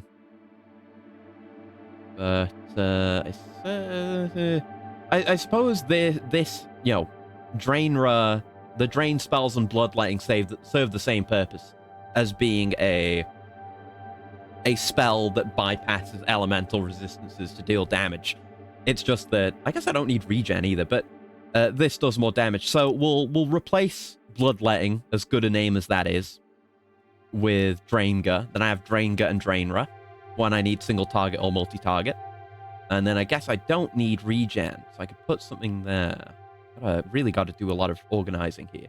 There's a lot of things we don't need anymore. I mean, Soul Trap, I don't need that so much that I need it on a hotbar thing. So, well, I'm gonna fully reorganize this. We're gonna have Drainra and then Draenga, because that makes more sense. We'll just go from the start. Then this will be Draenga. Draenga. There you go. Then we don't need this. So I'll probably put... We don't have anything else damaged. Like, our damage spells are collected here. So then we move on from that. Next can be Deny, because we shouldn't need healing anymore. We can just steal health from things when I decide to. Because this is going to do more damage. This is our main damage dealer. But when we're expecting to take damage or have taken damage, we'll use the Drain school of spells. So beyond this, I'll want what? What would I want, like, on hand? Because we're limited on how many things we can hold. We're gonna want Riz. I'll put Riz. We'll work from the back now. We want Outspoken Riz. We don't need Neurotoxin right now. So that leaves us with 3 free slots right now. For what? So, I don't know. Swimming? Night Eye? Chameleon? What is more commonly used and would do better on a hotbar, eh? Wasting so much time with this. I'm sorry. Yeah, we'll put our invisibility on here. We'll have that before Outspoken Riz. That was Vanish, right? Yeah, Vanish. Chameleon for 100% for 200 seconds. Night Eye. Yeah, that's nice to just have on. And then my underwater one? Yeah. So it's Soul of Leviathan. Yeah, there you go. That is my new hotbar setup. Subject to change. But I think these are the things that are most valuable to have on hand. I mean, Outspoken Riz could be put away. It's not like I need it that frequently. But right now, I need you to not hate me again. Time to test Outspoken Riz. Yeah, rizzed at range. And rizzed for more than a singular second. That's good. Right. So, I would like to get all my money back, please. Probably only need like 5 of these. Or 6. My estimate was only slightly off. Didn't need as many as I took. Yeah, that did it. To get literally all my money back. I know, I'm just under 100k again. How nice. Let's... I guess I'm fine just holding on to everything. I don't need to sort out my inventory right now. It's kind of a mess, but I don't go into my inventory that much anyway. All right. So let's go. Let's recall back to our mark. Recall back to our mark. What do you want? Yeah, I don't need anything with you anymore. I already found a better person to do your job, I'm afraid. 4 hours. God damn. Can I have a coolant? 1 sec.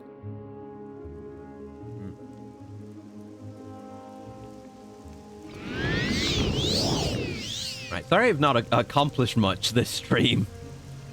But, you know, I've been enjoying myself. I've just been having an explore and a discover and the spell making. I've made a lot of my kind of final wish list spells today, which is really nice. Last stream was kind of the prelude getting to this point. But we're not there yet. We're approaching our final form. There's still a lot that enchantments can do for us. And that'll save me a lot of casting as well. And then I maybe free up my hotbar. Excuse me. Well, I have Drainra for situations such as these. There you go, get drained, and I'm at full health also, so fuck you. You don't have to worry about regen anymore. My health is still very low. So bumping up endurance might be the next step. And then maybe I'll never need healing again. But for now, we're good. And you can see all of our stat effects have not gone down at all over the course of 4 hours. Sometime within the next hour, they should all run out. But this is much better than how we were before. Now, so we're heading... I mean, yeah, we're going to head north. And try to find our way to this place at Fort Windmark. It's north of Akamora. East of Tel Muthada. Go Muthada to the southeast. We know where Tel Muthada is. Yeah, it's southeast of Tel Muthada. So it's somewhere out here. They're saying, like, you know, because the lady we're doing these jobs for, she barely ever goes by foot anywhere. She just takes Silt Striders, because she's not an adventurer like me. Or, you know, a wizard of great repute. But since I am both those things, I can just go there myself. Was this, like a grain silo? Or a wizard's tower? Pediver's tower?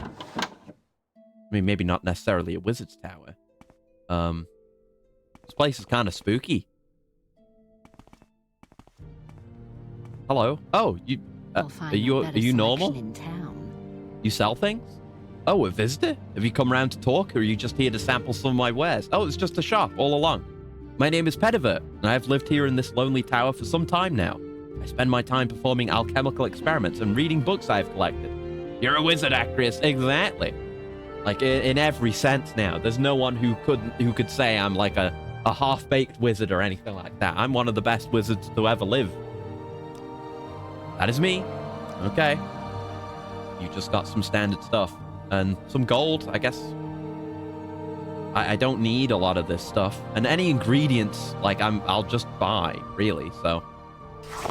I should just sell things. I might use the ebony for something. Really, I want raw glass. It's not like I want ebony armor, but it might be cool if I can do something with it, you know. Sure, get rid of these. Might keep the Daedra heart just because they're cool.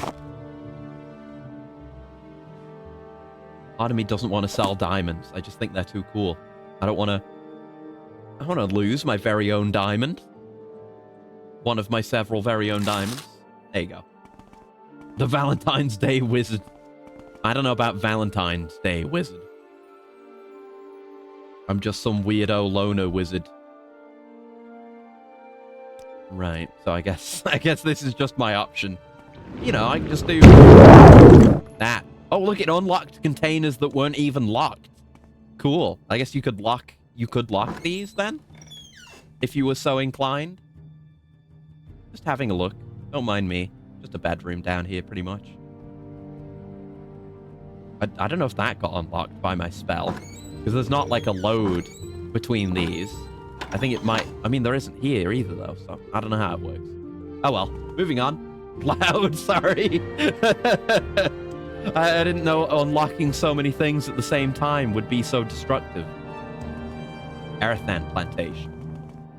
I see. So we're probably heading a bit northwest from here. We should be able to see it. I will exercise caution with that spell in the future. Maybe making that spell was a bad idea. You have a sign for the fort? Ah, Windmoth. Yes.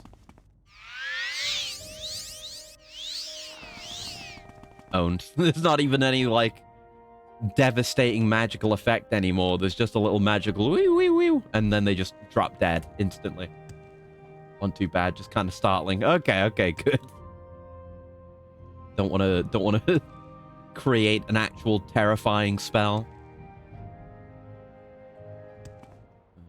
Okay, there's something there. What's that? It's not the fort. Oh, the destroyed town and the blowing shit up. All right, time for Draenga, I guess. Unless... Well, I should try to de-escalate first, then kill them. If I deem killing them necessary, that is. My god, what the hell? It looks like that when I do that? You're a rogue. What do you want? You're a rogue. Interesting. They're all facing away from me, which is a bit spooky. Oh, you're a different rogue. I'm a lovable rogue, a silver-tongued devil with a taste for the better things in life. Lovable as I am, some people get upset with me, and so I must fight. Except when you tried to murder me just now. Purely in self-defense, you understand. I like light armor and short blades for self-defense. Yeah, just telling you what a rogue is. Are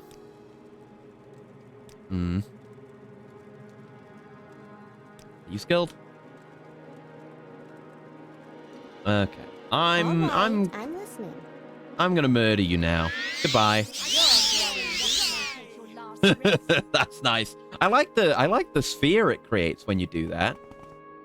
There's a light on over there. But I'll fire it in the distance. Look at that. Going a while. Yeah, look at that. It's like revolving circles. I hope nothing around that nothing over that hill just got its life drained. Huh. A lot of restores, which doesn't mean much if there's if it's already, you know, at its natural maximum. I suppose if you get your stats damaged, that's something. I suppose. Extravagant gloves. I might take those. I don't know if I'd use them. And then just exquisite clothes. I might take some of that. If you can wear a skirt with pants, I wonder if you can wear that with a robe as well. That would all be enchantable. Oh, I guess this is where they sleep. Well, where they slept. They sleep in hell now. So we're probably, yeah, we're about even with Tel Muthada, so it's probably out this way. Oh no, we saw the sign. I was following the road. No, hold on. Don't get distracted.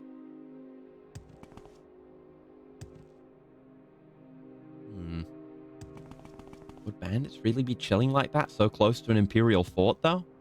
Unless that implies they're not actually taking good care of their territory. Here's a Daedra Shrine, which absolutely is in no way frightening anymore. Now we're all the way up here.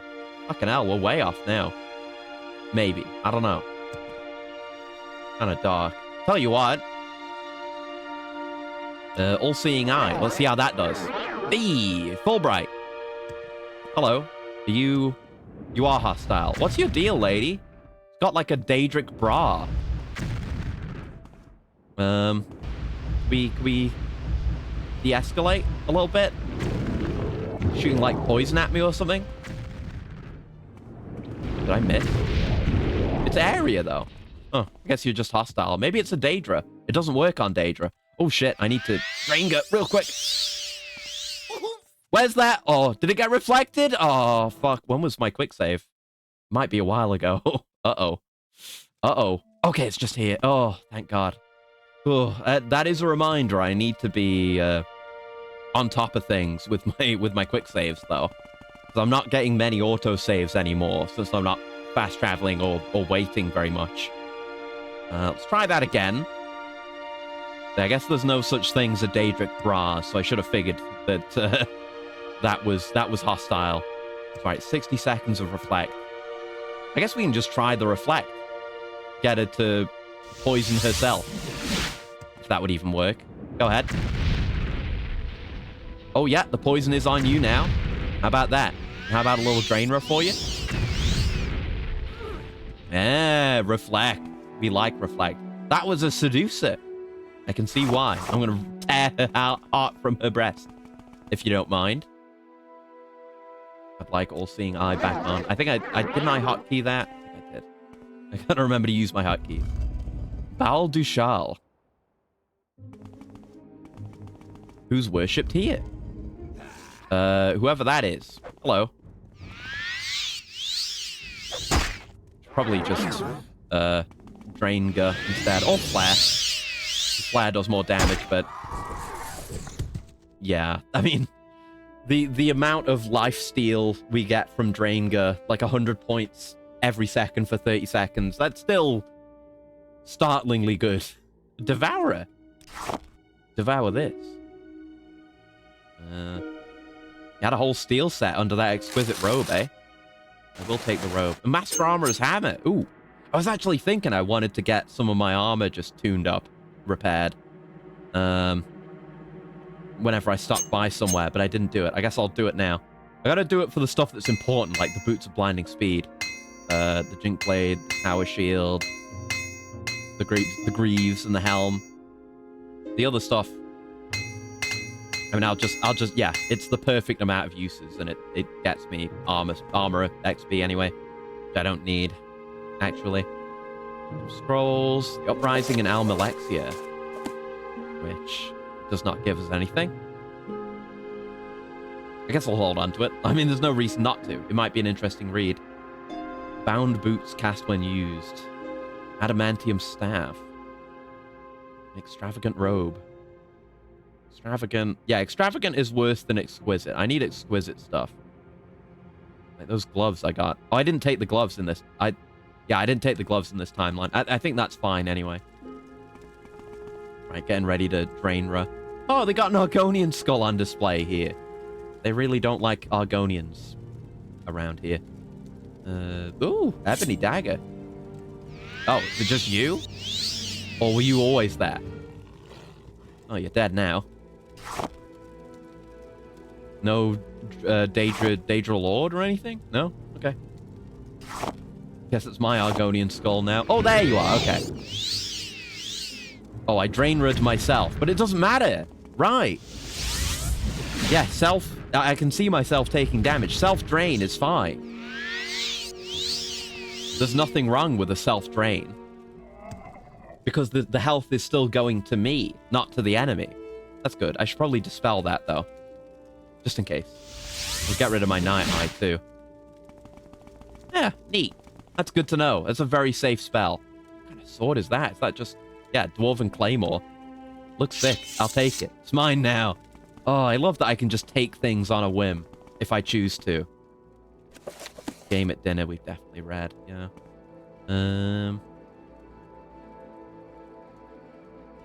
Okay, audio warning, passing of the Grey Fox is about to be cast. Alert, alert. Okay, it wasn't that noisy this time. There were less things to unlock, I guess. Just a bunch of potions. They like their alchemy here. Daedra Skin, Frost Salts, Fire Salts. Yeah, very alchemy focused. Only Journeyman's alchemy gear, though. And thank you for the coolant, Headless. One sec.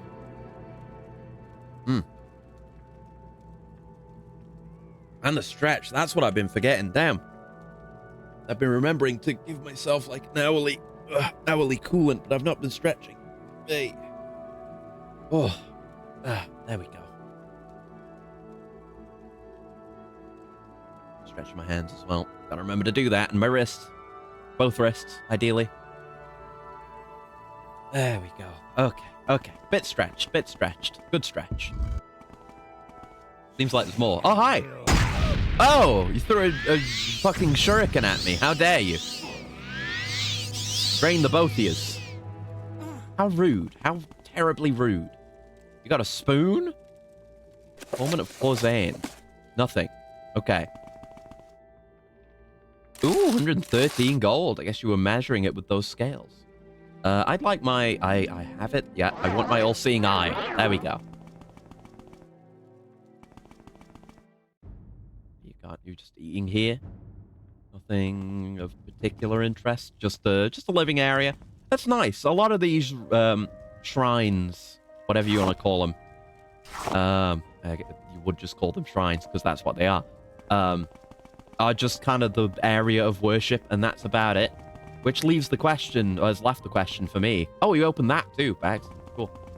Leaves the question of, you know, do these people actually live here, or are they just here right now, or... But no, they do live here. There's living quarters. Okay, you're getting a drain rough for that one. Just being a bit careful with drain guy. I don't expect to find anything friendly in here, but I think it's worthwhile to be careful. What do you got? Orcish gear, 15 gold, and an orc skull. Oh my god, is that the skull? Did that guy used to own all this orcish gear? Jesus, kind of fucked up, bro. No one has glass though. I can't get any glass. It's all orcish. Gotta kill more elves, clearly. I mean, that is true a lot of the time. Okay, that's locked. There's passing of the Grey Fox. Warning. It is a bit loud. Oh, stuck on the door.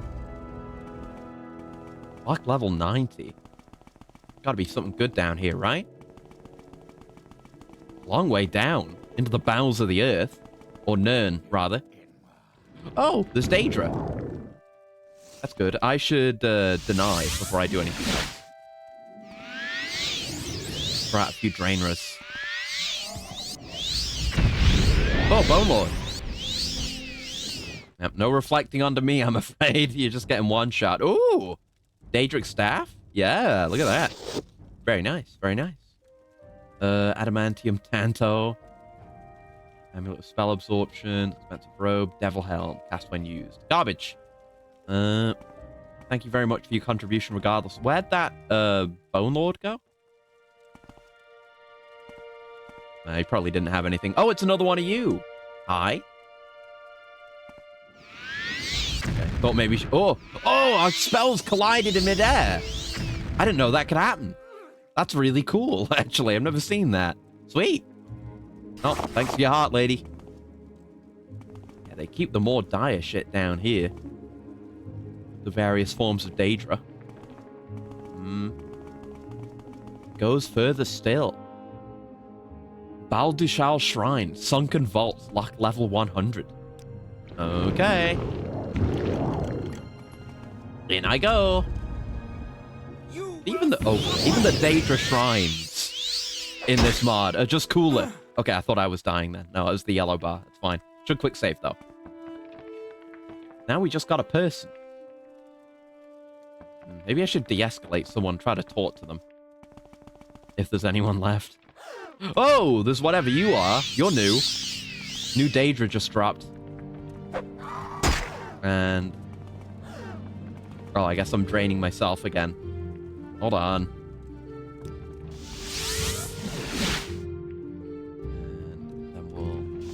Deny again. And Drainra you again. Now that I'm reflected. There you go. I saw the yellow bar go down, but it was me who was targeted, even though I wasn't dying.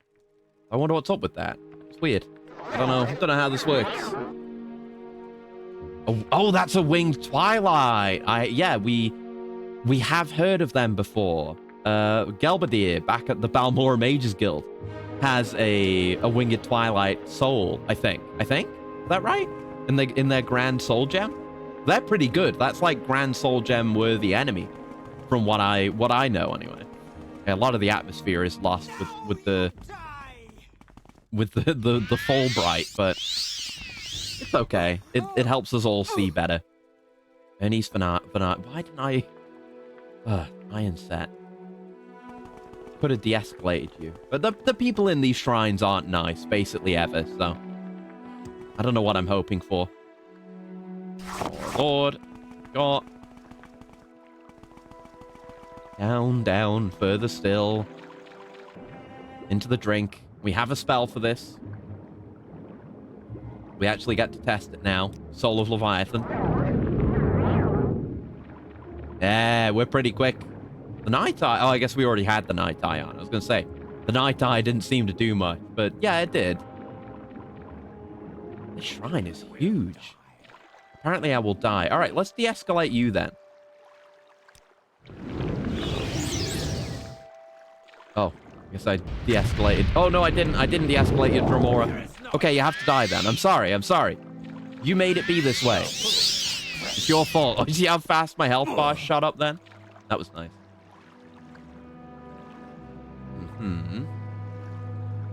Obelisk, 1 gold. A broken sword. A staff. Okay. Our Schwim is still active. It's so nice to have these convenient spell features now. This is what this playthrough's been all about. Getting to a point like this. Oh, you're something. I don't like you. Fucking... can't remember his name. Main villain from Blood, motherfucker. There you go. What were you? A devourer. Huh. Didn't really get a good look at it. It's got a huge mouth, though. Which tracks for a devourer, I suppose. Nagoth Daryl. Daedric Longsword. Wow. Mine now. Adamantium Helm. Good for medium enjoyers. Fear Struck. Constant effect. Wait, what is this? Is this torso? Constant effect, Fortify Block 40, Fortify Agility 40, Weakness to Fire 100. And Pants of Resist Paralysis. Constant effect, Resist Paralysis 20. Ooh! Okay, the pants are going on. This is what? That's heavy armor. It's extremely valuable, though.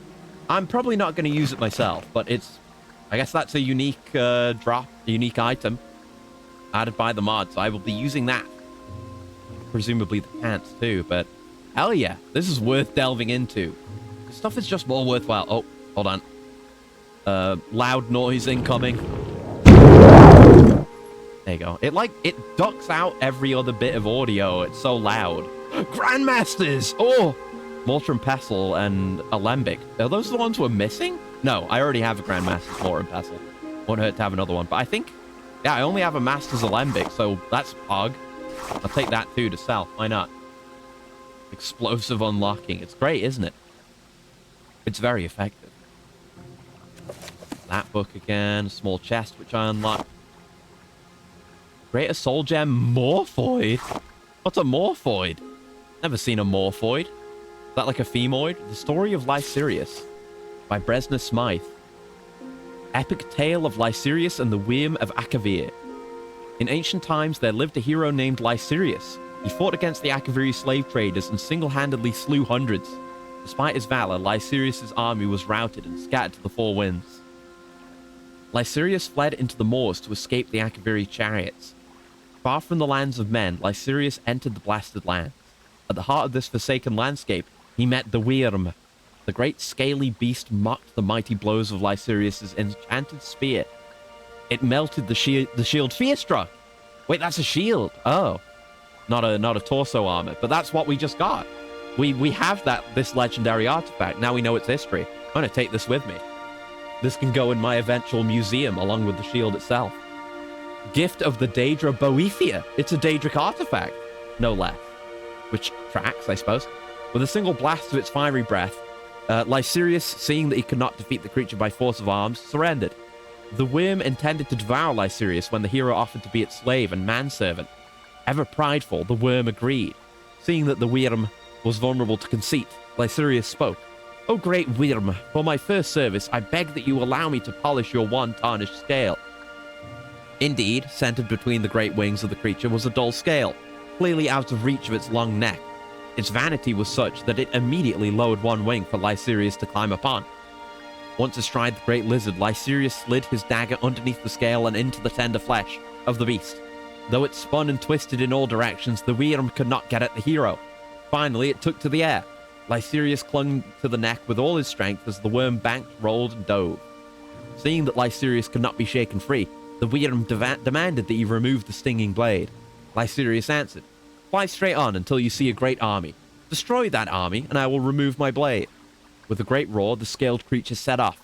The Akaviri army had no chance against the fire-breathing beast. They have never played Tamriel since. "I have done as you bid. Now sheath your stinger," roared the worm. Knowing that he would be devoured or worse, Lysirius pulled the blade and then leapt from the back of the flying worm. Indeed, the foul monster had intended to slay the hero. The worm pursued the plummeting Lysirius. Boethia appeared beside the falling hero, praising him for ultimately destroying the army of Akavir. She turned him into a raven. Lysirius quickly lost the worm in the clouds.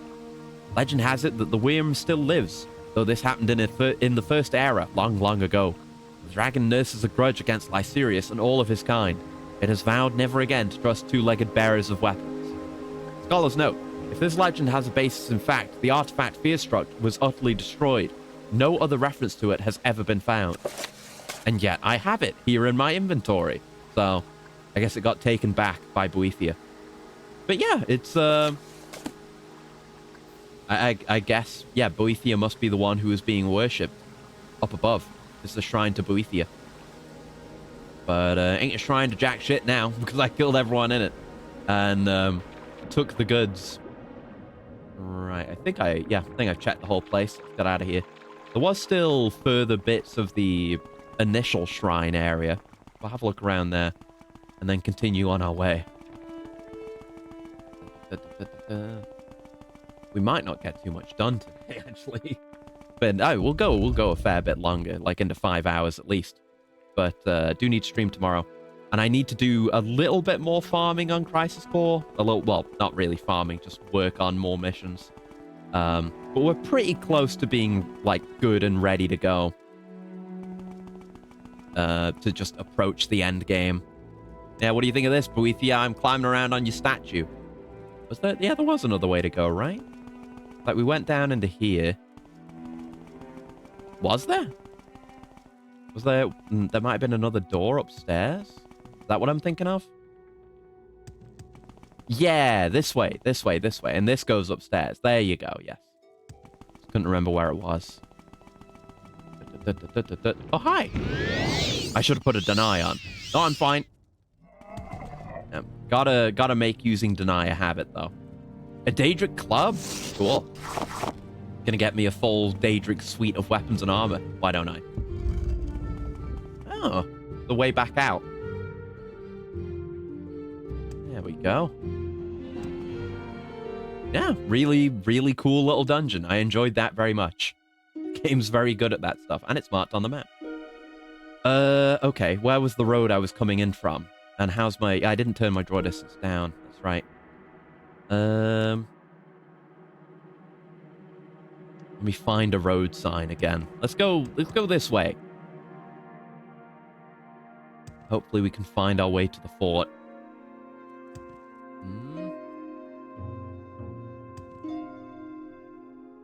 Things may chase me, but I'll probably outrun them. This might be the way. Oh, that looks like a Legion fort, all right. Yeah. I know Legion architecture when I see it. Hey, we made it. I've heard a lot about you. Right, we got to figure out why Francine was going to get arrested, so we just generally want to ask around. I'm going to, yeah, I've still got my night eye on. I was thinking it was very bright.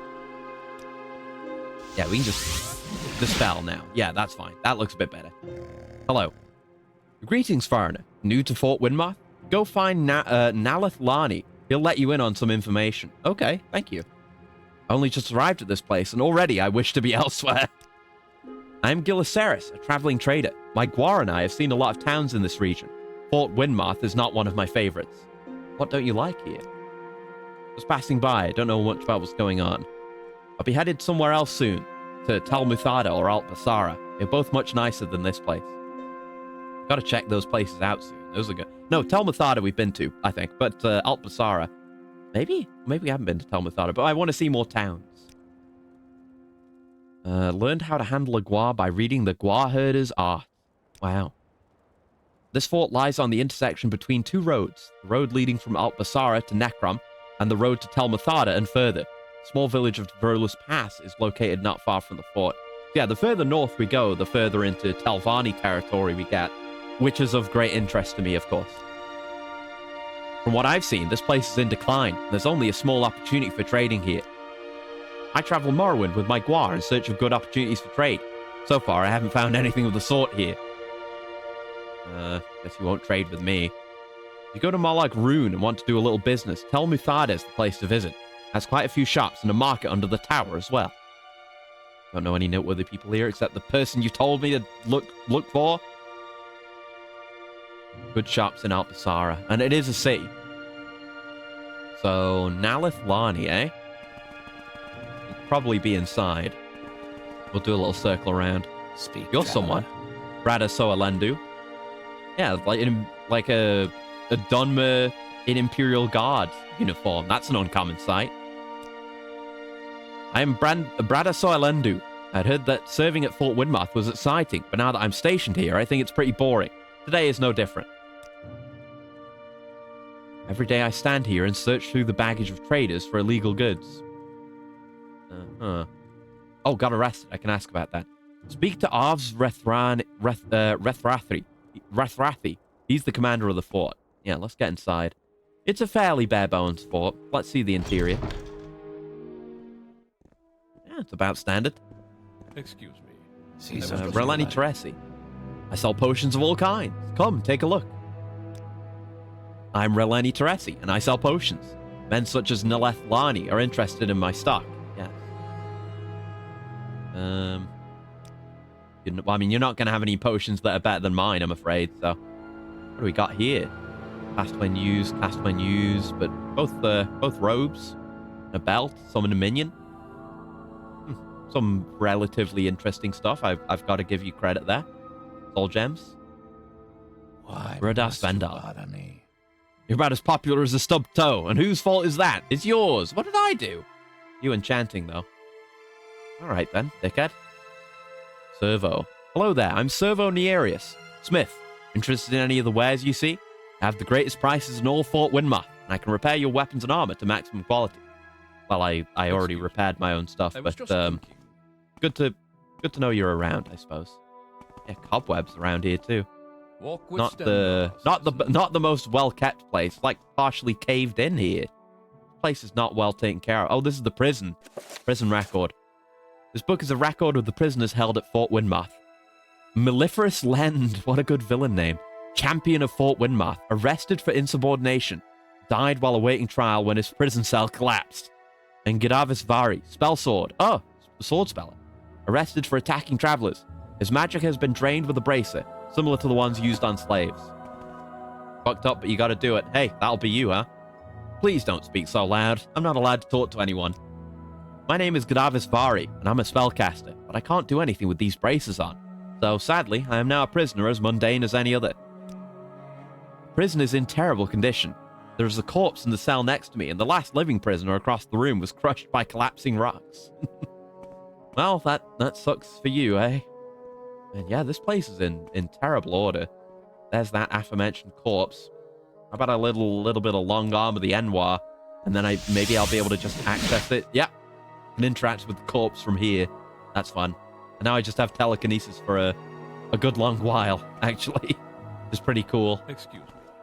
I was just thinking... That is what? Yeah, 1,440 seconds of telekinesis. Surely I cannot complain. Let's check in here before we check the towers. Closing notice. Windmarth Goods has closed its doors forever. May the Nine be with those who remain in this forsaken land. Yeah, it's definitely in decline. The place almost seems cursed.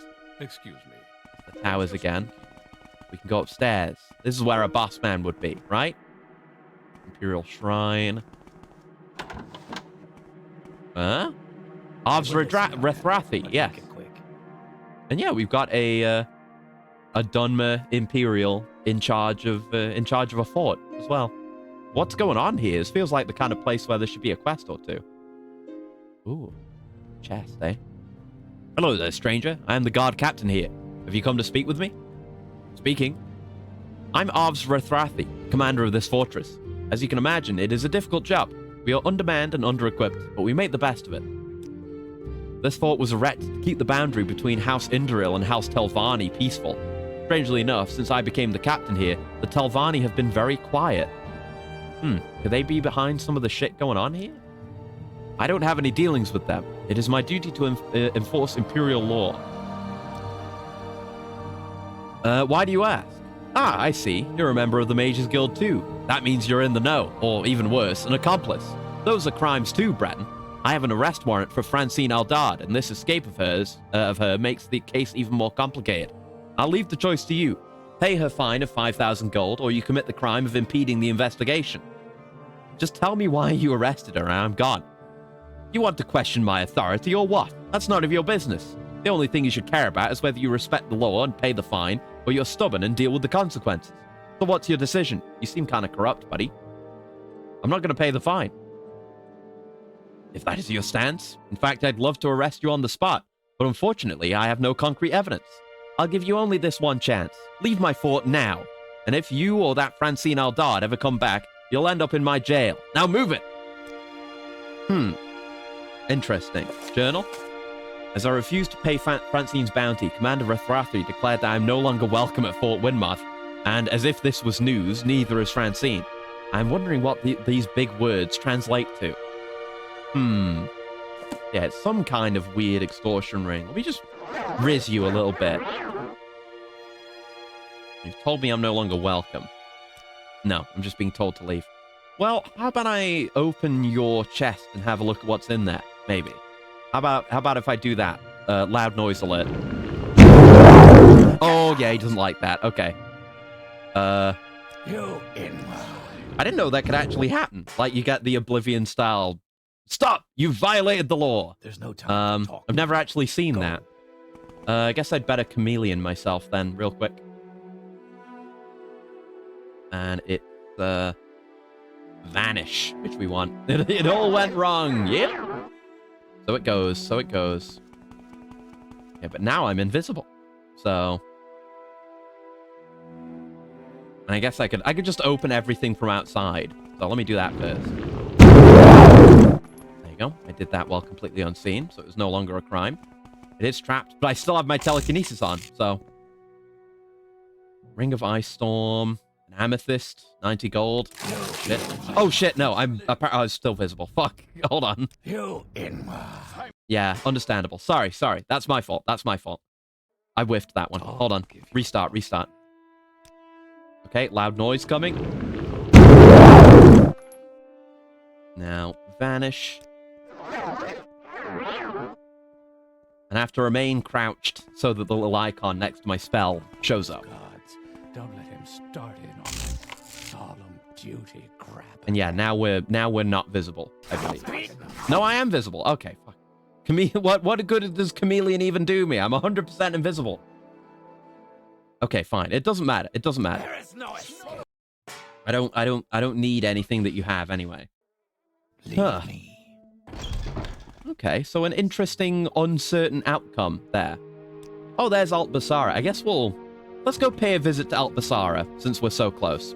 And then we'll make our way back to Akamora via teleportation, of course. Oh, it's looking very Telvanni over here. That's good. I haven't seen any Telvanni structures. That looks like a Telvanni guard, even. Twisted Root. Bothersome creature. Rude? Anyway. Publican of this tavern. Okay, you're just a normal person. I inherited this tavern. I've been busy ever since. Can't you ask one of the locals about it? Oh wait, I live here, so that would make me a local, wouldn't it? Well, it's a small village. Please, have a look. All right, you're a proper weirdo. it turns out. Oh, yeah, there are a couple of little other huts here. For a trader. I've heard a lot about This you. guy. What's up with you? Go ahead. Bit of a hurry. No time to discuss backgrounds. Passing trader heading for Altbasara. I guess that's kind of the only business a place like this would see. It's just a through town. But there's not much distance between here and Altbasara. So... let's have a look. Ooh, very nice. Very nice. Like that ring of tree. Ah, yes. Extremely Telvanni, as you'd expect. Barracks. Let's have a look around, and we'll head back. What the fuck is that thing? Oh! Oh! Oh! It's like a silt strider. Yeah, it's a water strider. I was gonna say it's like a silt strider, but for the water. It's a water strider. It's fucking gross. You're riding in a silt strider is one thing, but look how much. I mean, one, this thing is fucking gross. But two, look how much of its like back end has been hollowed out. Oh god. That's cool though, but oh god. Welcome to Altbasara, home to Master Varen and Tel Varen. I am Masamalu Mendas.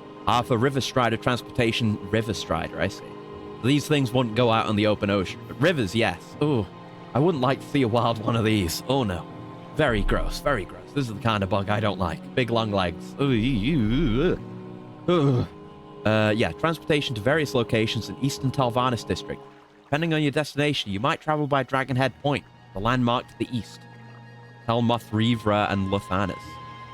Places I have not heard of, but it will be stuff further up north, I suppose. Oh, look at all of these noteworthy locations.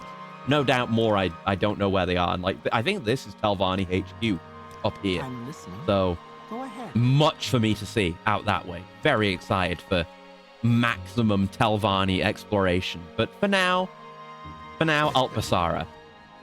I didn't think Altbasara would be a Telvanni place, because a lot of the Telvanni places we've been to start with Tel, like Telvos, Telmora. Is that Telmora's the thing.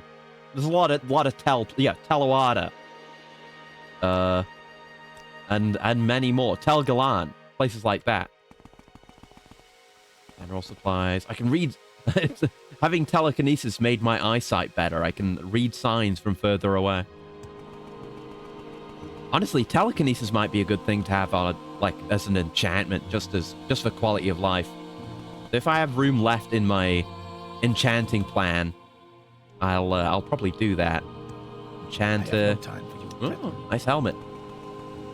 This is Tel Varen. I should have asked more about Tel Varen. Hold on. I can just go back down here and ask those further questions. Try not to Goomba stomp anyone. Hello. Outlander, what do you want? Yeah, I wanted to ask about Master Varen. What's up with that? Master Varen resides at the top floor of Tel Varen Tower. The only way to get to the top floor is through magical skill, and few commoners possess such talents. I don't know if he leaves his tower often, but he definitely doesn't concern himself with his subjects. Yeah, big Telvanni guy. I guess he's not of interest to us right now.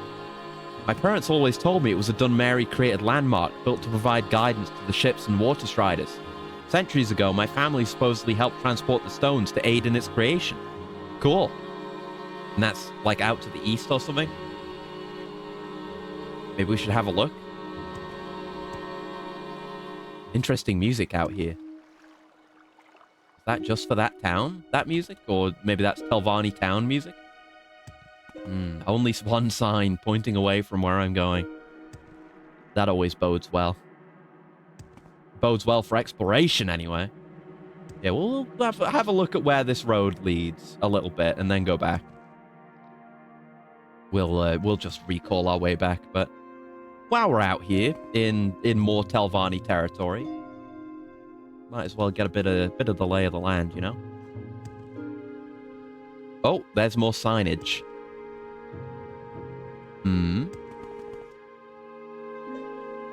Right. Luthanis and Telmothrivra, right. Okay, so just more towns out that way. Let's recall then. Back I go. I can spare a few Why is it here? I could swear I made one. I know I made one before I made that one in Akamora. I must have just forgotten. Oh well, fucking hell. It's fine. We have boost jump for this. Thank you, Sid. Speaking of Sid, actually, I can't remember his name, but the actor who plays Sid in FF16, he was in Nosferatu as well, which I mentioned, like, at the start of the stream I watched. I just lose all my momentum past the point. Probably because the speed drops off. Maybe I should have the speed last longer for a spell like this. Experimentation required. But, yeah, he was in it as kind of a side character. Or maybe main character, but not the main character. Or a big main character this time around. But, he was great as usual. I was thinking, like, I really like movies, or just, you know, when directors end up getting a stable of common recurring actors, I feel like that's a really good sign that they're making cool stuff. It means the people working with them enjoy working with them. Kind of reminded me of David Lynch a bit. Really cool. Share your thoughts, friend. I enjoy the company. You know, him and Willem Dafoe are both in it. Yes, okay. I haven't really sorted out your issue. So there's an arrest warrant for me, but what is the reason for that warrant? This issue is still highly mysterious, and as long as it stays like this, I have no alternative but to stay here in the immediate vicinity of Akamora. Still, thank you for your efforts, Swordspeller. No more duties you could take on. I mean, I guess I can't do anything for her, I'm afraid. How are the plants doing? Hasn't been that long. Yeah, they're still sprouting, but that's all. So that seems to be all we can do in Akamora for the time being. So I guess we could. I should ask if I can get an advancement. Actually, we've done a lot of work. Maybe advancement. Oh, still not enough duties. Damn. Yeah, I'm done with Francine seemingly for now, and Pelodi will have a thing for me when the plants are done. I guess we'll go somewhere else then. Time for teleportation. We still haven't done much of the stuff at Old Ebonheart, but let's go to Andothran. Let's go to Andothran. See what jobs there might be to do here. Duties? I'm here for duties. I'm looking for a book called On Daedric Design. It is a book on Daedric architecture by Nellos Lothri, a former mage of the guild, now with the Tribunal Temple. You might be able to get a copy from a bookstore, but it will be hard to find. I'd ask around the local booksellers if I were you. Okay. Kind of busy work, but early stuff for the guild always is. Does anyone else have duties around here? We might call it there if that's a good place to leave it. You do repair. Was that like repair and enchantment? Yeah, you do repair and enchantment. Cool. Rexus. I mean, they always prompt you if they can give you duties. Damn right. Hale and Hardy, something or other to you too, buddy. How wonderful. Right, and there's upstairs. Anyone here? Maps. And then just out to Andothran. Okay. Oh, the frame rate. Oh, yeah, that's too bad. That's too bad to be going on with. There you go. Bit better. Oh, House Lalu. I guess I should try to find a bookstore. Yeah, I mean, this place is fucking huge, so... No, let's just see if we can find a bookstore here. Seems like the shop's in this direction, where we haven't really explored. But I can see signs from a distance now. Alchemist. There'd have to be a bookstore in a town like this, right? It's huge. Truly huge. Cat Catcher's Corner Club. And then less shops around here.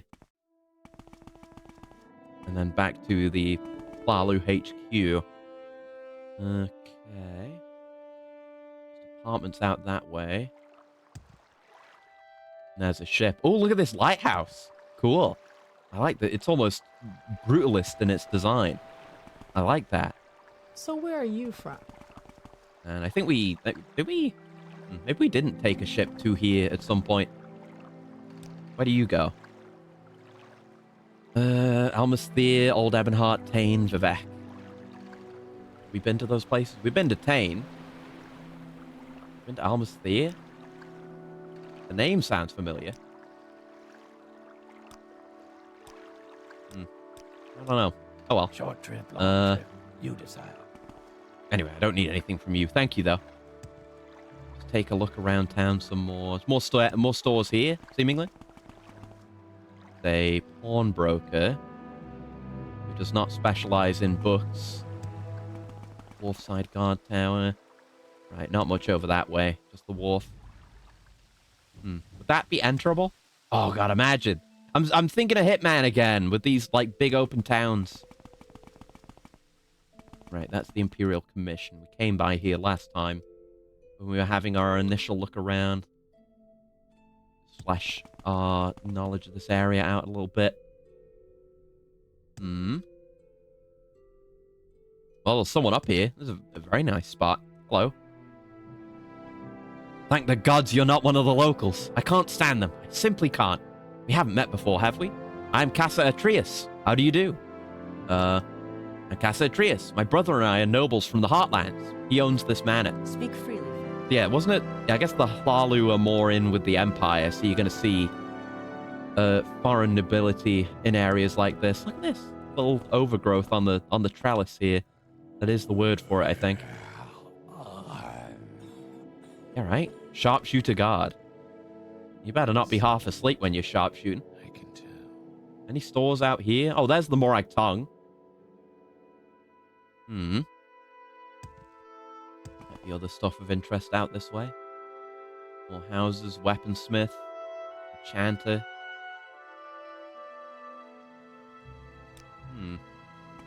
No bookstore by the looks of it. Unless this is something, but I doubt it. That's a manor. And then this is the big Hitman mansion. Right. Which I can hop all around now. These will just be more guard towery bits, yeah. And then the ruin out that way. Port Authority. Yeah, no bookstores, I guess. I just gotta ask around. Yeah, speak with booksellers. Okay. Don't do it here then, I suppose. Guess in that case, maybe we'll wind it down. Like maybe some more fast travelers in order, just to see places. Maybe not. I don't know. I think maybe we call it here. I need to. We just did a lot of Mages Guild and just random stuff within Morrowind here. Not huge accomplishments, but we did get stronger. We made good spells, even if I haven't used a lot of them yet. But I think we'll call it there. Maybe go back to the mainland next week. We've done a lot out here. I would like to make some progress on the main story again. Now that we're way stronger than when we left. Good God, I'm gonna blow the shit out of anything on Vardenfell. But we'll call it there for today. We will be nearly 5 hours. We'll be back again tomorrow for some Crisis Core. I don't think we'll be finishing it, but I'm definitely gonna try to finish all the missions. Maybe do the super boss. I don't know, but it'll be primarily focused on doing the missions, I think. But let's put a save in. I keep forgetting to do it at the end of stream. The stream for the save for the start of the stream was Anchor Arms, by the way, because we were going to make a potion to get buff. Let's see. Lost forever in Greater Morrowind. There we go. That describes our situation. I could spend time here forever. Recalls to Balmora. I mean, that's probably what we'll do. That probably is what we'll do. And clean up our inventory, maybe sort out some more potions. I don't know. I might do more off-stream stuff, get money, stuff like that. But I think, yeah, we definitely want to do more Mages Guild stuff, but we don't need it right now. We've just done a lot of Mages Guild work in Akamora and kind of, I guess this is Indoril territory. We've done a lot of work in Indoril territory. We got to see Necrom, which is pretty cool. And we've got a lot more, like, opened up, a lot more visible on the map now. We've traveled a lot more in this area, which means I think, yeah, that is the best time to come back in, return home. But yeah, we'll call it there for today. Like I said, we'll be back tomorrow. So until next time, I hope you have a very lovely morning, noon, afternoon, evening, night, whatever time of day it might happen to be, wherever you are. and I'll see you around. Goodbye. Goodbye. Goodbye. Goodbye. Goodbye. Goodbye. Goodbye. Goodbye. Goodbye. Goodbye. Goodbye. Goodbye.